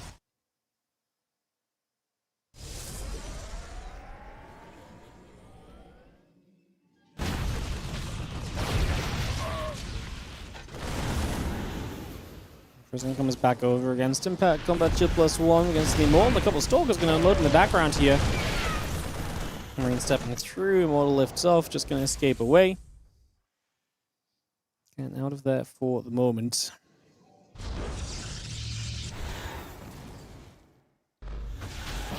Uh-oh. Raven. Raven! Taking a couple shots of damage. Clem is trying to chase on forward. We are going to be seeing the Cyclone. Locks to the Prism. That's a dead Prism. Wow, and that means it's dead Immortal as well. So herO gets too aggressive out in the front of the map. Minus an Immortal, minus a Prism, minus a bunch of stuff that would have actually been very useful. Ouch.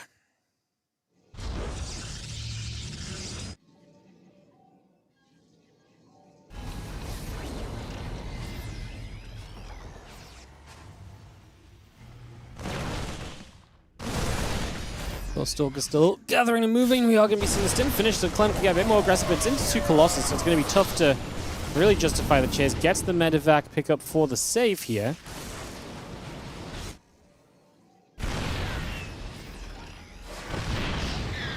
Mine very nearly hitting the Colossus, not quite able to though.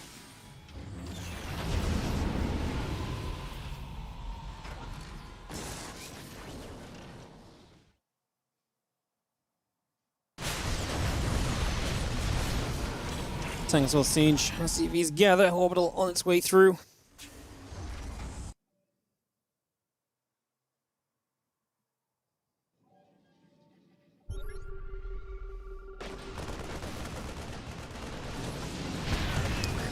More shots with the mines connecting. Just gonna have ourselves the Zealots are gonna still push forward, so herO wants to send this.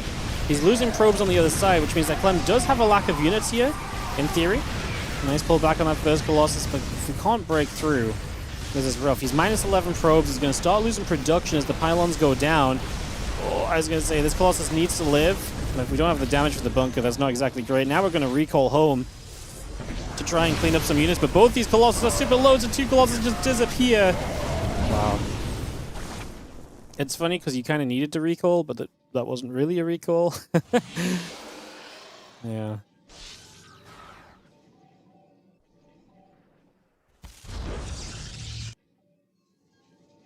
Medevac's going to go up that right side. Stalker's coming over. Zealots gathering. Cyclone will join up. The SCV's putting the work in, but Clem is feeling comfortable in this game too, about to tie things up 1-1. Because this push is looking dangerous, especially now you've killed 2 Colossus. You've reset a lot of the...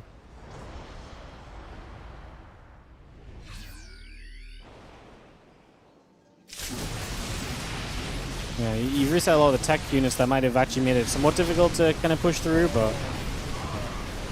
So he's seeing the... Got medevacs coming around, Stalk's coming over. Pushing in to try and play clear defense. It's just unrealistic. We get rid of the tank at least. Maybe that buys us some time. The medevac count is not super high. Stalker's going down. We micro a little bit with the prism. A couple of Vikings will just put damage onto the prism, which I guess will eventually go down, remove some micro. Clem is reinforcing herO. Admits the GG, as it is going to go to 1-1 in this series. All right, let me relog quick. For the music bug, guys. Hopefully we can fix this and get back in the game without issue.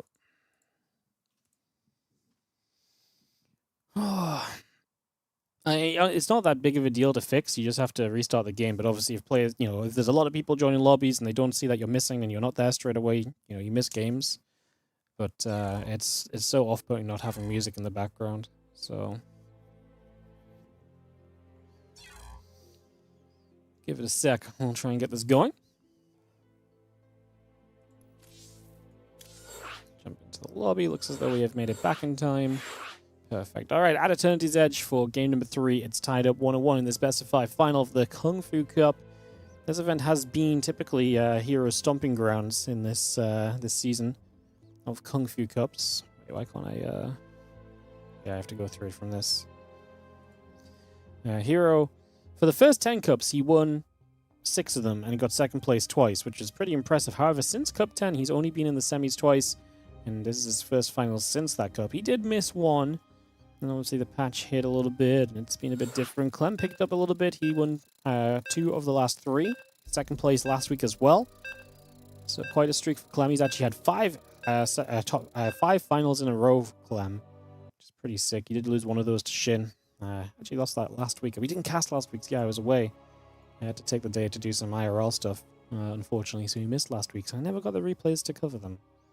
I mean, I haven't had a chance. I never went looking, I guess, but, yeah. All right.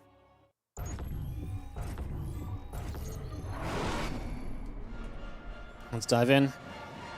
To the bottom right-hand side, it is 1-1 in this finals. Our blue Terran player from Team Liquid is going to be Clem,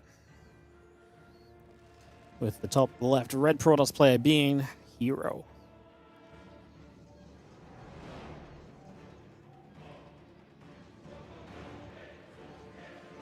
Are there no scheduled S-tier StarCraft 2 tournaments? No. Where I don't think there's... I think that's the first time in a long time where we don't have anything scheduled for, like, foreseeable future.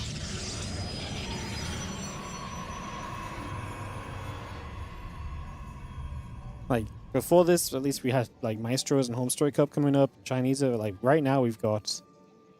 nothing. Nothing going on.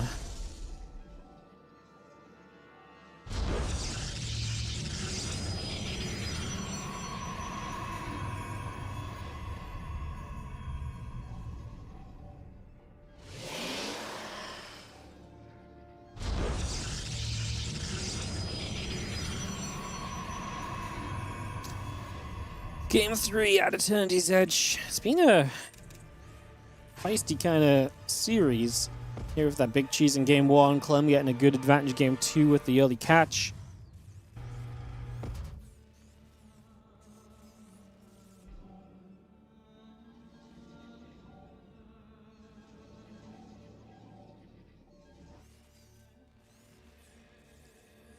Are you seeing the barracks going to be coming up?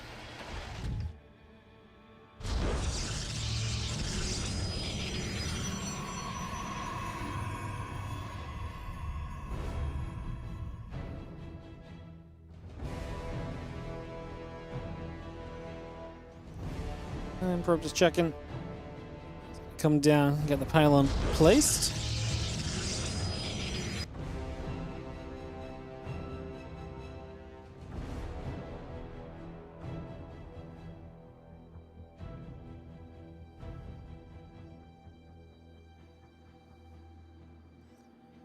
Let's see, we heads down the bottom right again. Next is Cybercore coming up. The CC building as well. We'll continue to get that going.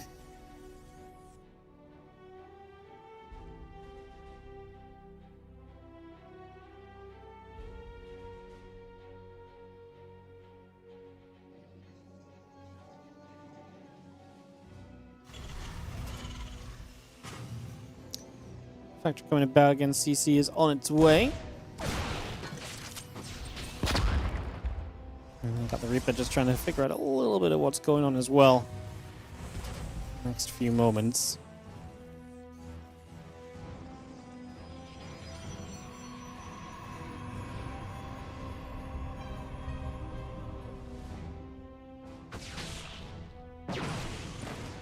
Stalker shoots. Reaper takes some damage again. Twilight Council is halfway done. Warp Gate coming up. That factory will be there from Clem in the next few moments with everyone expanding. Nothing too wild in the first minute or so.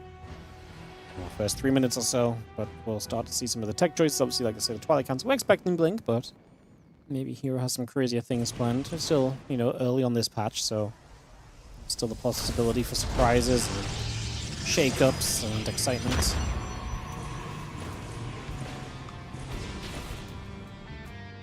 And I'm still going to push that Reaper back a couple of moments, so we just chase that the other way.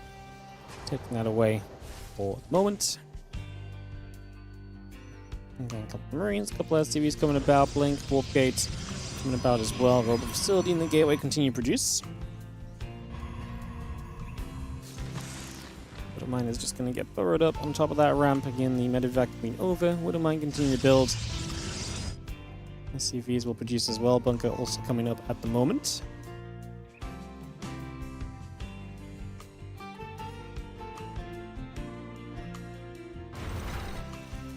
Gonna take that watchtower. Again, the SCV pulling back away from the bunker. Blink still Chrono boosting along. We'll get that set up for a few moments.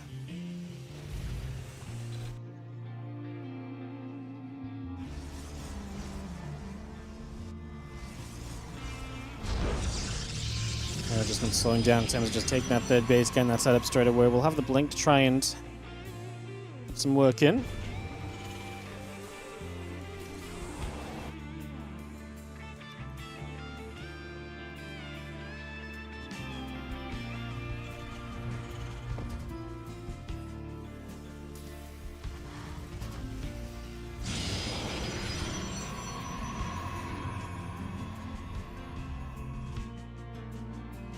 So we see that next is finishing in a moment then. Get that ready to go.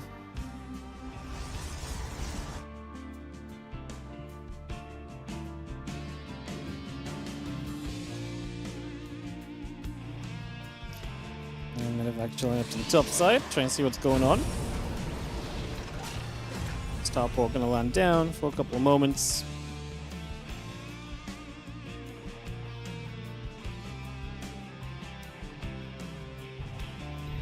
And +1 stim coming through. The few Marines going to get after this Observer. The Raven providing the vision. The Marine Micro is good enough. And Clem gets the Obs without having to use an auto turret. So just removing some of that vision and information availability from herO straight away.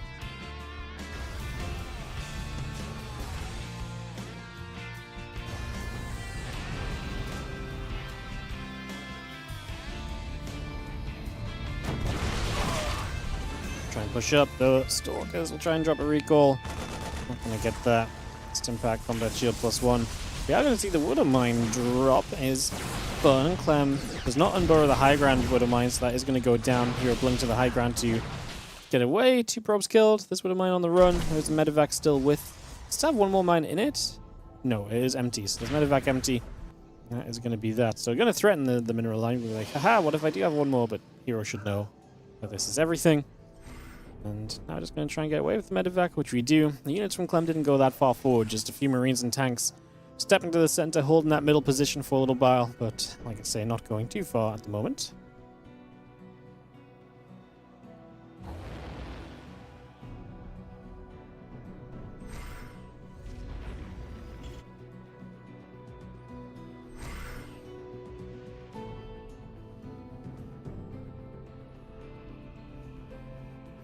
Stalker's coming around.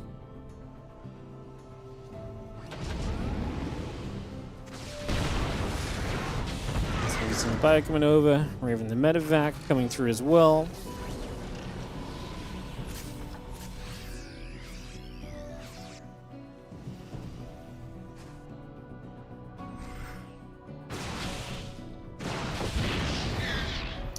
Stalkers. Yeah, gonna get pushed back. I mean, the Marines have stim, it's gonna make it a little easier. Obviously, we do have the prism there to evacuate, so that's gonna be all good.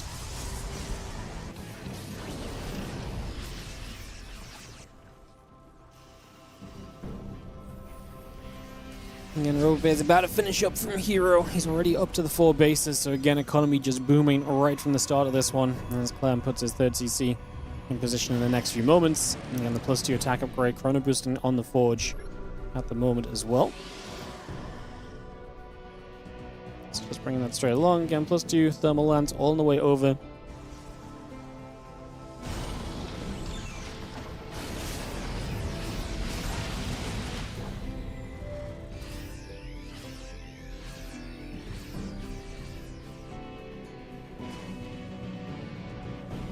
herO's getting into the middle of the map. His supply good at this point. Look at resources lost. Clem's just lost the medevacs, the mines. A few Marines. That's a lot of zealots from herO. We kind of need the mines as well. Like, this is where mines are going to be amazing. We actually do have 6 of them. They're not all burrowed up just yet. I'm going to start burrowing them now. Let's see what these Widow Mines can do. Fireworks so far. Anti-armor missile as well. That's not it from herO at all. The mines were just really good, and the anti-armor missile was kind of icing on the cake. The zealots just disappear. The Blue Snake Colossus doesn't exactly change much. We do shoot down the Raven, so at least that's gone for the future. Now we have a real Colossus as well. Nice scan from Clem to get an Observer at the end of all of this. Yeah, this attack from herO, like I say, the mines just really shut it down very quickly, unfortunately.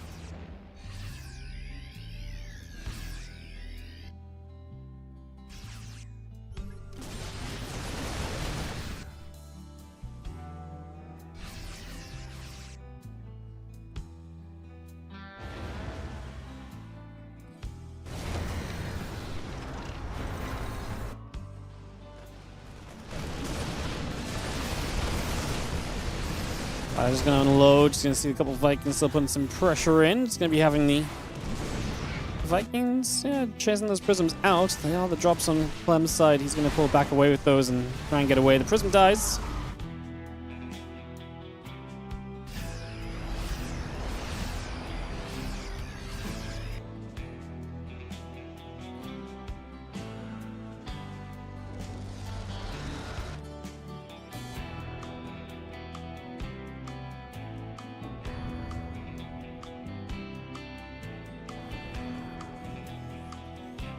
Viking tank just pulling back over. herO's going to take the map. He's taking the expansions. He's taking the presence with the army. It's starting to look a lot like that herO Beyond game from the semis.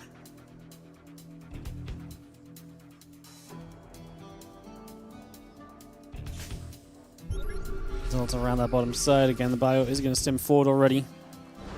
Pinch bio into the center as well. Two upgrade ship weapons on the way. One more scan. We just see the results coming back over for a few moments.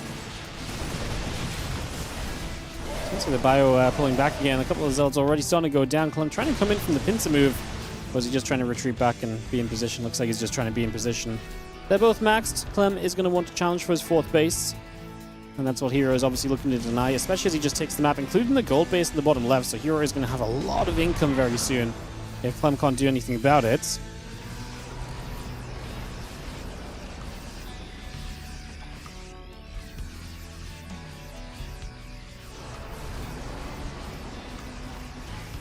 Vikings pulling back over, just going to see the Zelds charging forward. The Vikings going to get straight in after the Colossus. The few Stalkers hitting onto the Vikings. A bunch more Zealots going down as well.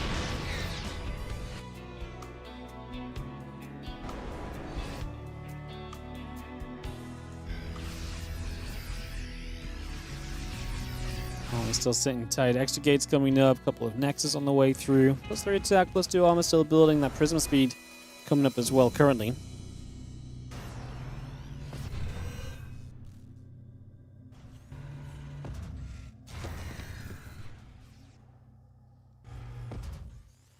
Step over for a second. What's going to be having the bio? We're going to start fighting. Vikings pulling back. Clem. Is he looking to establish on the right side as well? He's got a bit of bio over here. He's got the factory. I mean, obviously that would... It might not be his 5th base. His 5th base might be the one in front of this one, to be fair. It's a lot more pressure on defending the left side and defending more forward plays. That was good control of the Vikings, by the way. Takes very minimal damage on the Vikings and pushes the Colossus back. Didn't kill one, but got it super low. I mean, it's a slither away from falling down. And again, the main thing is that you got those shots off with the Vikings while pulling them away and not letting the Stalkers get underneath them. That part is absolutely huge. Clem's very low HP on some of these units. Very low energy on the Medivacs, but he dives in here, I think, because he knows he can get the Colossus so quickly. He has a very good time after that, but he's going to have to lift up and pull back away to deal with the Zealot counter on the right side. But Clem taking some fantastic fights so far. Efficiency definitely in his favor thus far. Stalker's Disruptor still coming back through.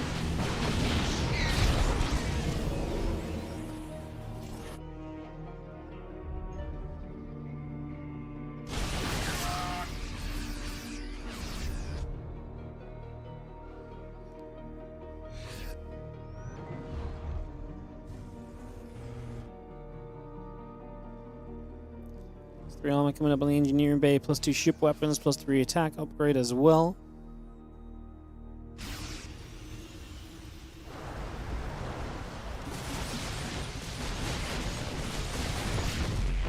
And yeah, pylon going down.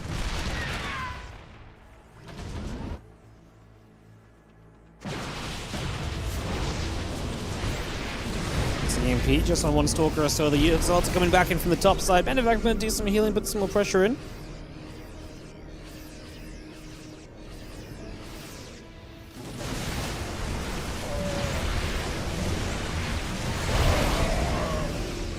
Dodging back again. Obviously, Disruptor's starting to be the pressure to keep Clem pinned while herO just takes the map.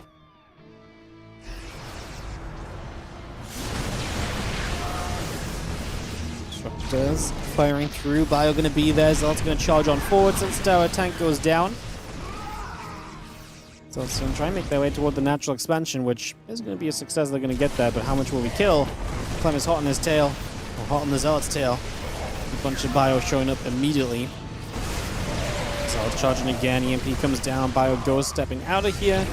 Gotta respect the Disruptors. They get to the Ghost. It's obviously very scary for Clem. We're starting to get a lot of money banked up, but again, it's about these Disruptors and what they can do. Clem will have his 5th base to the right side.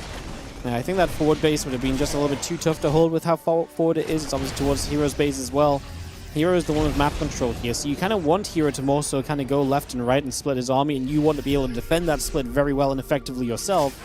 that's more so what you're kind of asking to have happen at the moment, is the Disruptors buy through a game.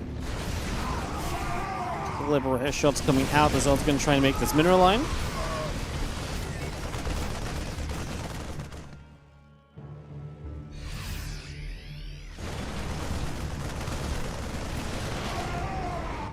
Vikings, Liberator pulling back across.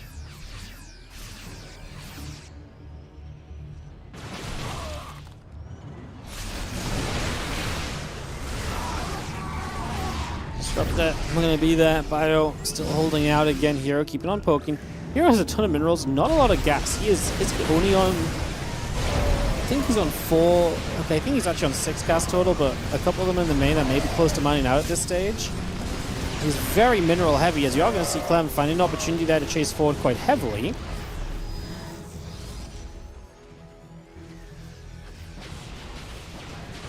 Stalker's trying to get after the factory. Just going to be seeing the command center here in a little bit of trouble. We are going to see the Liberators sieging up. Prism taking damage. A couple of Liberators are going to be there as well to chase this back away.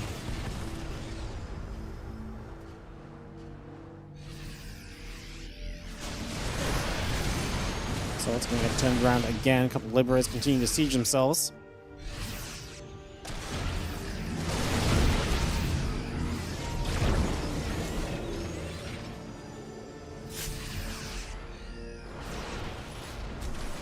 Charge by just going to be here. Liberator's going to siege up. We are going to see these Zealots going to get turned. Disruptor shot. It does okay. I mean, Clem, I think, is going to get rid of this Colossus. He's just going to stand and fight this a little bit more than he has done previously. So he's going to get rid of all those Zealots. The Stalkers make their getaway.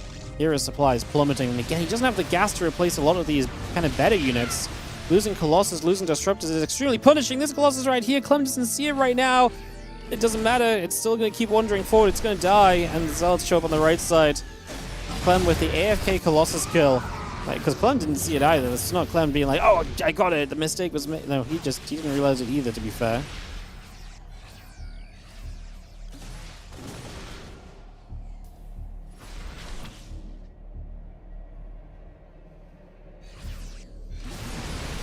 Fire going to be here. Zealots, Stalker's trying to push in. There's a Liberator to help us out. Again, I'm worried for herO because this is obviously just basic gateway units at this point. The tech portion of this is absolutely gone, which is absolutely the big problem, as we are going to jump onto a Disruptor. Forward again. A couple of these Zealots are going to start getting caught. We're actually going to target fire the Disruptor, which is nice. This gold is starting to mine out. Would not be terrible for, Clem to still get rid of it, right? The more resources you remove from herO in the bank is the better. Although, like I say, I think herO is much more limited by just a lack of gas than anything else. Like, you can throw Zealots at Clem all you like, but Zealots alone aren't going to get the job done. And your gas does continue to be so limited.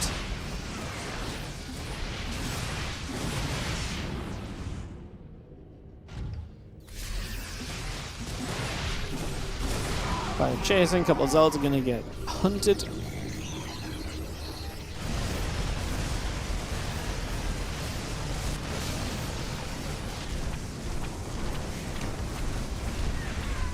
We've seen the planetary going down again. A couple of Stalkers, the Disruptor still coming up. The Zealots coming around. A couple of Liberators going to be sieging already.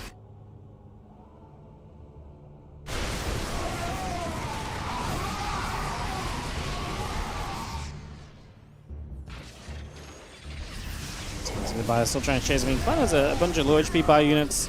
A couple of Colossus, obviously, with splash damage do scare that, and we do see some more Vikings on the way up to deal with the fact that we got to a couple more Colossus.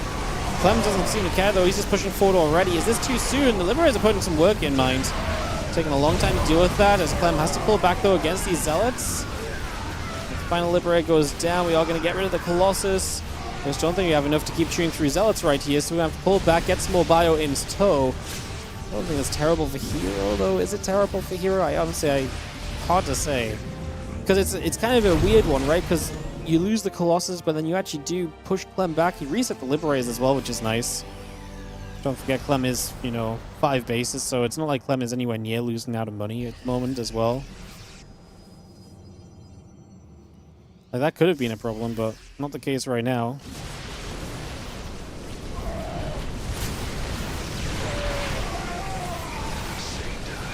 So still charging through. SCV is trying to repair this planetary. herO getting a bit of momentum. Like I say, I think this was good for herO because if you kill a bunch of Bio, what opens up is the opportunity to then actually have success spamming the Zealots, and that's what herO was set up to do this entire time, which is just spam Zealots. I think Clem just chased too far forward too soon on that last fight.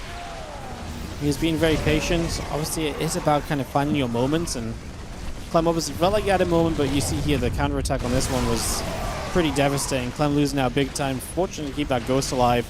There's more Zealots just going to send it. We've got Disruptors already here, and Clem's just going to leave herO. I actually think was losing this game in a few ways. I mean, he was in a horrible spot, no gas available, but Clem picked a really bad moment to fight, plain and simple. Like, none of the fights before this, I mean, just look at the graph. You can just see, like, none of the fights before this were affecting Clem, but this one was that bad. You know, this one was that bad, and he just lost too much too quickly. Yeah, herO gets it done, and Clem is going to be forced to play from behind again here. Game 4 coming up in a few moments' time. In a few moments' time.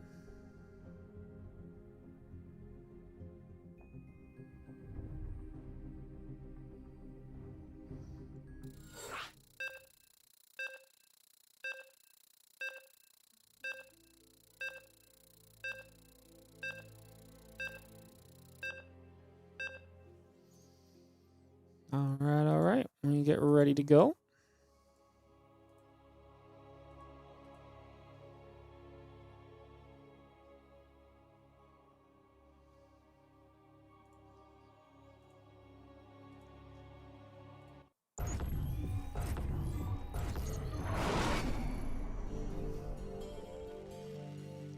In the bottom right, like I said, I think picked a moment a little bit too soon to be striking.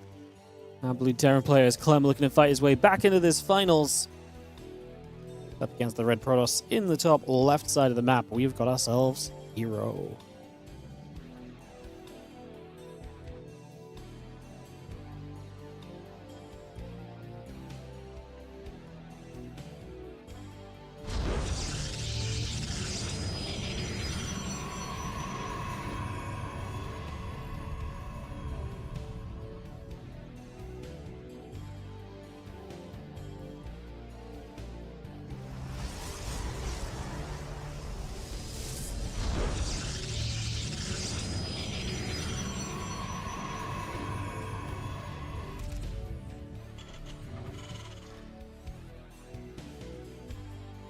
Alrighty, so we go into this next game and get this one started up. Map 4, Clem down a game.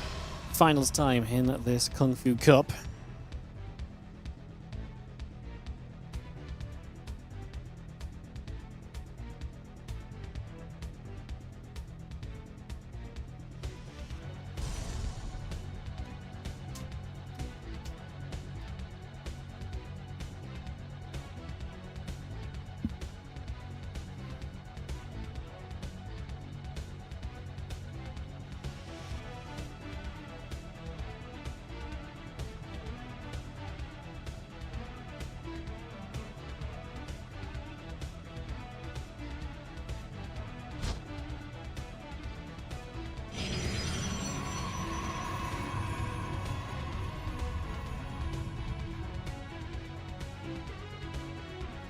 We're going to patrol over on the side. Apparently going about Cybercore coming in.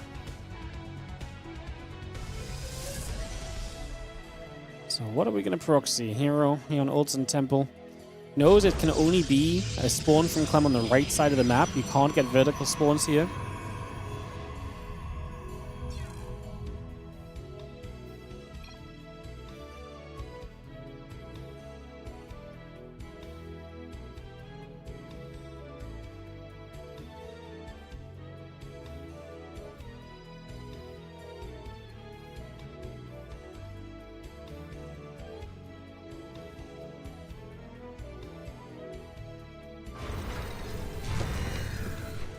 Bro, I was going to come past the watchtower. Obviously wants to know where Clem is at, so we can deal with this.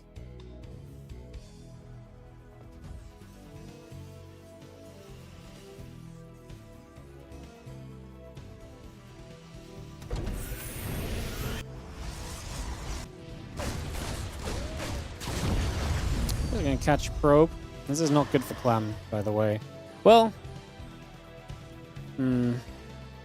So he's going to go 4 Reapers and multiple Hellions. There's 0 anti-air. If herO rallies if herO rallies the Oracle into Clem's base, Clem just loses every SCV until the Oracle runs out of energy.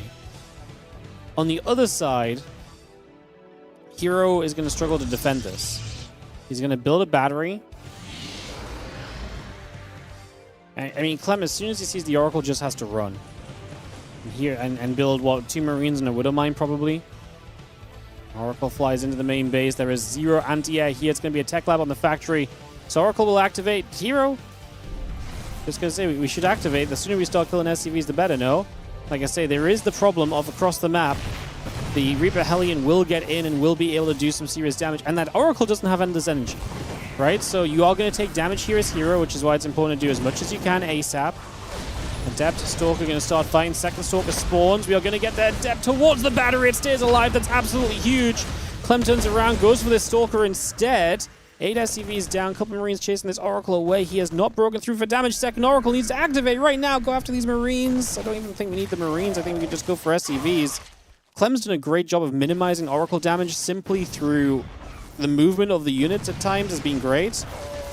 But yeah, I think this is a problem. Obviously, Cyclone is going to pop, and the Cyclone will be a good defense. Fresh Mule goes down as well. Clem did nothing as well on the other side, like I say. That was not good. The Oracle, is that recoil good? No, it's not. Would it have been good if the Marine wasn't there? I still don't think so. I think Cyclone does too much.